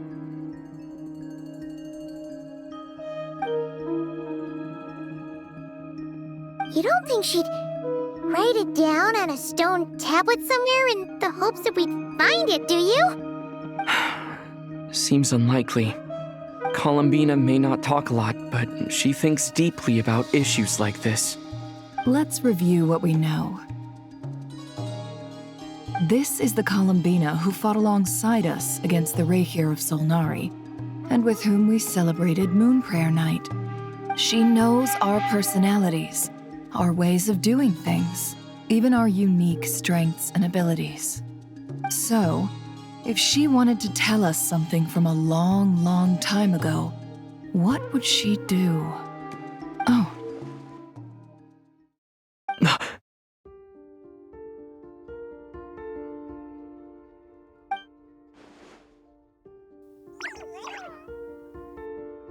Traveler, you once said that those golden ripples also appeared when Luanatar was born. What if Columbina left Luanatar here, not just as an anchor to the real world, but for some other purpose? If she is part of Columbina, and Columbina knows that I can see past events through her... Oh yeah! Like when you peeked into Rarir's past through his heart! Nefer, wait! If you're right about this, and you can really see past events through Luanatar, your eyes, they'll... Oh, I know. Looking at Rarir's past in Conria was already enough of a strain on my eyes. Looking this far back into the past, it'll surely blind me. But it's our only chance. This is the only way. Boss. We spoke about this once, a long time ago. Do you remember what I said, Yehoda? The day I lose my sight, the Curatorium of Secrets will be yours to run. But... What's wrong? I'd be overjoyed if I were you. This day's come a lot earlier than either of us expected. I need to know you'll honor our agreement, Yehoda. Promise me. Yes, Bossnef. I promise. Are you sure you don't want some time to think this through? What is there to think through? I should have gone blind after our battle with Rerir. Frankly, it's almost criminal that I got away with it for this long. Then at least let me take some precautions on your behalf. And if you really do lose your sight, I'll visit your office every day and make sure you're well looked after. Oh, please, anything but that. I was actually ready to go through with this. Are you trying to scare me into backing out? As if I could ever scare you. I'll assume you're just joking to calm your nerves. All right, enough chit-chat. Let's do this.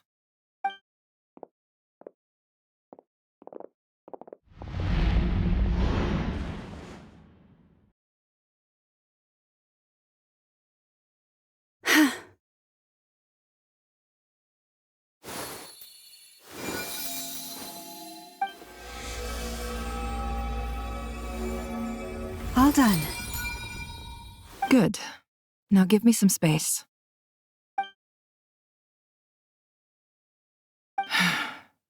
Come on then, little one. Show me what happened in the past.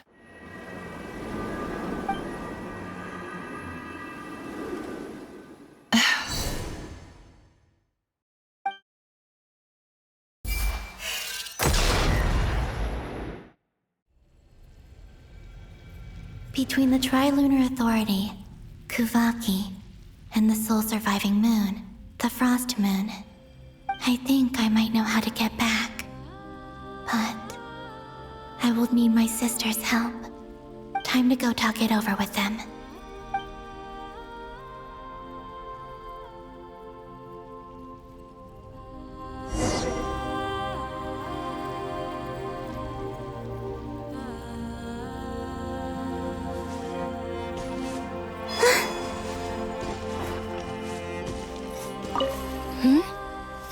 Have you decided what to do? I hope it's not too dangerous. You really scared me when you said that thing about not leaving here alive. Come on, let's go find the other two.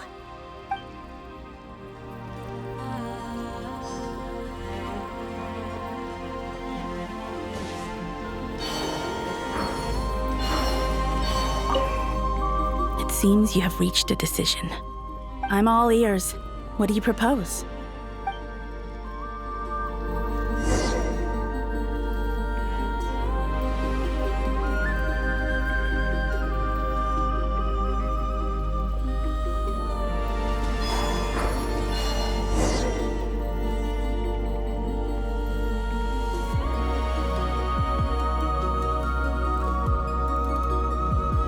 Have you figured it out, Columbina? Tell us. How do you plan to leave this place? I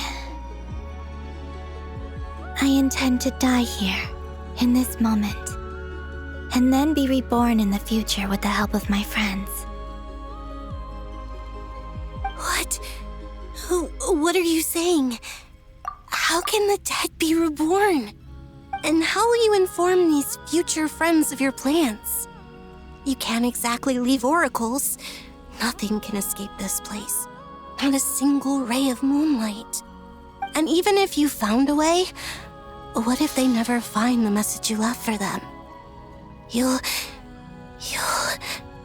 No, that won't happen. Come again? They will find my message. I'm sure of it. I'm not following.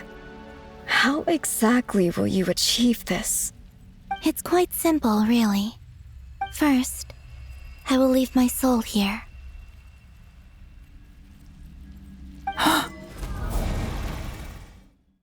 I see it.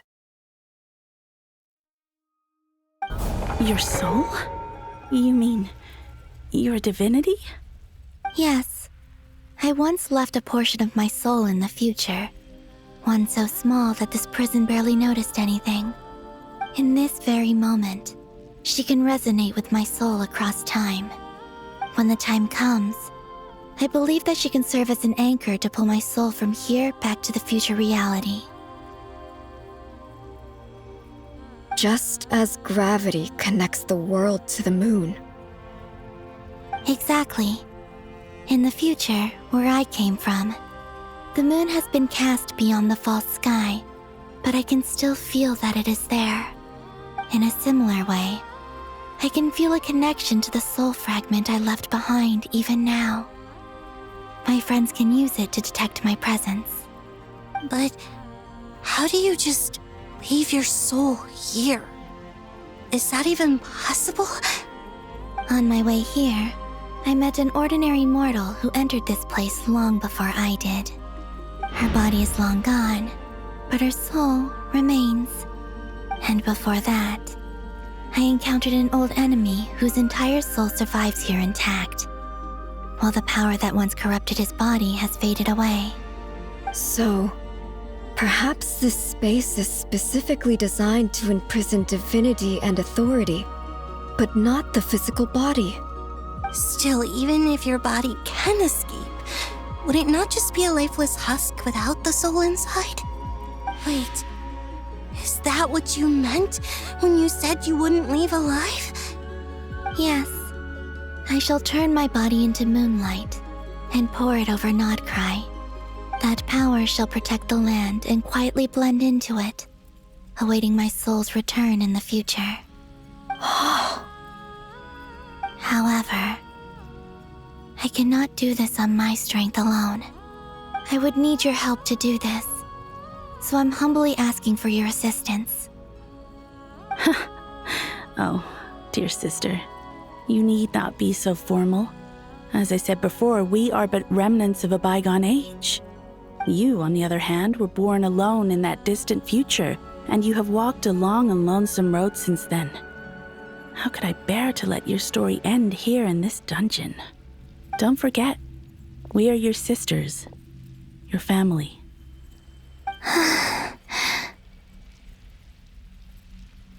Arya's right.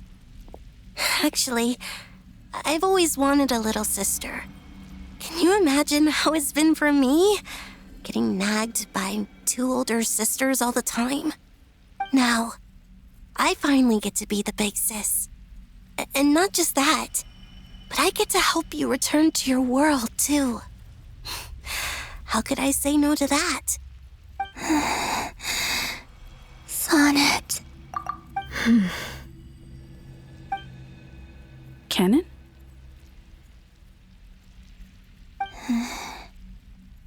I'm sorry. I know this is a bold request. The Frost Moon is rightfully yours, and it remains intact. Oh, no, please, don't misunderstand me, Columbina.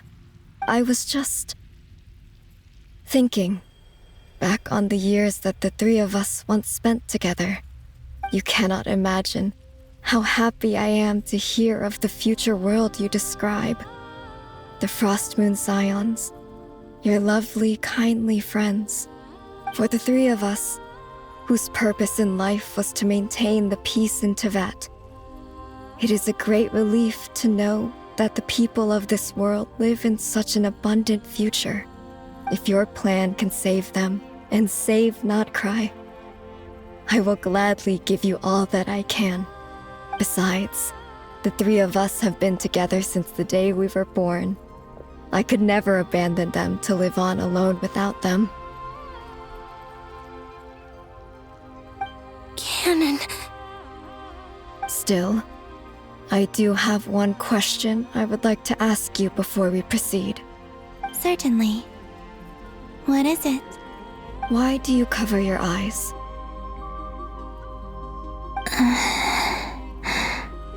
Yeah, I was curious about that too. But it seemed personal, so I didn't want to intrude.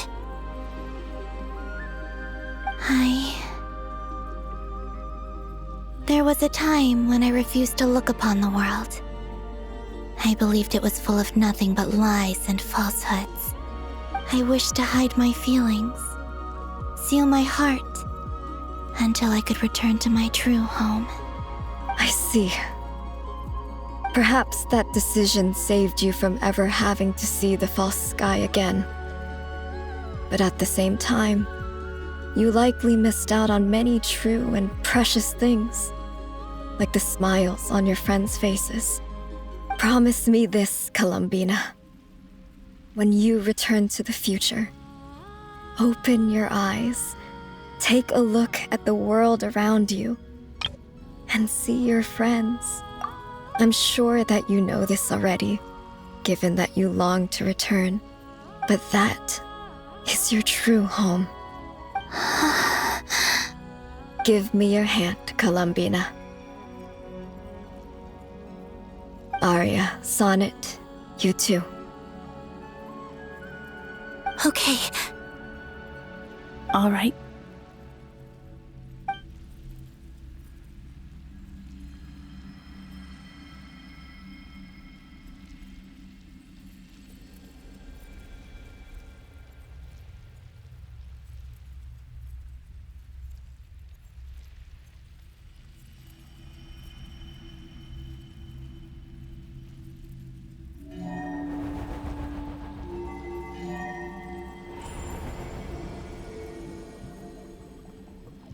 We once were the songs sung for eternity, but now it is you who must continue to sing. We once were the tides in the great river of time, but now we subside, and you arise. We were the messengers of madness and inspiration, but now the lies have faded, and your truth must endure. We are souls awaiting the sun. You must return to be with those who smile when they see your face.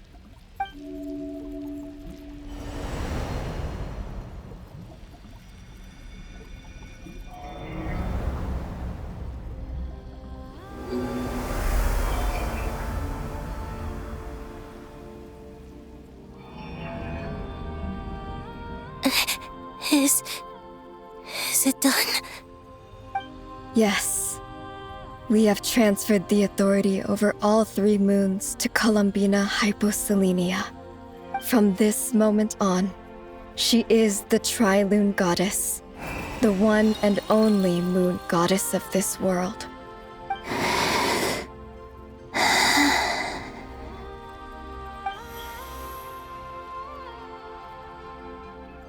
Thank you. Thank you, my sisters. Now go, and do what you believe is right, Columbina Hyposelenia. Be aware that we cannot grant you the power of the 3 moons beyond these prison walls. The conflict that arose over their remains following our disappearance will still take place. I understand. Sisters, oh, my body. It feels... Now that we have given up our power and authority, our bodies are merely mortal shells. This prison is dissolving them as we speak. It's okay, Sonnet. The end must come for every god, just as it does for every human. That's all this is. The final destination of our lives. Canon and I will be by your side the whole way. We have one final request, Columbina. Could you use the 3 moons' power to send us back into the real world? Now that we have lost our powers, I doubt this space will seek to hold us further. It's just... we would like to spend our final moments together in the only place we ever called home. Of course. Gladly.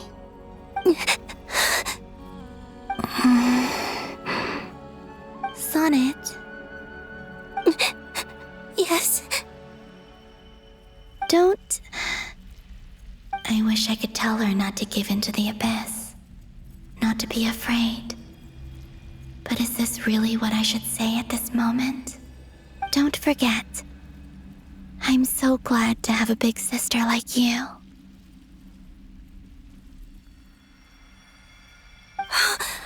No, Hypo. Thank you. I'm okay. I'm not afraid. As long as my sisters are with me, I won't be afraid.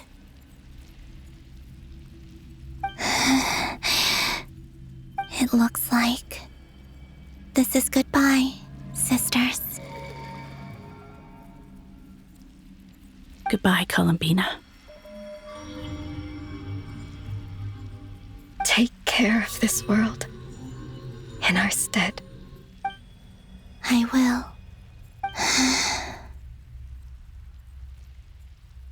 And now, it's time for me to bid farewell to my body, too. May it become the moonlight that keeps Notcry company through the long years ahead. So this is why Notcry was not always home to Kuvaki. It only appeared after I poured my body out upon this land, and only this land. Kuvaki responds to me because it is me, my body, answering the call of my soul. And the golden energy I've encountered on my way here was, in fact, that very soul, which I am about to leave here to guide me. O power Trilune, eternal moonlight. I, Columbina Hyposelenia, lay aside my body. Let it be cast into the dark night to illuminate the future. May it be a companion to all who dwell beneath the moon.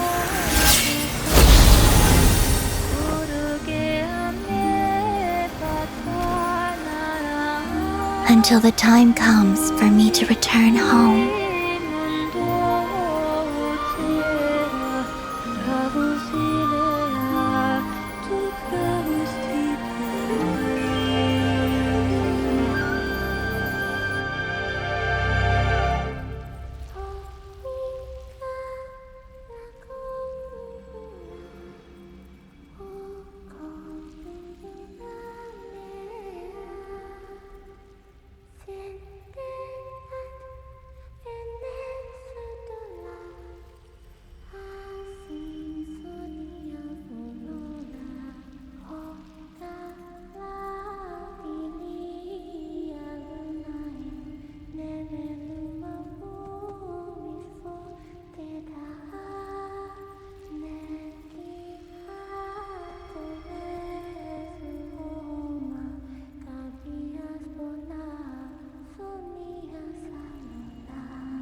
Boss! That was crazy! Were we even allowed to see that? Is anyone? Oh, can you still see? How many fingers am I holding up? I see 2 fingers, and a look of sheer terror on your face. Truly astounding, Miss Nefer. Your eyes have glimpsed the very ends of the world, and yet they remain as sharp as ever. Or is the credit for this miracle due to Miss Lauma? It seems that even time itself is no match for your medical skills. Surely you jest, Mr. Flins. I suspect we have Columbina to thank. She must have realized the immense toll that the ritual would take and purposely set aside some of her power in the past to protect Nefer's eyes when this moment arrived. There is always a great price to pay for witnessing the truth, but it seems that this time, Columbina has shouldered that burden on our behalf. She chose the perfect method of getting a message to us. Though her eyes were always shut, she was clearly so perceptive. She knows us well. She knew exactly how we would think and what we would try. Despite being separated by time and space, we're seeing the same possibilities and seizing the same opportunities. We still don't even know if she's okay right now. But as long as there's a chance we can do something, we'll fight to make it happen. We'll get you back somehow, Columbina.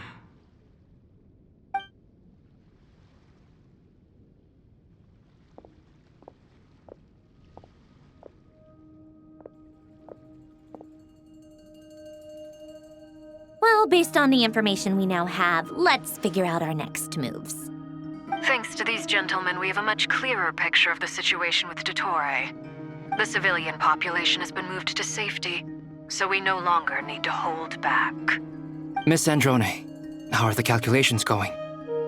So far, so good. I'll keep seeing how far I can push the system, though. Can't have Hat Man being powered down for nothing. There's still a long road ahead. Where should we begin?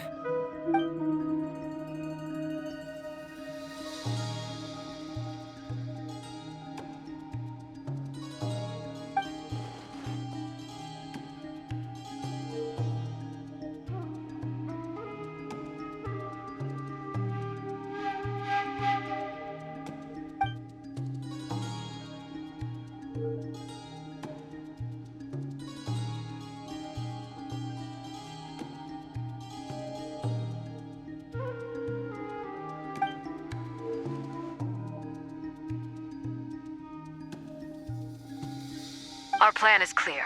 Time is short, so let's get moving. There's just never enough time, is there? Time is the bane of my existence. Ugh. Anyway, I'm gonna get back to work. All right, we'll do our part too. Yeah.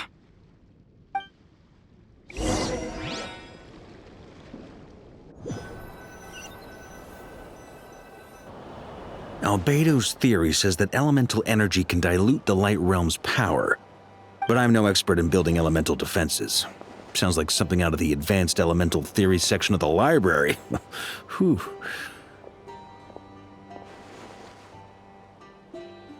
You seem quite troubled. Well, yeah. I mean, who doesn't get a little flustered when they're completely out of their depth? You were the very picture of confidence back when you approached the Hexen Circle. Yeah, I could have been faking it through that whole meeting for all you know. Who's to say I'm not just a ball of nerves in a charming and gregarious package? Oh gosh, really? I'm so sorry, I had no idea. Well, you're all the braver for it. Still, I was much more in my comfort zone than I am here. At least in Mondstadt, you can cry for help from a cliff top and actually stand a chance of summoning Barbados himself. Things have never looked bleaker than they do now. If we don't pull this off, Tevat's doomed, isn't it? Oh, you think so? Actually, yes. Yes, it probably is. It's a shame. Don't put too much pressure on yourself. Tevat has faced annihilation many times in the past, but it also gave us you, didn't it?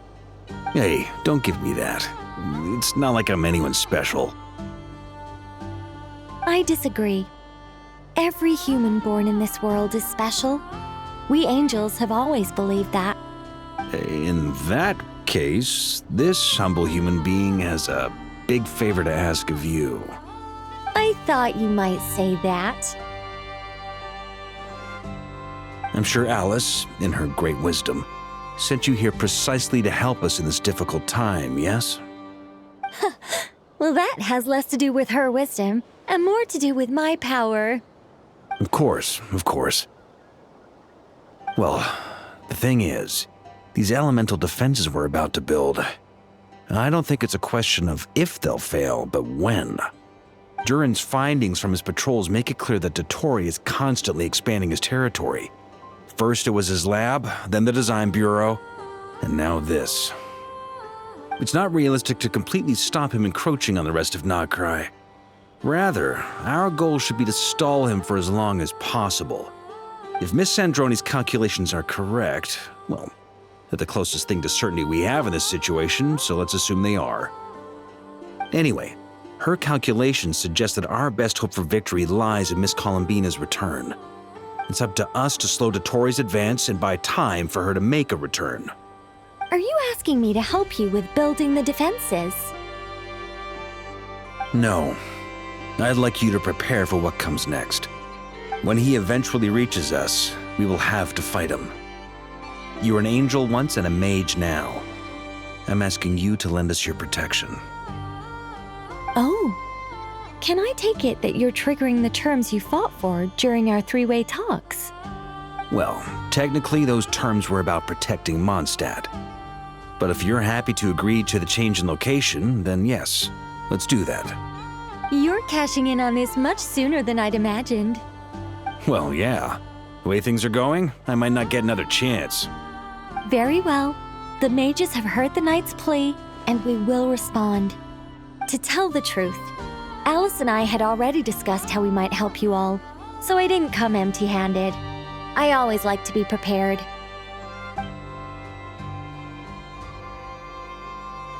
This is... wow. Yeah. This is great. Seriously, thank you. It's been many long years since I had a chance to dazzle humanity with a little divine intervention. To humbly serve as a reliable and responsible guide. Anyway, Knight of Boreas, please accept this gift in recognition of your great virtue. Go now. May the angel's blessing deliver you safely to your destination.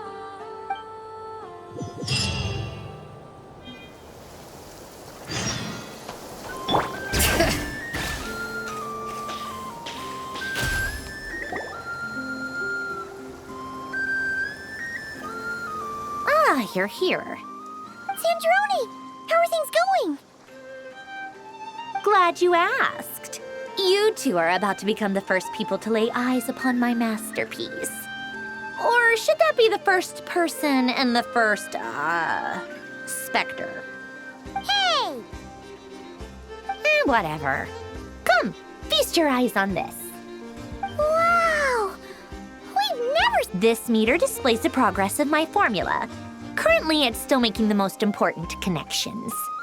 Once it's finished running, I'll deliver it right to your side. And then, we can finally bring Columbina back. What do you mean, deliver it? Can't you just tell us over the Dodo communication device? It'll just be some numbers, right? Ugh, you're such a greenhorn. This isn't the kind of formula you solve in math class. It's a highly complex algorithm capable of constructing a framework of rules. Ugh, whatever. We'll be here all day if I start trying to explain it. All you need to know is the formula must be completed before we can bring Columbina back.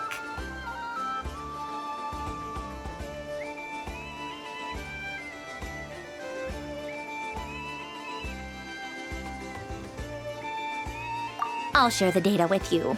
Nicole's agreed to let me use her information channel, so we just need to use the Dodo communication device like so. And... there. Now you can check in on my progress. Wow! Look at that! You're amazing, Sandrone. About time you recognized my genius. Took you long enough. Anyway, that's all from me. You should check on the others if you have time. Make sure we don't have any weak links in the chain. That might sound harsh to you, but close supervision is a common practice in the Fatui. Not looking to catch anyone out. I just care about everything going smoothly. That's all. I'm kinda stuck here while the formula's running, so I need you to be my second pair of eyes in the meantime.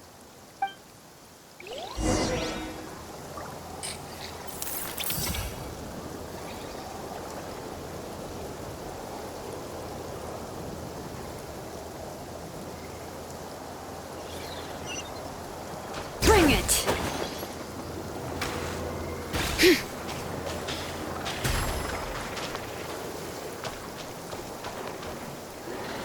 Yes, Miss Moonchanter? What are you staring at? You always address me in the strangest ways. Lady Moonchanter 1 minute, Miss Moonchanter the next. Yes, and? Are either of those incorrect? Not as such. It's just that I simply call you Nefer nowadays. Uh-huh. That's my name. What's your point? The point is I don't add any honorifics or titles. Meaning what? That maybe we're on friendlier terms now than we used to be. Is that how you see it? And I thought I was the one with eye damage. Never! Wilma! Paimon, traveler. Just swinging by to check in on you. How are things going? Did you manage to get some rest? Don't worry about me. I won't slow us down. And I give my all to ensure our victory. Ah, yes. Allow me to give you two a quick checkup. All done. You're both in good shape.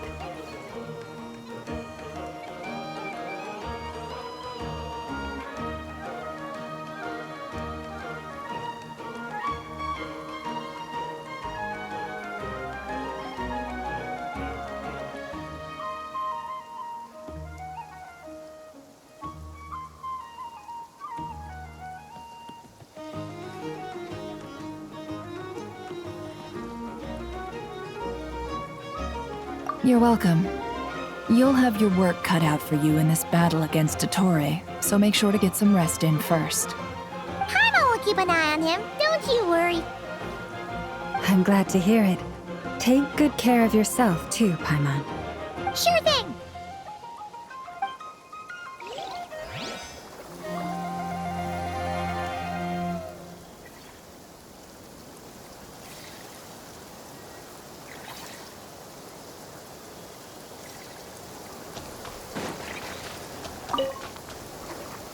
Traveler, Paimon, a pleasure to see you both.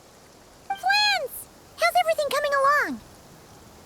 Fairly well, if I do say so myself.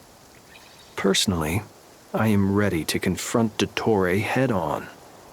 Ooh, you sound much more serious than usual.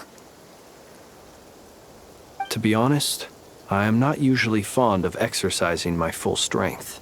For one thing, it's hardly conducive to maintaining a low profile. Besides, I believe one should have the right to choose when to show their hand. I am conserving my strength until the moment of battle is upon us. Anything to boost our chances of victory. Seeing you get into the zone like this really puts Paimon at ease. Huh, Traveler? I consider it an honor to have your trust. Rest well. I look forward to seeing you both in your element during the battle.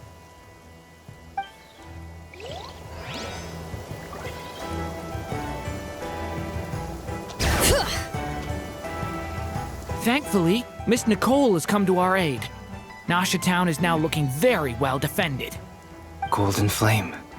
Yes, that's Nicole's power, all right. Based on the latest message from Grandmaster Varka, it sounds like they've reached an agreement. The situation should be more stable with her assistance. Everyone will have at least some degree of protection. Albedo! Durin! Hello there, you two. Are you well rested?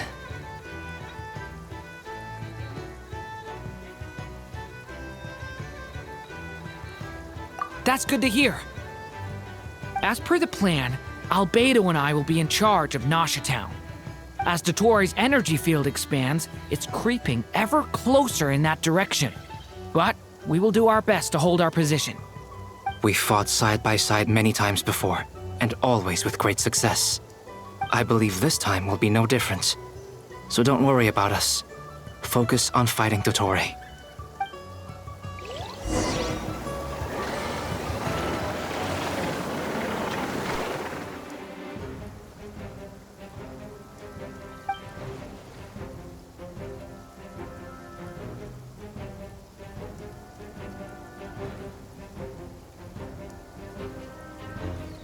Here they come. That's quite a horde. As we expected. Get ready, everyone! Take your positions and prepare to engage. Let's begin. I'm at the ready.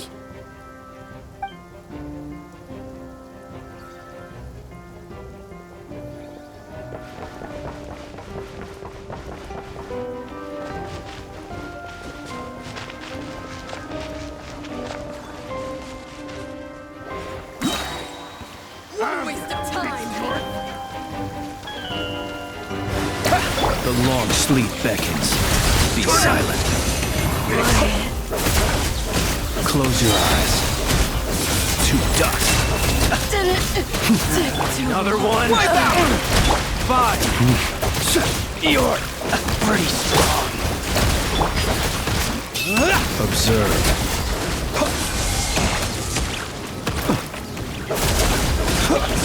Be silent.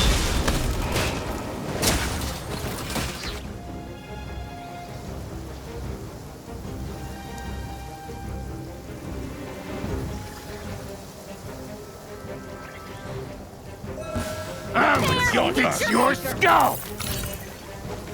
Forest, protect us. By the frost. Time for the No more lies. These creatures cannot stand against us. Oh, fighting talk. Just don't let your guard down. That goes without saying. I'm hardly the risk taker in this group.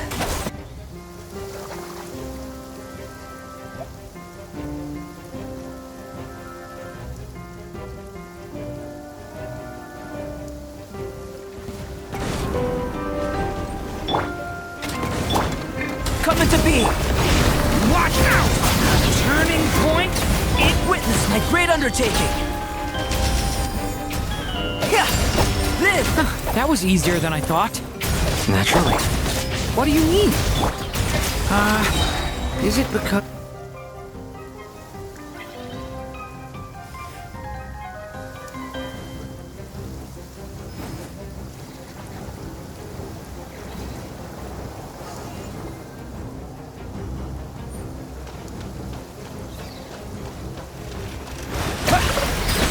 With one heart, we pray. Observe. Can't hide the truth. People have always used fire to drive away wild beasts. Wouldn't a lantern work just as well? You read my mind, my dear friend. I was just about to say that. All right then, dear friend. Bring the light! Close your eyes. For the everlasting forest. Bombs away! Can't hide the truth.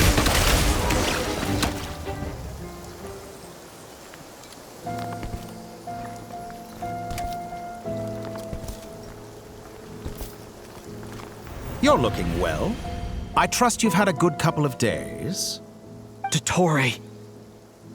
It's actually a good thing, in my view. If the subjects of my experiment were to die prematurely, it would throw quite a wrench in the works. And so, I must thank you all for your resilience. We are no longer on the same level, but you are nonetheless worthy of my respect.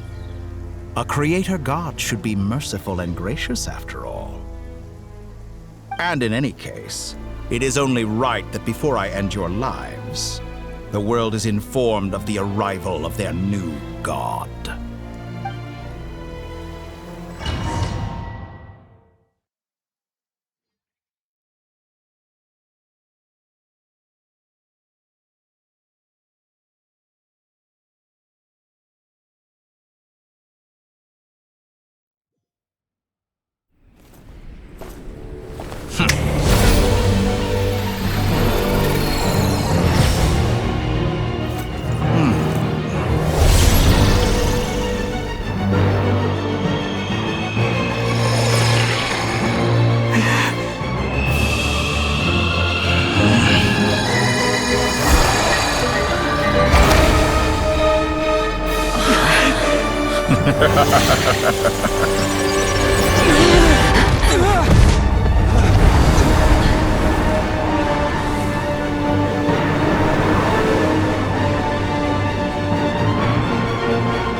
The experiment begins.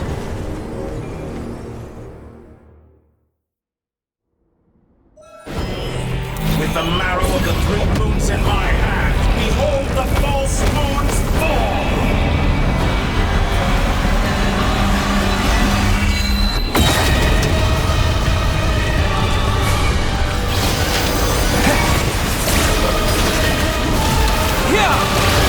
With one heart, we pray.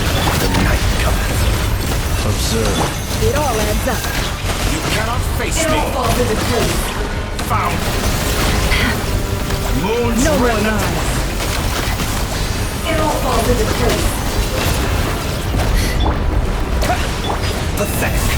Close your eyes.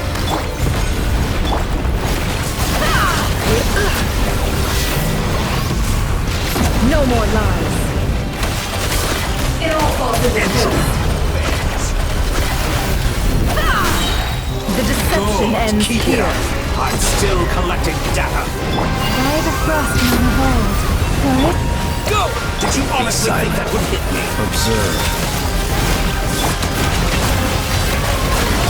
It all falls into Like place. an ant in my palm. I've been moved inside another space, and it's sealed off. Looking at the structure of it, it seems like the Tory intends to trap us here. There's no exit. Our endurance is about to be put to the test. Intro. Water jet! Me! It all adds up. Excellent! You barely managed to touch my level. Can't hide the truth. Let's see what you're made of. No more. Leave this one. Water jet! With one heart, You cannot face me.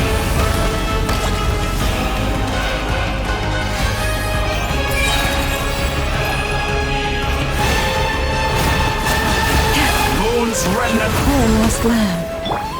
Water jet! Bombs away! By the frostman of The old. marrow of the three moons in my hand. Behold the false moon's fall. Forest, protect us.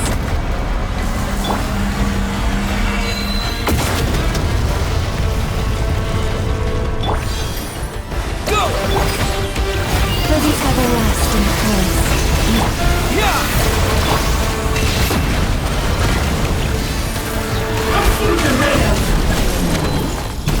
Good. Keep it up. I'm still. Tell me, where will you try scurrying off to next? Looks like Dottore has opted for a divide and conquer strategy. But we will not allow him to triumph. Now, I shall pray for our victory.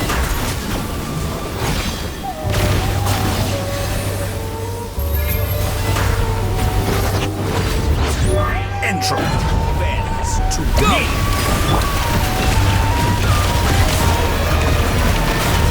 Good. Keep it up. I'm still collecting data. How dumb. Go. Go. No more lies. Face me. Can't hide the truth.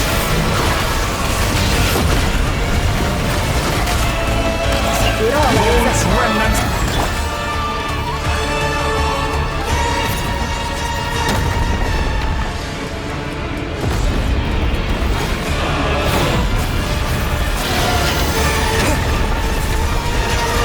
Go. No more lies.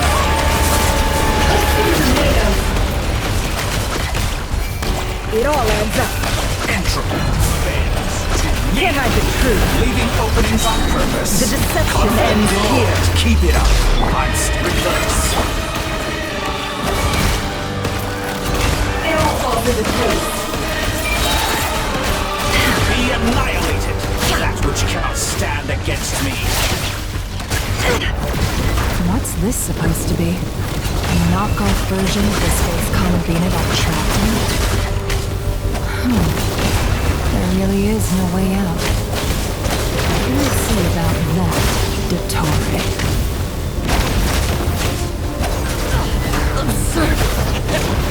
Pathetic. My apologies. I had not intended to take your teammates from you. You have a choice. Obey and I. An excellent deal, if you ask me. Won't you consider it?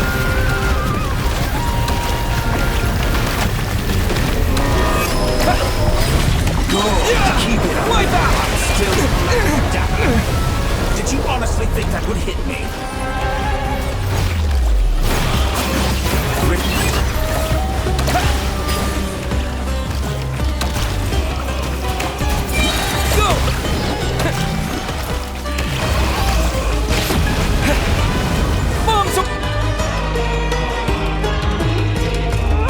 I'm aware you've been working on some little tricks to surprise me with, but it appears that none of them have come to fruition.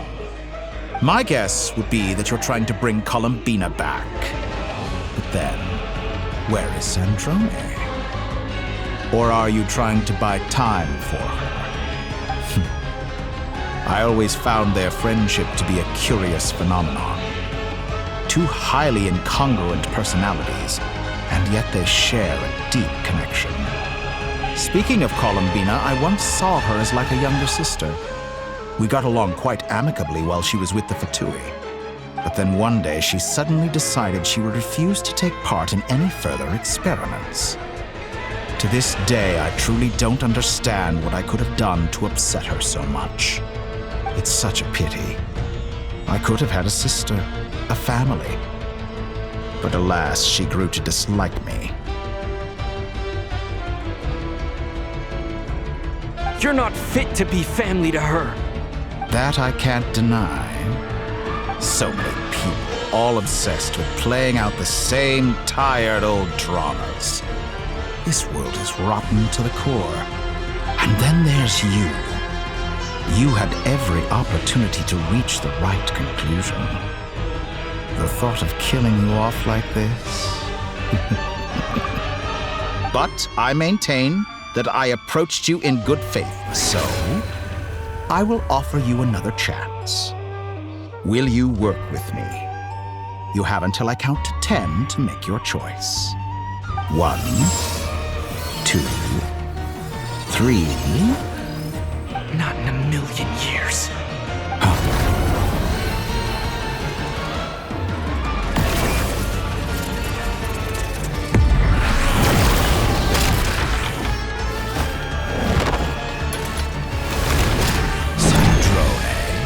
What a pleasant surprise.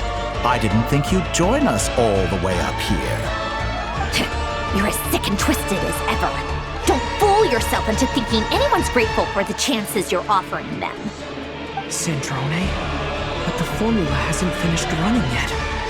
Funnily enough, I was just discussing a collaboration opportunity with the Traveler, and then I see you, who I must say is a good example of an opportunity gone to waste. Gone to waste? I said that everyone would get one chance, and you've used yours to march right back into the lion's den. So yes, it's an utterly wasted opportunity. And what makes you think I believe a word that comes out of your mouth? I was planning on disposing of your little formula after wrapping up more urgent business here. But since you've taken the trouble of serving it to me on a silver platter, I can simply bring it forward in the schedule.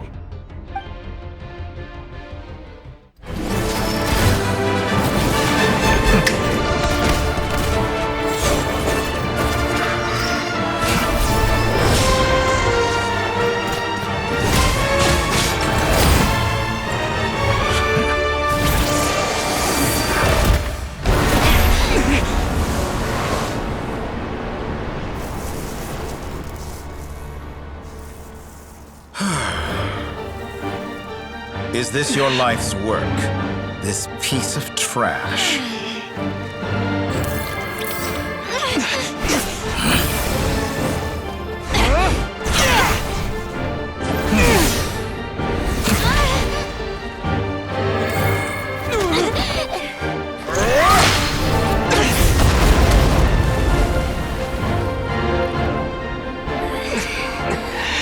Your formula runs too slowly, Sandrone. You put your hope for success on others instead of fighting dirty. That is why you have failed. Now, whom should I slay first? Any volunteers? No one? How nice of you to leave the decision to me.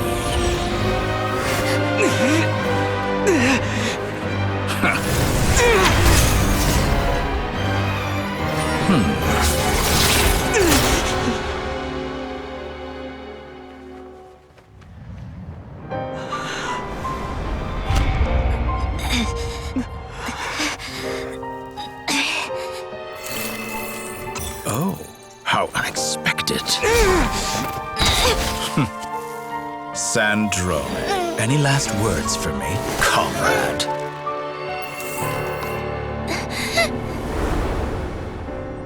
Is there anything you wish for? Not really. But I've always known what I don't want. Go to hell, Dottore.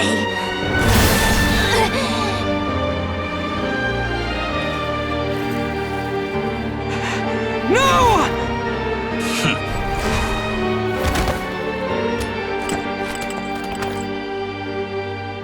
And now, you have failed.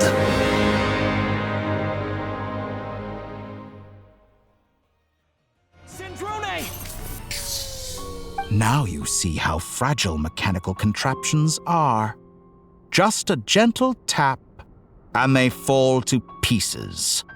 However keen of an inventor Sandrone may have been, her death spells the end of the formula that was running inside her body.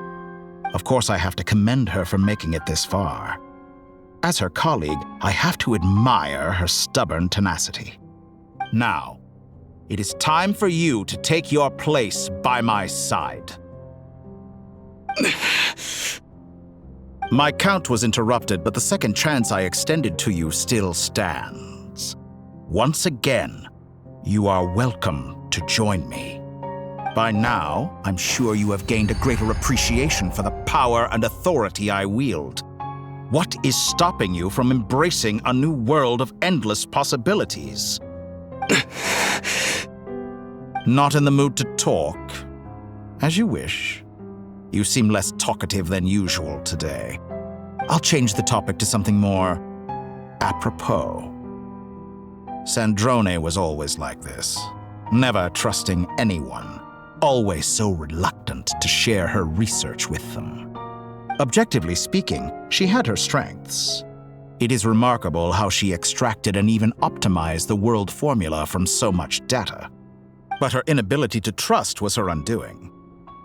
Had she allowed someone else to monitor or run the formula for her, you might still have a chance at victory even now. But regrettably, she was a stubborn fool. As much as it pains me, she had to go. Dottore, maybe this is news to you, but people can change. Columbina surprised you when she escaped.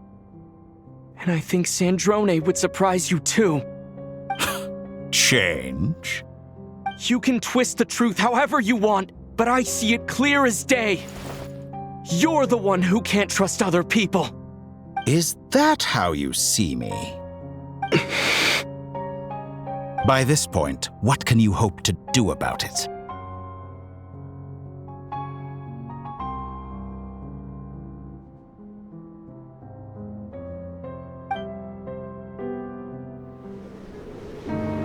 It is pointless to fight on. You've already lost. Wrong. You can't win this, Dottore.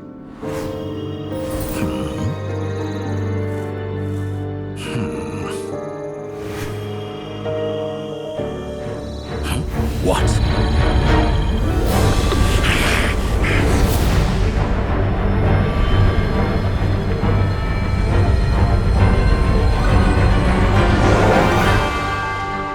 My formula can get us 90% of the way.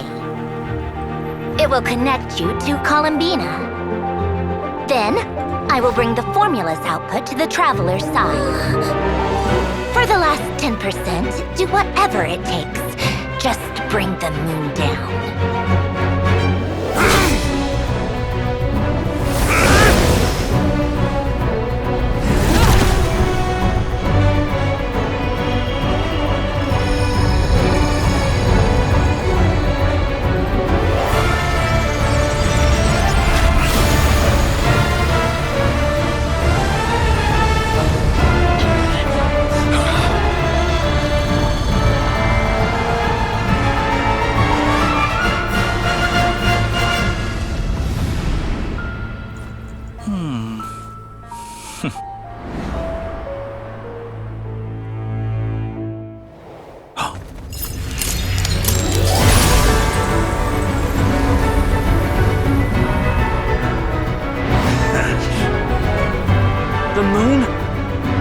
will never be yours!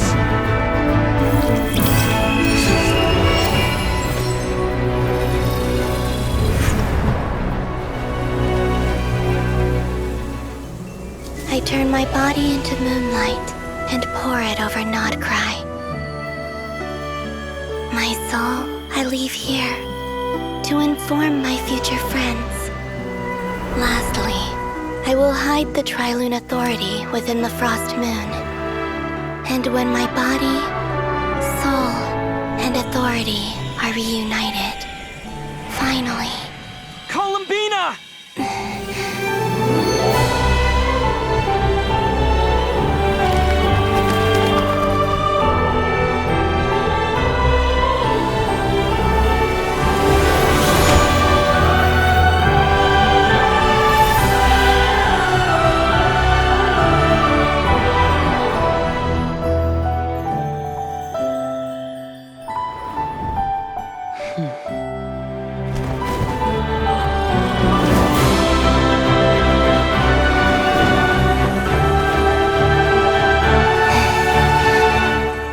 It's been too long.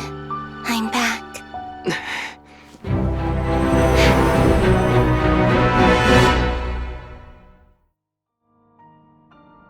Stay focused on the battle, Traveler. What a touching reunion. Though I personally find myself repulsed by the sight of weaklings huddled together for war. Now, quite finished patting yourselves on the back. Show me how long you can stand.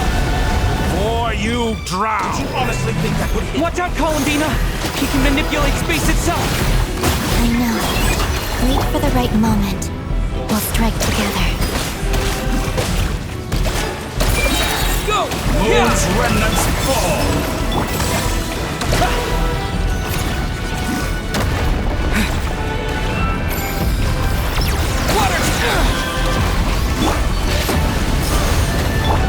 Water jet! Entropy bends to me! Bombs away!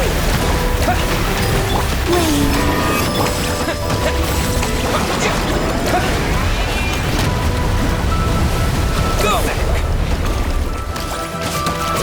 Water jet! Be shackled! Found! Enough! First, like an ant in my palm!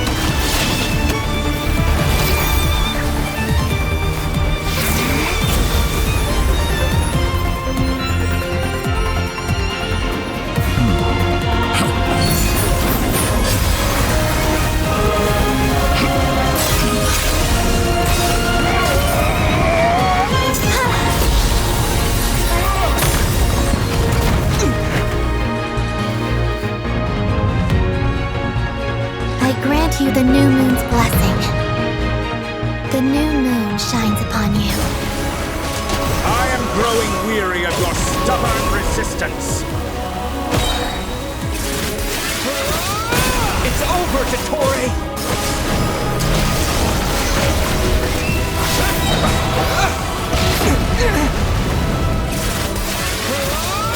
Time to pay for your hate! No longer must the world cower in the cold night. Our future is not... Let the moonlight dispel the darkness. In this rotten, decaying world! Everlasting as the moon. Only I can shape the new world!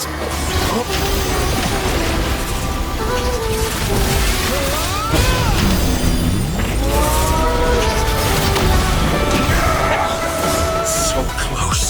I was so close to the new...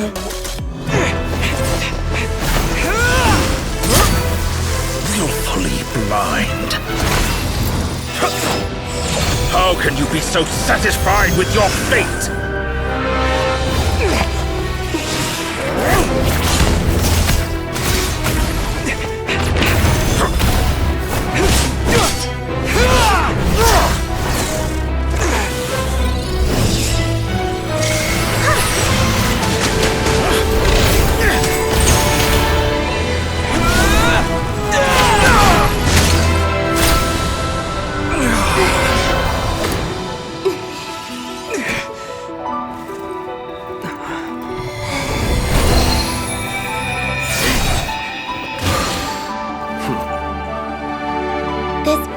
is never about fate.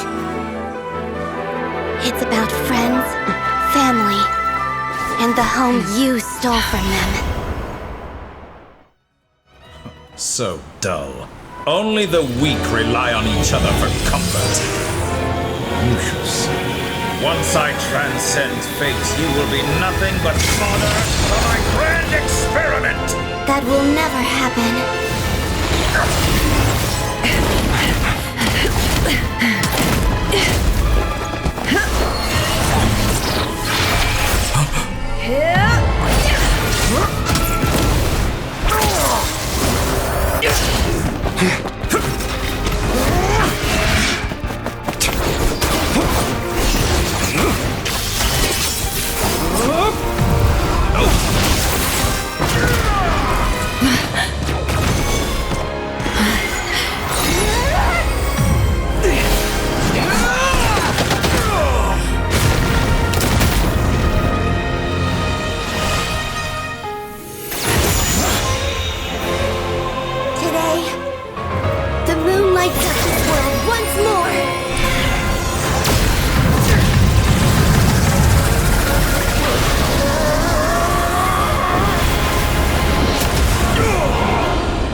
No, this world is our home.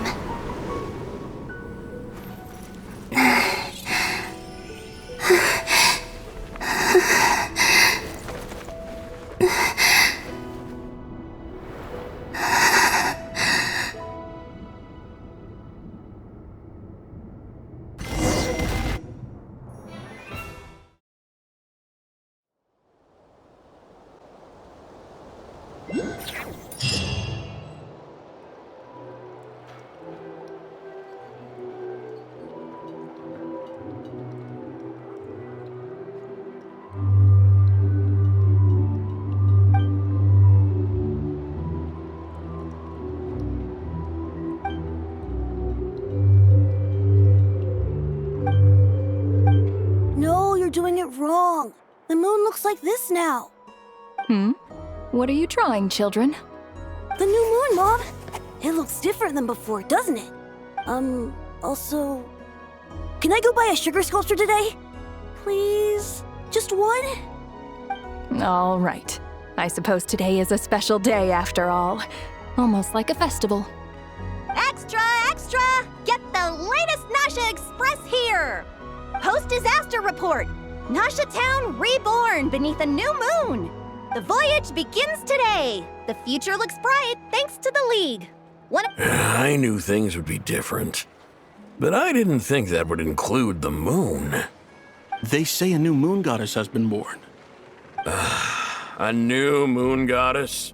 Who's saying that? The Frost Moon Scions? I guess so. I'm not too clued up on the details. As far as I'm concerned, the moon's still in the sky and it's business as usual. Hey, since we've come all this way, shall we grab ourselves a free meal while we're here? Are you a convert now? Or are you just here for the free lunch? Oh, come on. What does it matter? After everything we've all just been through? That smells good. All right, that's it. I'm hungry. Time to eat. Come on! We gotta get there early, or there won't be any good spots left! Shh, keep it down. This is a residential area. What if people are still sleeping?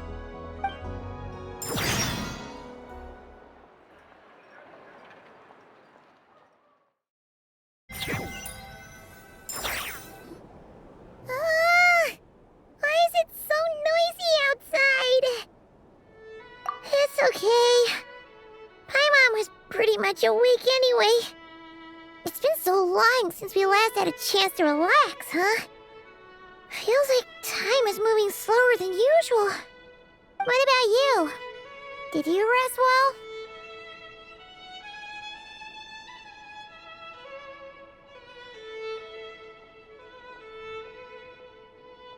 Still winding down from everything that's happened? Or Or are you wondering how our friends are doing? Or is it about what Dotori said to you?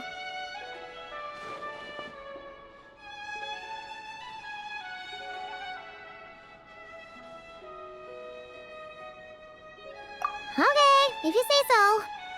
But don't push yourself, alright? Let Paimon know if you need to talk. What we just went through was a lot. It's totally normal if you need some time to get back in your groove. Luonatar disappeared after Columbina came back. Apparently, she was part of Columbina's soul or something. Still, Paimon kind of misses Luonatar somehow.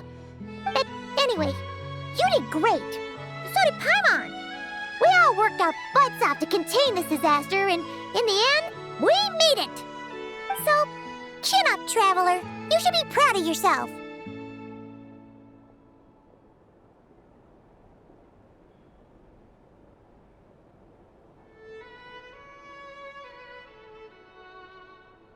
Hey, don't poke fun. You should be glad that Paimon's growing as a person. Paimon didn't think you'd mention it. You have no idea how anxious Paimon was. She was worried sick about you. Well, if you really want to show Paimon you're sorry, you're gonna need to make it up to her. You better be ready to splash out on a lavish meal.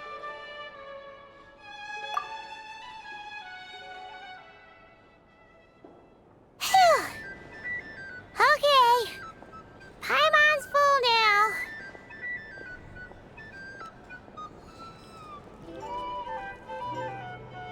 Huh? Oh, well... Hey there, Traveler and Paimon! Good morning! Morning, Yehuda! Here for some breakfast? Oh, I've already eaten. Just need some water. I was mostly worried you might forget what day it was today. So, I came over to remind you. Careful there, Paimon. Too much food will make you drowsy. Don't let anyone catch you hiding at the back and nodding off during the league meeting. You should probably be saying that to Aino. She's the baby of the group, if anyone. True. You know, I'm surprised that all these competing groups are actually coming together to try to solve things together. Definitely a first for Nodcry. Well, nothing like a region-wide calamity to bring people together. After that, surely even the most self-interested people have to realize that going it alone isn't worth the risk, right? Try telling Boss Neff that. She's not exactly convinced that people are gonna get with the program. Really? But if she's so pessimistic about it, why'd she agree to be the Curatorium's representative in the league? Probably 'cause even though Unity sounds like a pretty far-fetched idea, the benefits it would bring make it worth a shot. I think things will work out, though. I swear, Nodcry feels like one big family now with everything that's happened. More than it used to, anyway. Paimon's with you on that one. And it seems like plenty of other people agree, too. Just listen to the bustling streets. All right. Everyone's been rebuilding these last 2 weeks, and the evacuees have been coming back in droves. Life's slowly returning back to normal. Which means my workload's probably gonna shoot back up. Were you about to head out? There's still some time before the ceremony begins, you know. Yeah, we were gonna take a stroll around the square and say hi to some friends first. Sounds good. See you later then.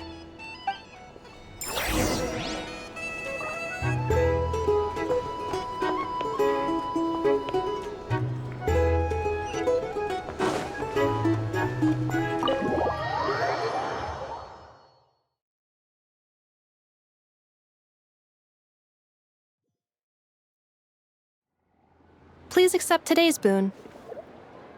Have a nice day. Are Paimon's eyes deceiving her? Or is that Inefa handing out food for the Frost Moon Scions? Hello there. Would you like a feast of the moon, along with some snacks of the day? So, what's new, Inefa? It was only a few days ago when we last saw you, but it looks like you've joined the Frost Moon Scions in that time. And I know too? What are you talking about, Paimon? We're just here to help, duh. In the wake of the disaster, it's all hands on deck. We responded to Lama's request for support. At times like these, the smallest good deed can inspire others and help them through the hard days ahead. And we're using eggs and heating tubes to make that a reality, in true Kromkake craft shop style!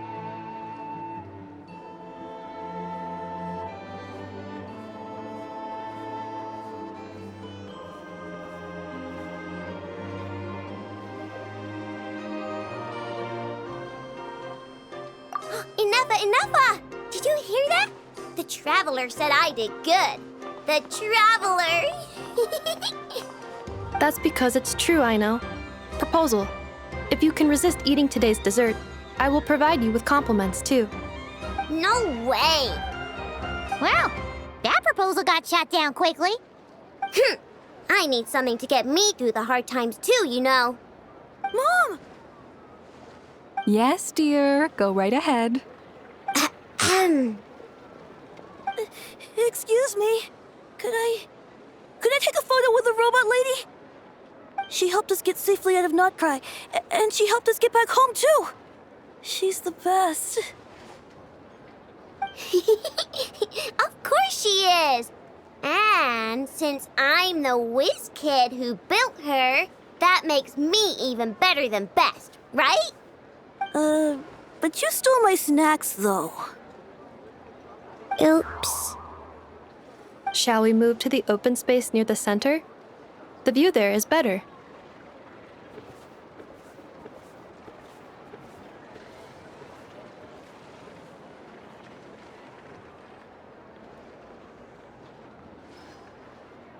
Thank you! Aren't you the better pick for this job, Flint? You underestimate yourself yet again, Master Ilua. Not at all.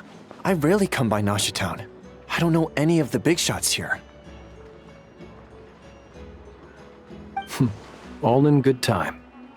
Socializing is a step-by-step journey. But you're much further ahead on that road, aren't you? You're not seeing the full picture. You know the truth now. My friends do not understand my habits. There is no question about it. The Lightkeepers need a representative in the League. Someone who is upright, cares about other people, and can realize their self-worth through group action. You say it like you wouldn't make the cut. I am most flattered that you think I would. Sigh a little less, Master Ilua, and have more faith in yourself. All the Lightkeepers agree that you're a very promising young man.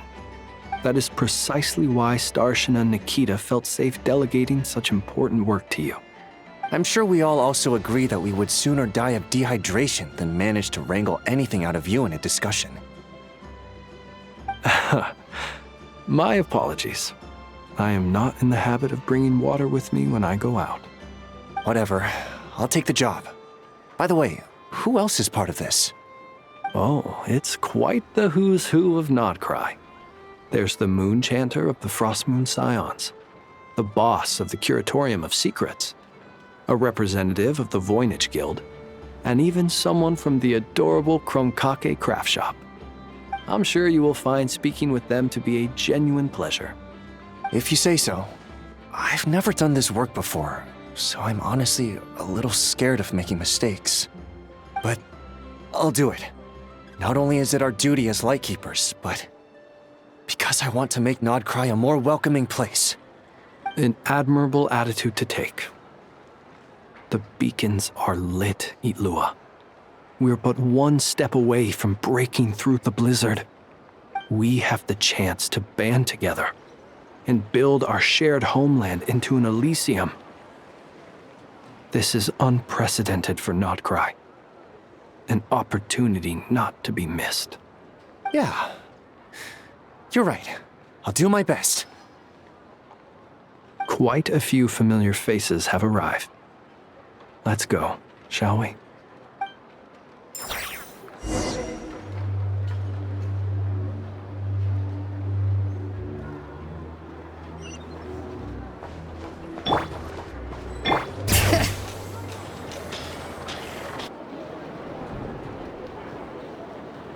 Wow! Everyone's here! You seem well rested. I know no one's asked, but I'm sure you all want to know, so let me just say, we're doing great. Thanks. Well, great, but not perfect. I'm starting to lose my mind from boredom. Can't drink a drop of alcohol while I'm waiting for my wounds to heal. I'm sure you had a sneaky swig or two. Wait, how'd you find out? I'm sure you must be missing Mondstadt after all these years away, Grandmaster. Yeah, you could say that again. Every time I get news from Mondstadt, it makes me want to go back and see the place for myself. Honestly, once things are wrapped up here, I think it'll be time to head back home. Hey, looks like someone's taking the stage. Can everyone see okay? Anyone need a boost? I'll just listen from the back. It's fine. You're taking this pretty seriously, huh, Durin? Well, it's not every day that I get the chance to see how people speak in official settings. Soak it up like a sponge. I'll make sure you get a chance to practice for yourself later down the line. Actually, I know just the thing. You can debrief the Knights of Favonius for me. Mr. Varka, are you forgetting that I'm not a Knight of Favonius? I can knight you. Any particular title you'd like? Is he joking? I really can't tell. You'll have to figure this one out for yourself. It'll be a good learning experience. It is my honor to host the opening ceremony for the League, and to have this opportunity to speak to you all in my capacity as Voynich Guild representative. Could this person also have been pushed onto the big stage by the real big shots? Guess I'm not the only one then. We come here today, having weathered the trials and hardships of yesterday, and having learned from them the importance of unity and cooperation. All right, here we go. Uh-oh, looks like Aino's off in Dreamland already. Wait, Boss is looking kinda drowsy too. What's up with her? Come on, get this speech over with already. Nodcry is our home, the land we rely on for survival. And as we chart a course for the future, may we persevere through the storms ahead as we sail towards a new era of prosperity, freedom, and hope.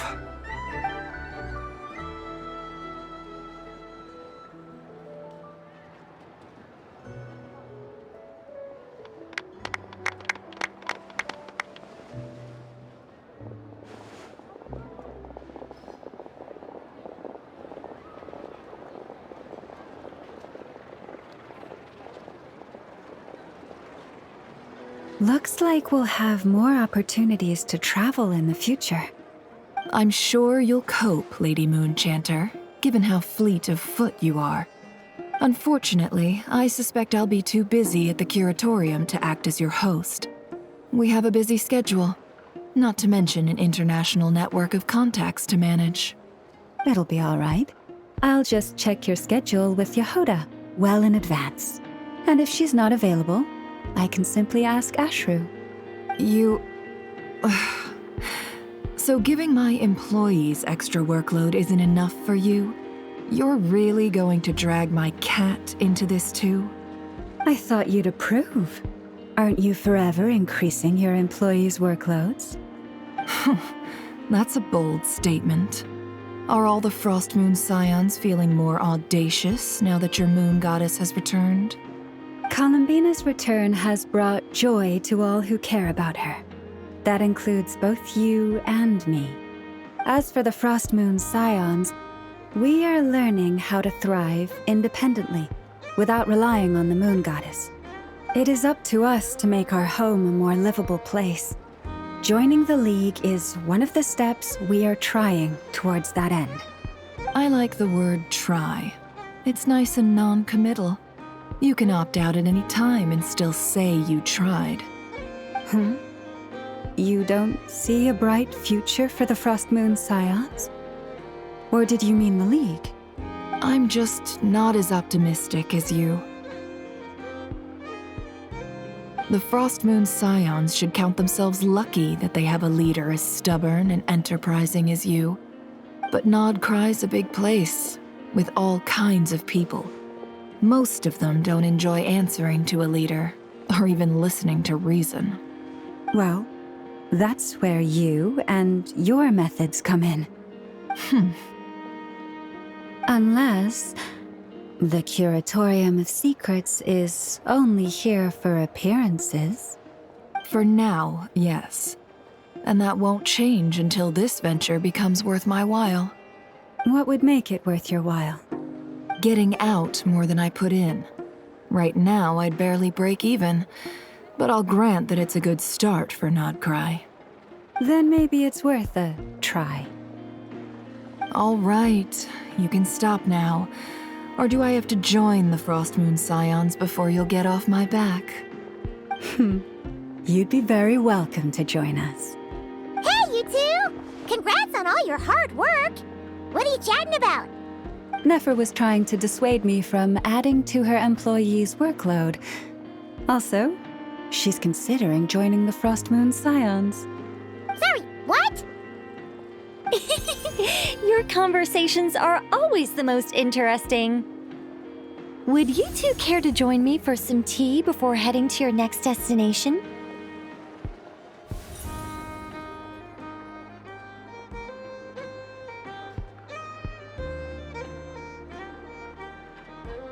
Nicole? Wait, where are you? Aren't you gonna show up today? Sadly not. I'm otherwise occupied right now. I'm sorry, Paimon. I can hear how disappointed you are. If it's any consolation, let me say that how things appear on the surface is a far cry from what they are at their core. Perhaps you'll feel better if you focus on the fact you have a special line of communication with the great mage herself. Okay? Has something happened? No, or not yet, anyway. Well, that's not ominous at all.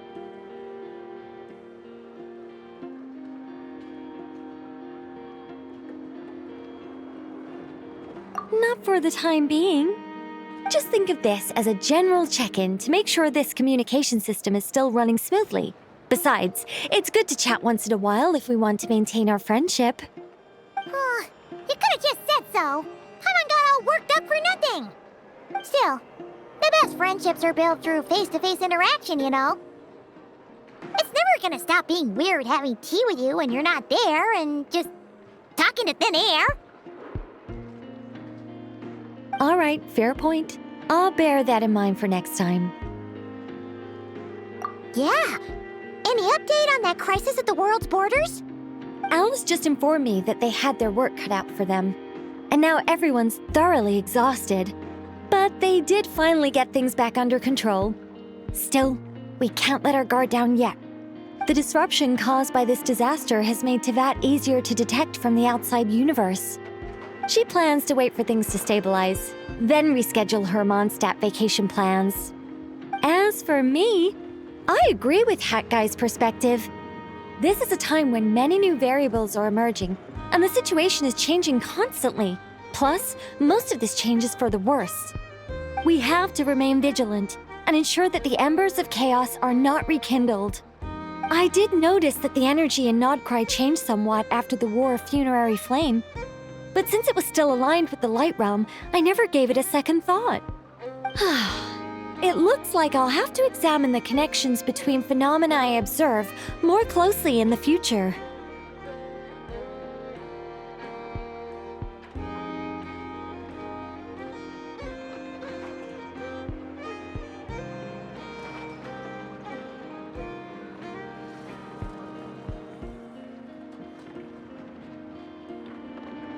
Just doing my duty. It's more or less second nature by now. Of course. To give you the full picture, I'd have to start with the substance from which angels were formed. Never mind. Paimon's right. Showing off my knowledge would be much more satisfying in person. By the way, you did receive the gifts from the Hexen Circle, yes? I'm not trying to claim credit or anything, but my pride demands that I at least mention it. They're quite similar to the protective talisman that Alice gave Dory, but with some very special enhancements. Oh! So that's what kept our friends safe when Dotori trapped them. Indeed. We went to great lengths to make sure they were invisible to his eyes. I'm so happy they came in handy. Still, not fishing for gratitude, by the way. I just want you to be aware that sometimes your friends may be protecting you in ways you cannot perceive. Anyway, I'll contact you if anything else crops up. If not, you know what they say, no news is good news.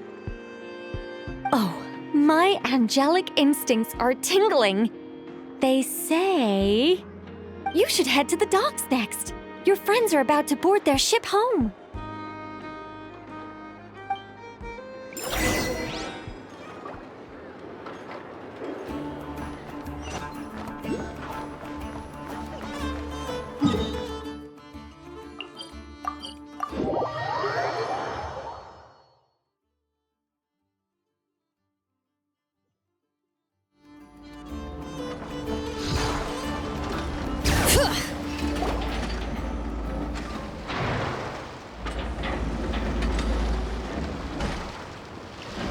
You're here. You're here too, Hat Guy. Are you heading back together? No. I'm bound for Sumeru, and she for Fontaine. We just happened to cross paths at the harbor. Everything seems fine. Sandrone may have an abominable temper, but she's always been very responsible with important calculations, and things entrusted to her by valued friends. You always speak as if you know us inside out, Mr. Hat Guy. Maybe I'm just a good judge of character. I certainly hope that's all there is to it. Regardless, you have been a significant help in this matter. For that, you have my gratitude. I didn't do anything special. Sandrone's the one who completed a seemingly impossible formula and turned the tide of the entire battle, even giving her life in the process. She's the one we should be thanking. Even we were unaware that Sandrone had hidden the real formula inside Polonia's body. She managed to fool Dottore into thinking the formula was running in her system by installing an identical-looking decoy within her. She probably realized that she didn't have the strength to stop Dottore. But this way, she could at least get him to lower his guard. She always worked like that. Always had a backup plan.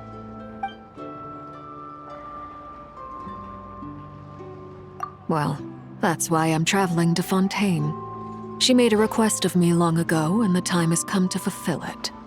Think of it as she said that should she ever fail in a mission, she'd like me to deliver her core and Polonia's to the Fontaine Research Institute. She also mentioned that she had made arrangements for people there to set her affairs in order. Some of her personal effects, such as her notes, were left to me. I've decided to take them back to the House of the Hearth.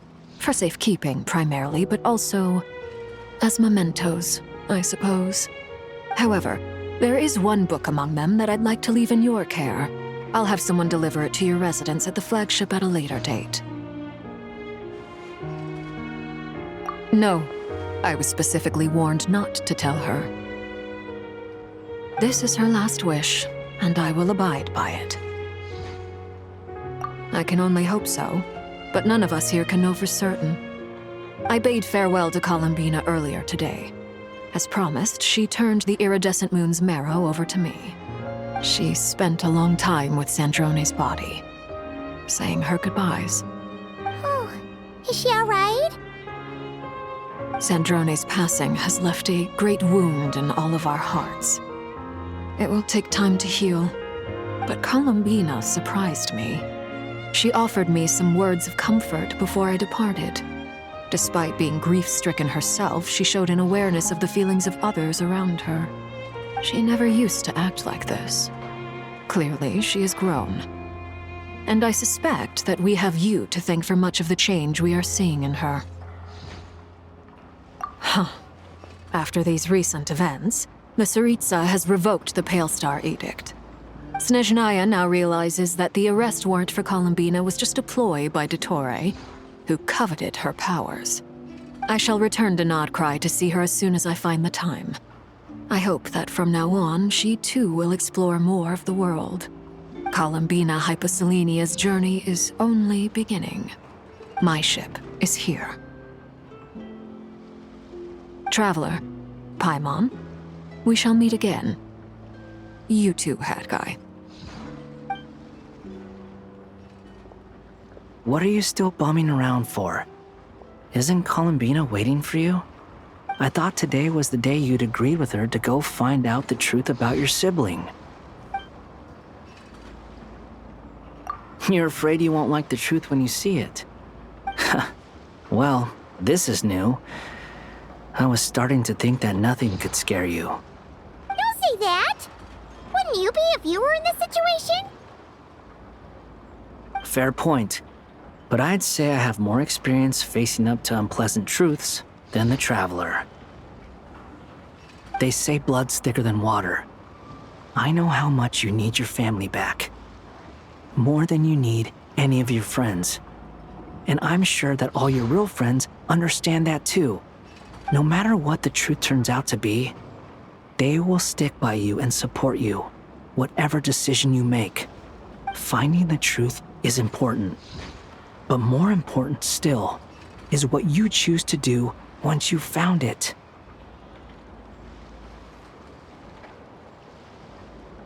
At least, that's the life lesson I've learned from my experience, grappling with the truth.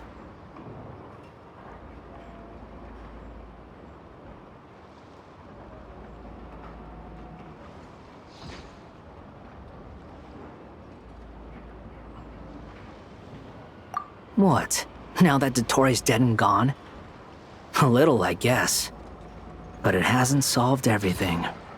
Maybe I regret not getting to end his life with my own hands.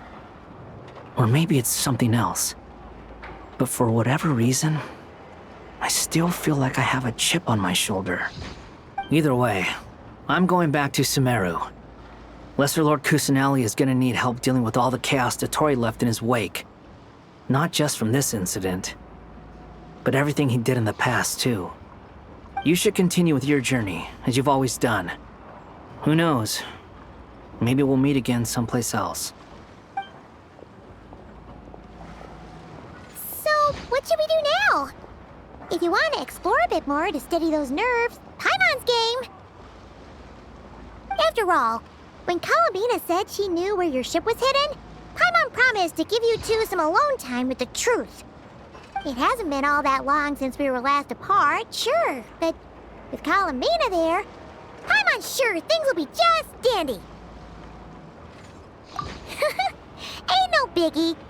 Paimon might be all about that food and fun, but she knows how to do right by people. Paimon's sure you'd prefer to digest the news about your sister in peace. But, no matter what you see, just know you can share it with Paimon. Of course, as long as it's not super private. If you can't make sense of something, let's give it some thought together. And even if we both can't figure it out, Paimon can at least treat you to a nice meal. Glad to hear it. Feel better now? Alrighty. Next up, time to meet with Columbina.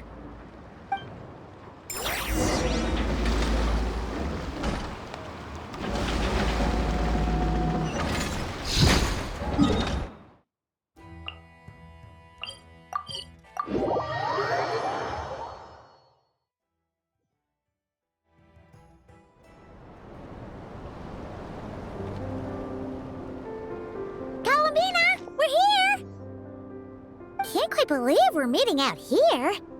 We've gotten used to walking over to Silver Moon Hall whenever we go see you. Well, you're still welcome to go there whenever you want to see me. It's just, now that it's all over, I've decided to make some changes. Try and fit in with the Frost Moon Scions, like Llama suggested. The older generation are still timid around me.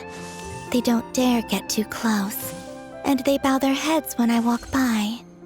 But things are much better with the children. I see more curiosity in their eyes.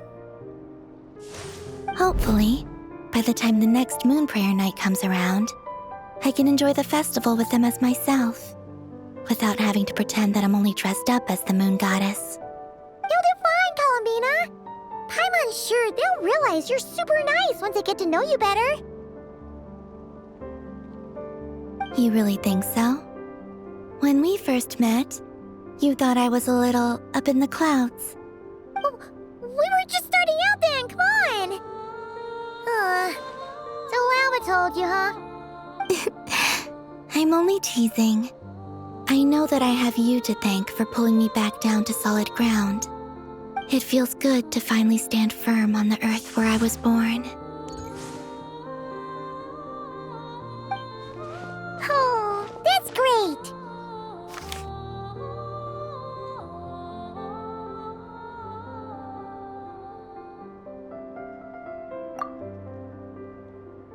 Thank you. I'll make sure not to lose it this time. Well then, are you ready? Lumine, what happened to our spaceship back then? Why did you leave? It's time to learn the truth at last. Ready as I'll ever be. Good. Then let me open the way for you.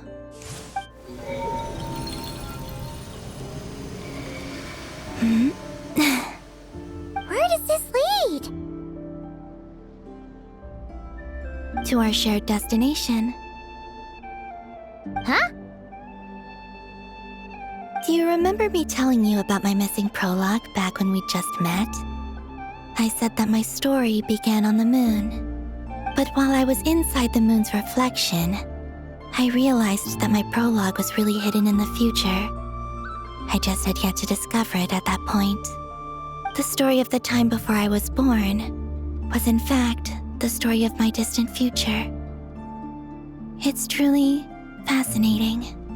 But when I obtained the Trilunar Authority and returned to our present reality, I sensed something I hadn't expected. Your prologue. So you mean...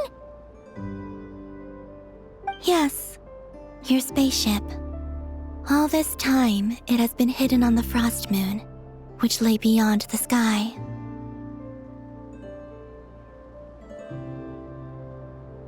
The great ruler of the firmament.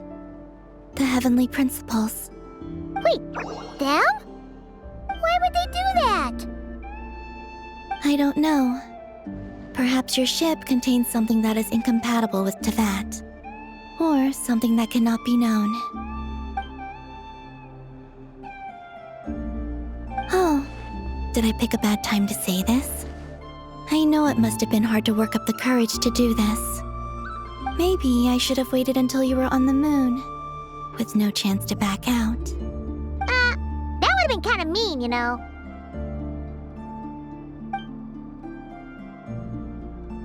Take me there. Oh? Whatever is hiding in that ship, it belongs to me and Lumine. Those memories belong to us. No one else has the right to decide whether I should or shouldn't know about it. Not even the heavenly principles. Very well.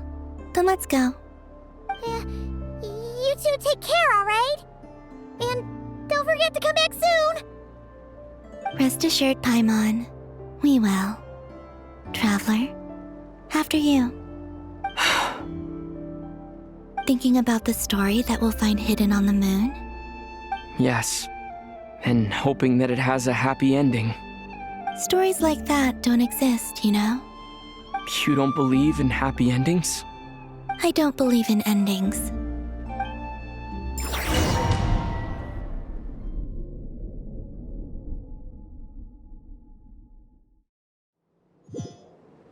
Where am I? This is the pathway I built between Tevat and the Frost Moon. The moon is very far away from us, so it could be a long journey.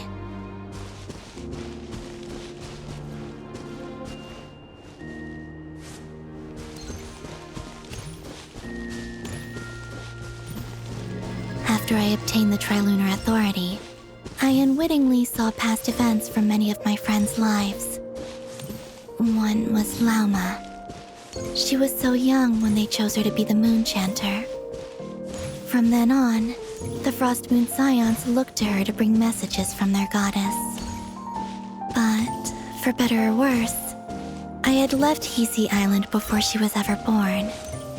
It was not until much, much later that she met me. I think it's for the best. Because of the way things turned out, you had the opportunity to become friends. You're right. In that sense, I think we were both very lucky.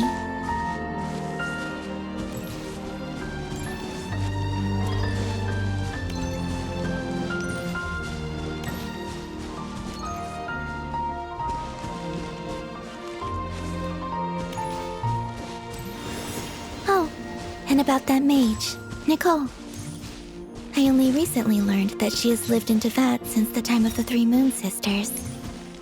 The Moon Goddesses always had a good relationship with the angels. I suppose our friendship continues that tradition.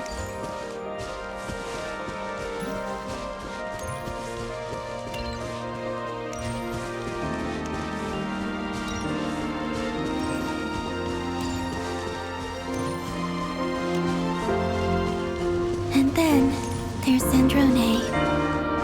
I never knew that much about her, beyond the fact that she was created by someone called the Lord Artificer. She, too, suffered for a long time before joining the Fatui.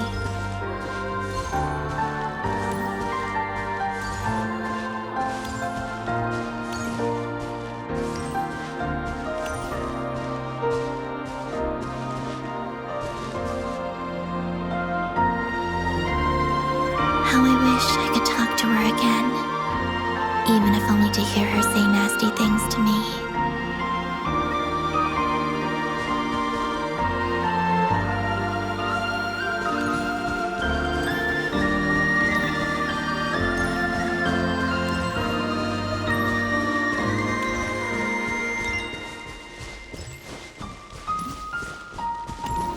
Also, I saw your siblings' story. I'm afraid I didn't see much. It seems that she rarely came to the surface, where the moonlight shines. But I did notice that back when you first set out on your journey, she would often appear nearby, gazing at you from afar with a guilty look in her eyes. Lumine. Let us speak no more of the past. I probably shouldn't reveal so much about my friends. It's not my place. Let the moonlight carry us forth. We are very close now.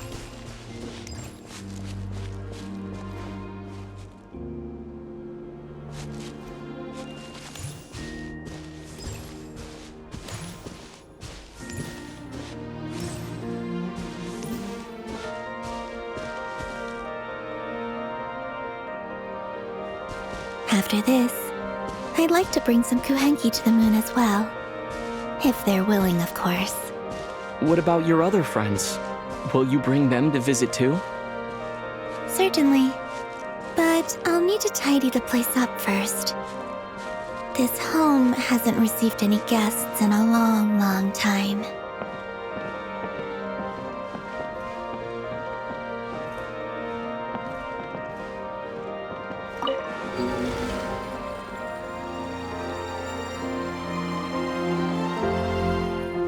I remember writing something similar with you on Moon Prayer Night.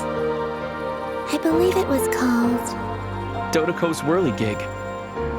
Yes, that was it. You asked me if I was afraid to return to the moon, and I said that I was.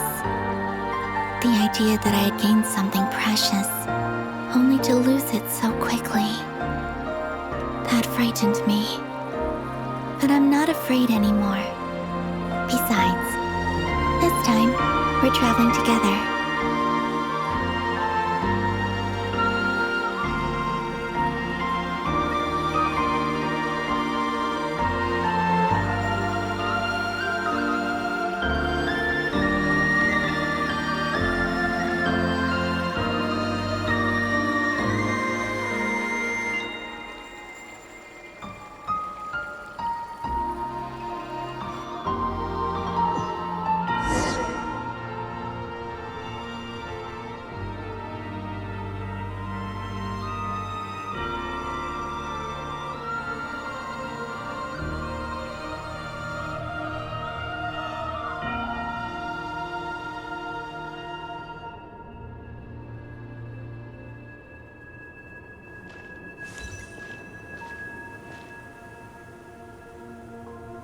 We're here.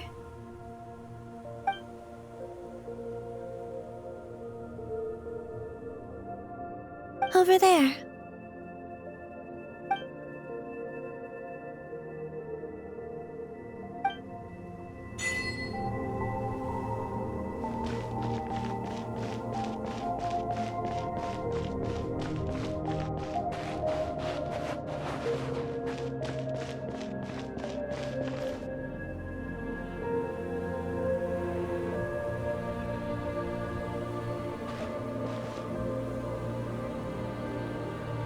Our spaceship. It's huge. I suppose that the moon is the only place one could hide it. It'll be alright. Huh? The way you feel in this moment, I went through it too, on Moon Prayer Night. The door was right in front of me, but I struggled to find the courage to step through. Solitude for me once meant living a life in which even I was absent. Before I met you, that was the only life I knew. But that night, solitude meant throwing away the life I had gained after meeting all of you. Columbina. Go. Retrieve the part of your life that was once lost. Trust me, you will lose nothing by doing so. Look, Teyvat is right there. All of our friends are down there, waiting for us. You're right. Thanks, Columbina.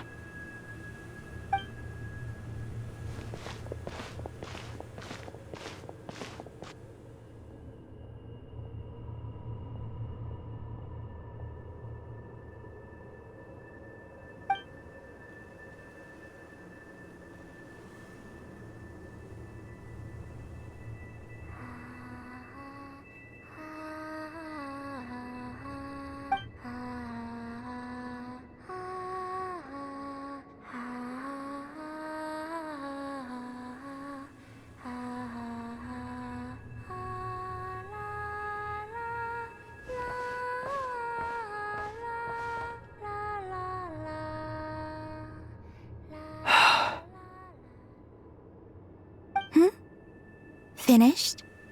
Yeah. Why did you take your eye mask off? Well, since my return, I've decided to take more opportunities to see the world with my own eyes. Besides, I've always wondered how Teyvat looks from the moon. And what do you think? It's beautiful. I could spend a whole day here just gazing at it. What about you? What do you think of the truth you found? I haven't looked at another person's expression in a long time, but I think yours is saying it was neither good nor bad. Keep this up, and it won't be long before you give Nephra a run for her money. Oh, I don't think that's going to happen. I'm much more used to sensing what's going on around me with Kuvaki. I think I'll save my eyes for seeing special moments I really want to remember. I read the spaceship's flight logs.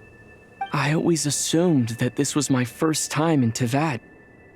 I thought that Lumine and I must have been hibernating in space for centuries on end. But the logs show that our spaceship flew over the skies of Tevat once before. A long, long time ago. Flew over? So you didn't land? No, the ship barely came to a stop before flying on again.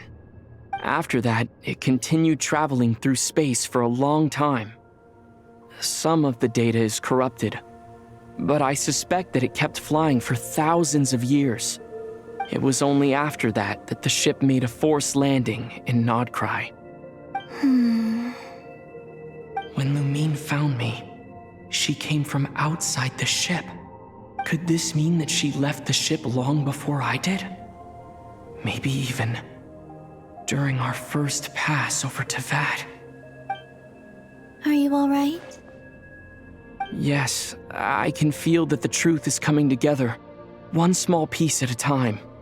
I remember Lumine telling me that when she first arrived in Conria, she could not recall the past.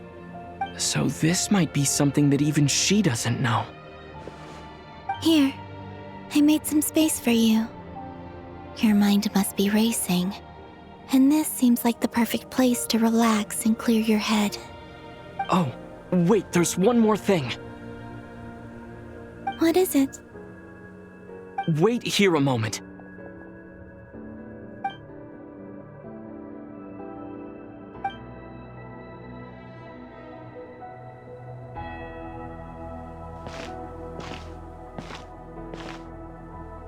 Hey, Columbina.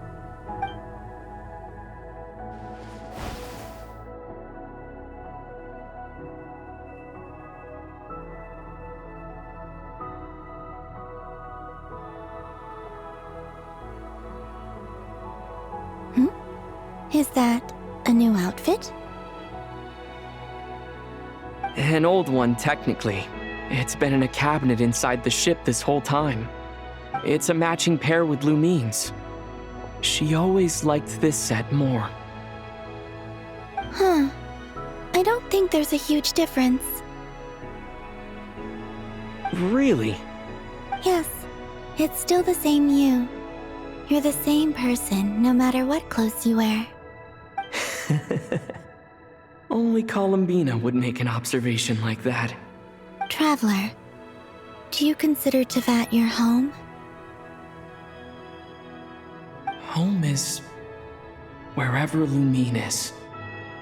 But then after all the time I've spent here, and everything I've been through, yes, I'd say it's my home.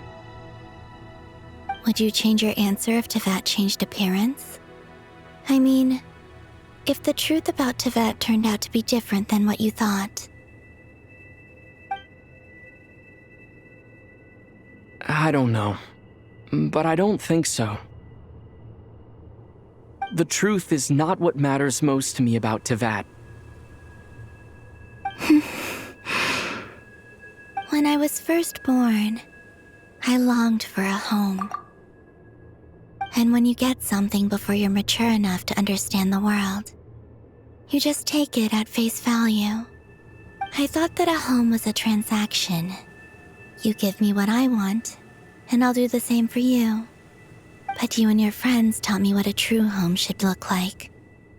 You never asked for anything, yet you gave so generously to me.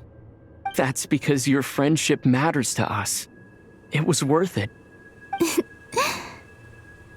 In the past, I thought that my birth in Nodcry must have been a mistake. But after journeying to the distant past where the story began, I realized that it was I who chose Nodcry to be my future home.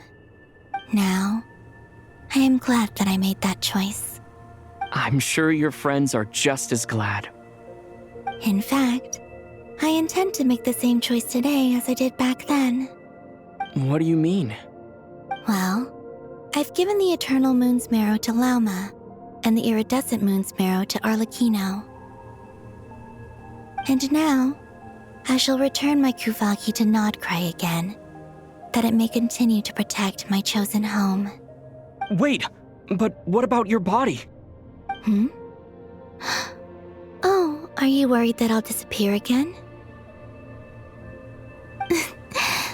I won't. Not this time. The Frost Moon has now entered the fall sky, and I am the Trilune Goddess.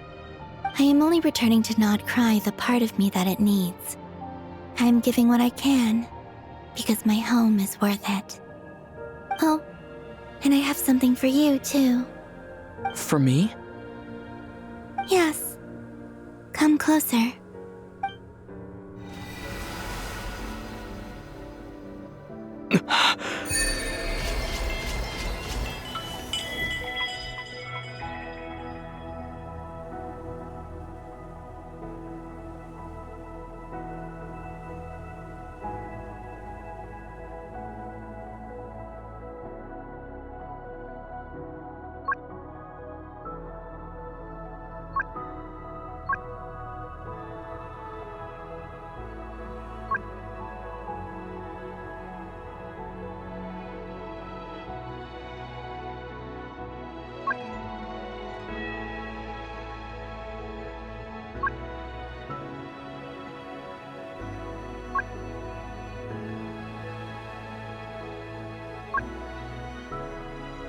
What was that?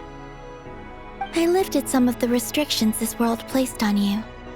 I trust this will help in your future adventures. My power.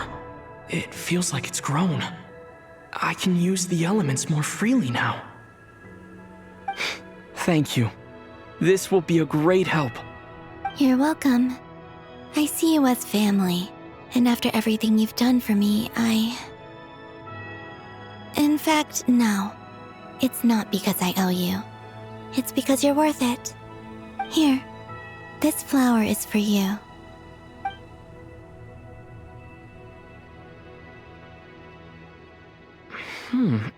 Isn't this a moon prayer blossom? Yes. Don't worry.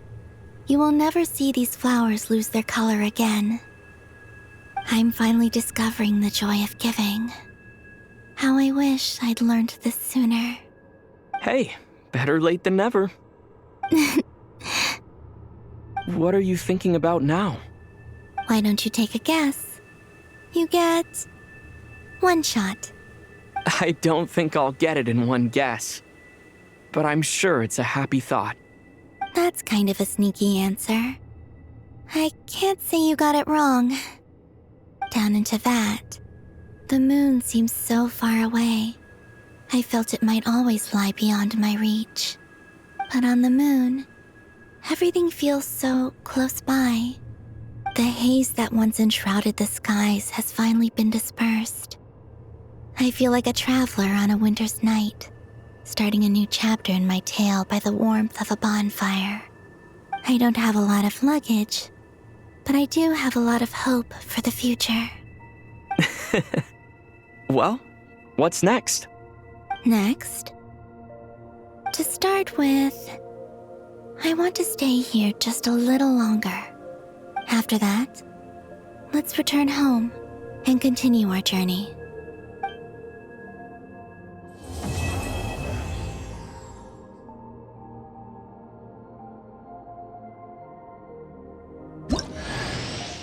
These clothes bring back so many memories.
The journey goes on, for you And for me, like I said, this is not the end. I don't believe there has to be an ending.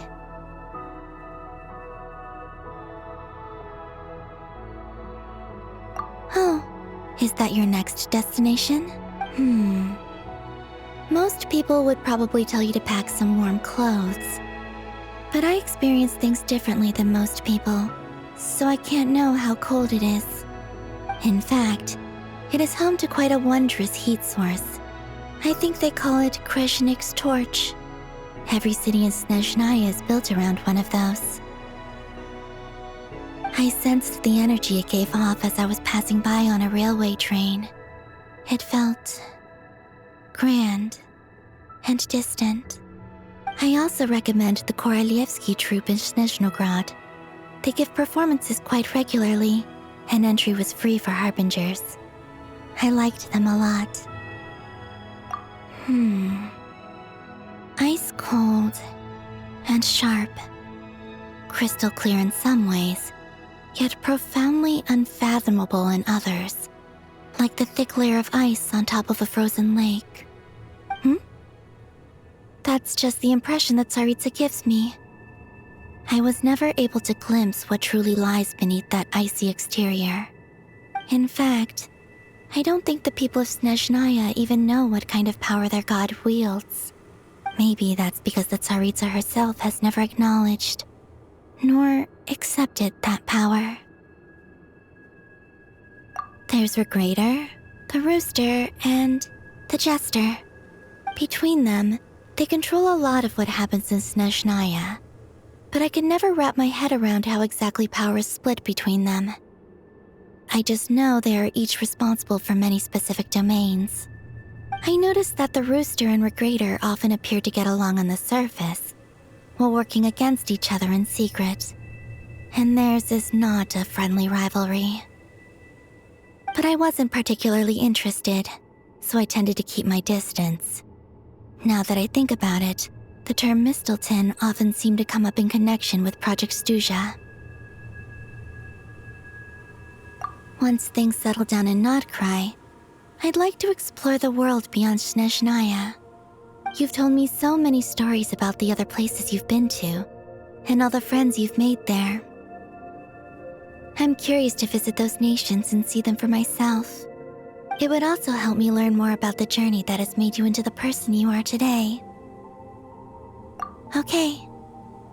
As you continue on your journey, don't forget to gaze up at the moon once in a while. It is, after all, no longer an illusion. It shall cast down its true moonlight, connecting us in truth.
To Jean, acting Grand Master of the Knights of Favonius.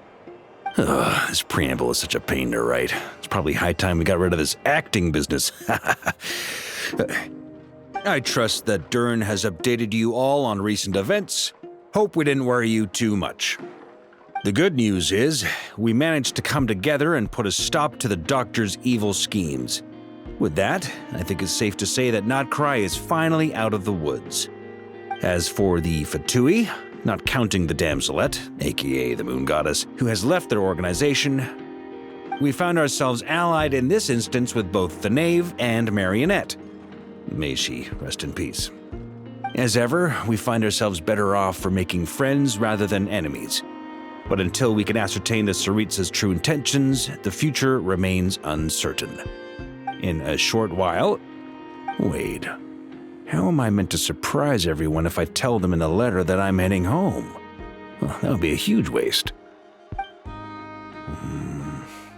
Okay, got it. I will begin sending the expeditionary team back home in waves. I'm sure they'll be able to answer any questions you still have. I hope they won't gloss over the details of my many heroic deeds. But if they do, I'm sure it'll be because they're just too exhausted from the long journey.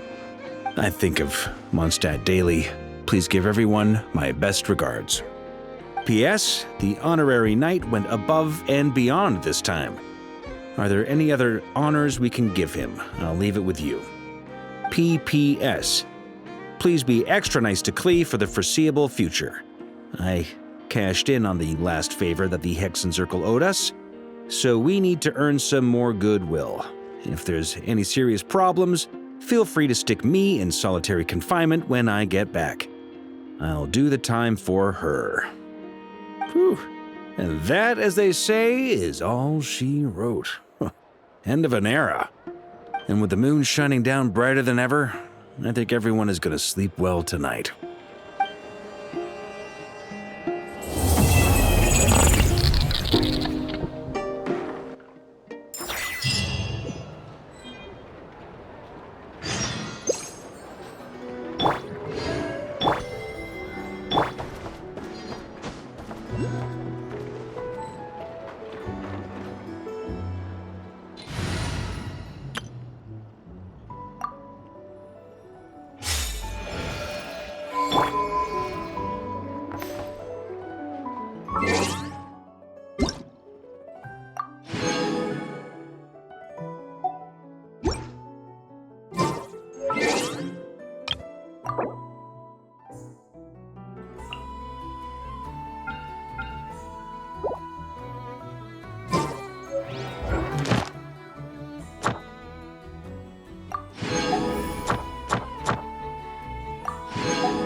Add Astra. Thank you for Add Astra.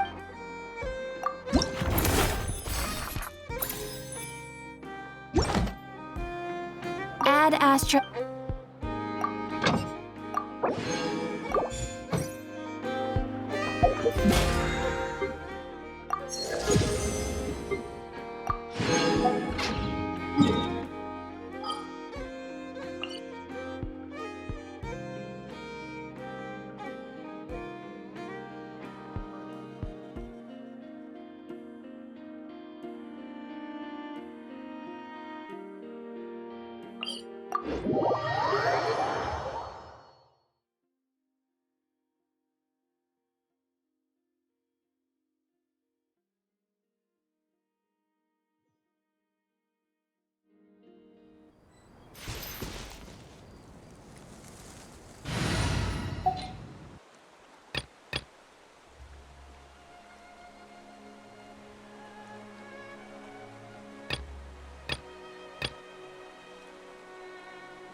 Just what will we come across this time?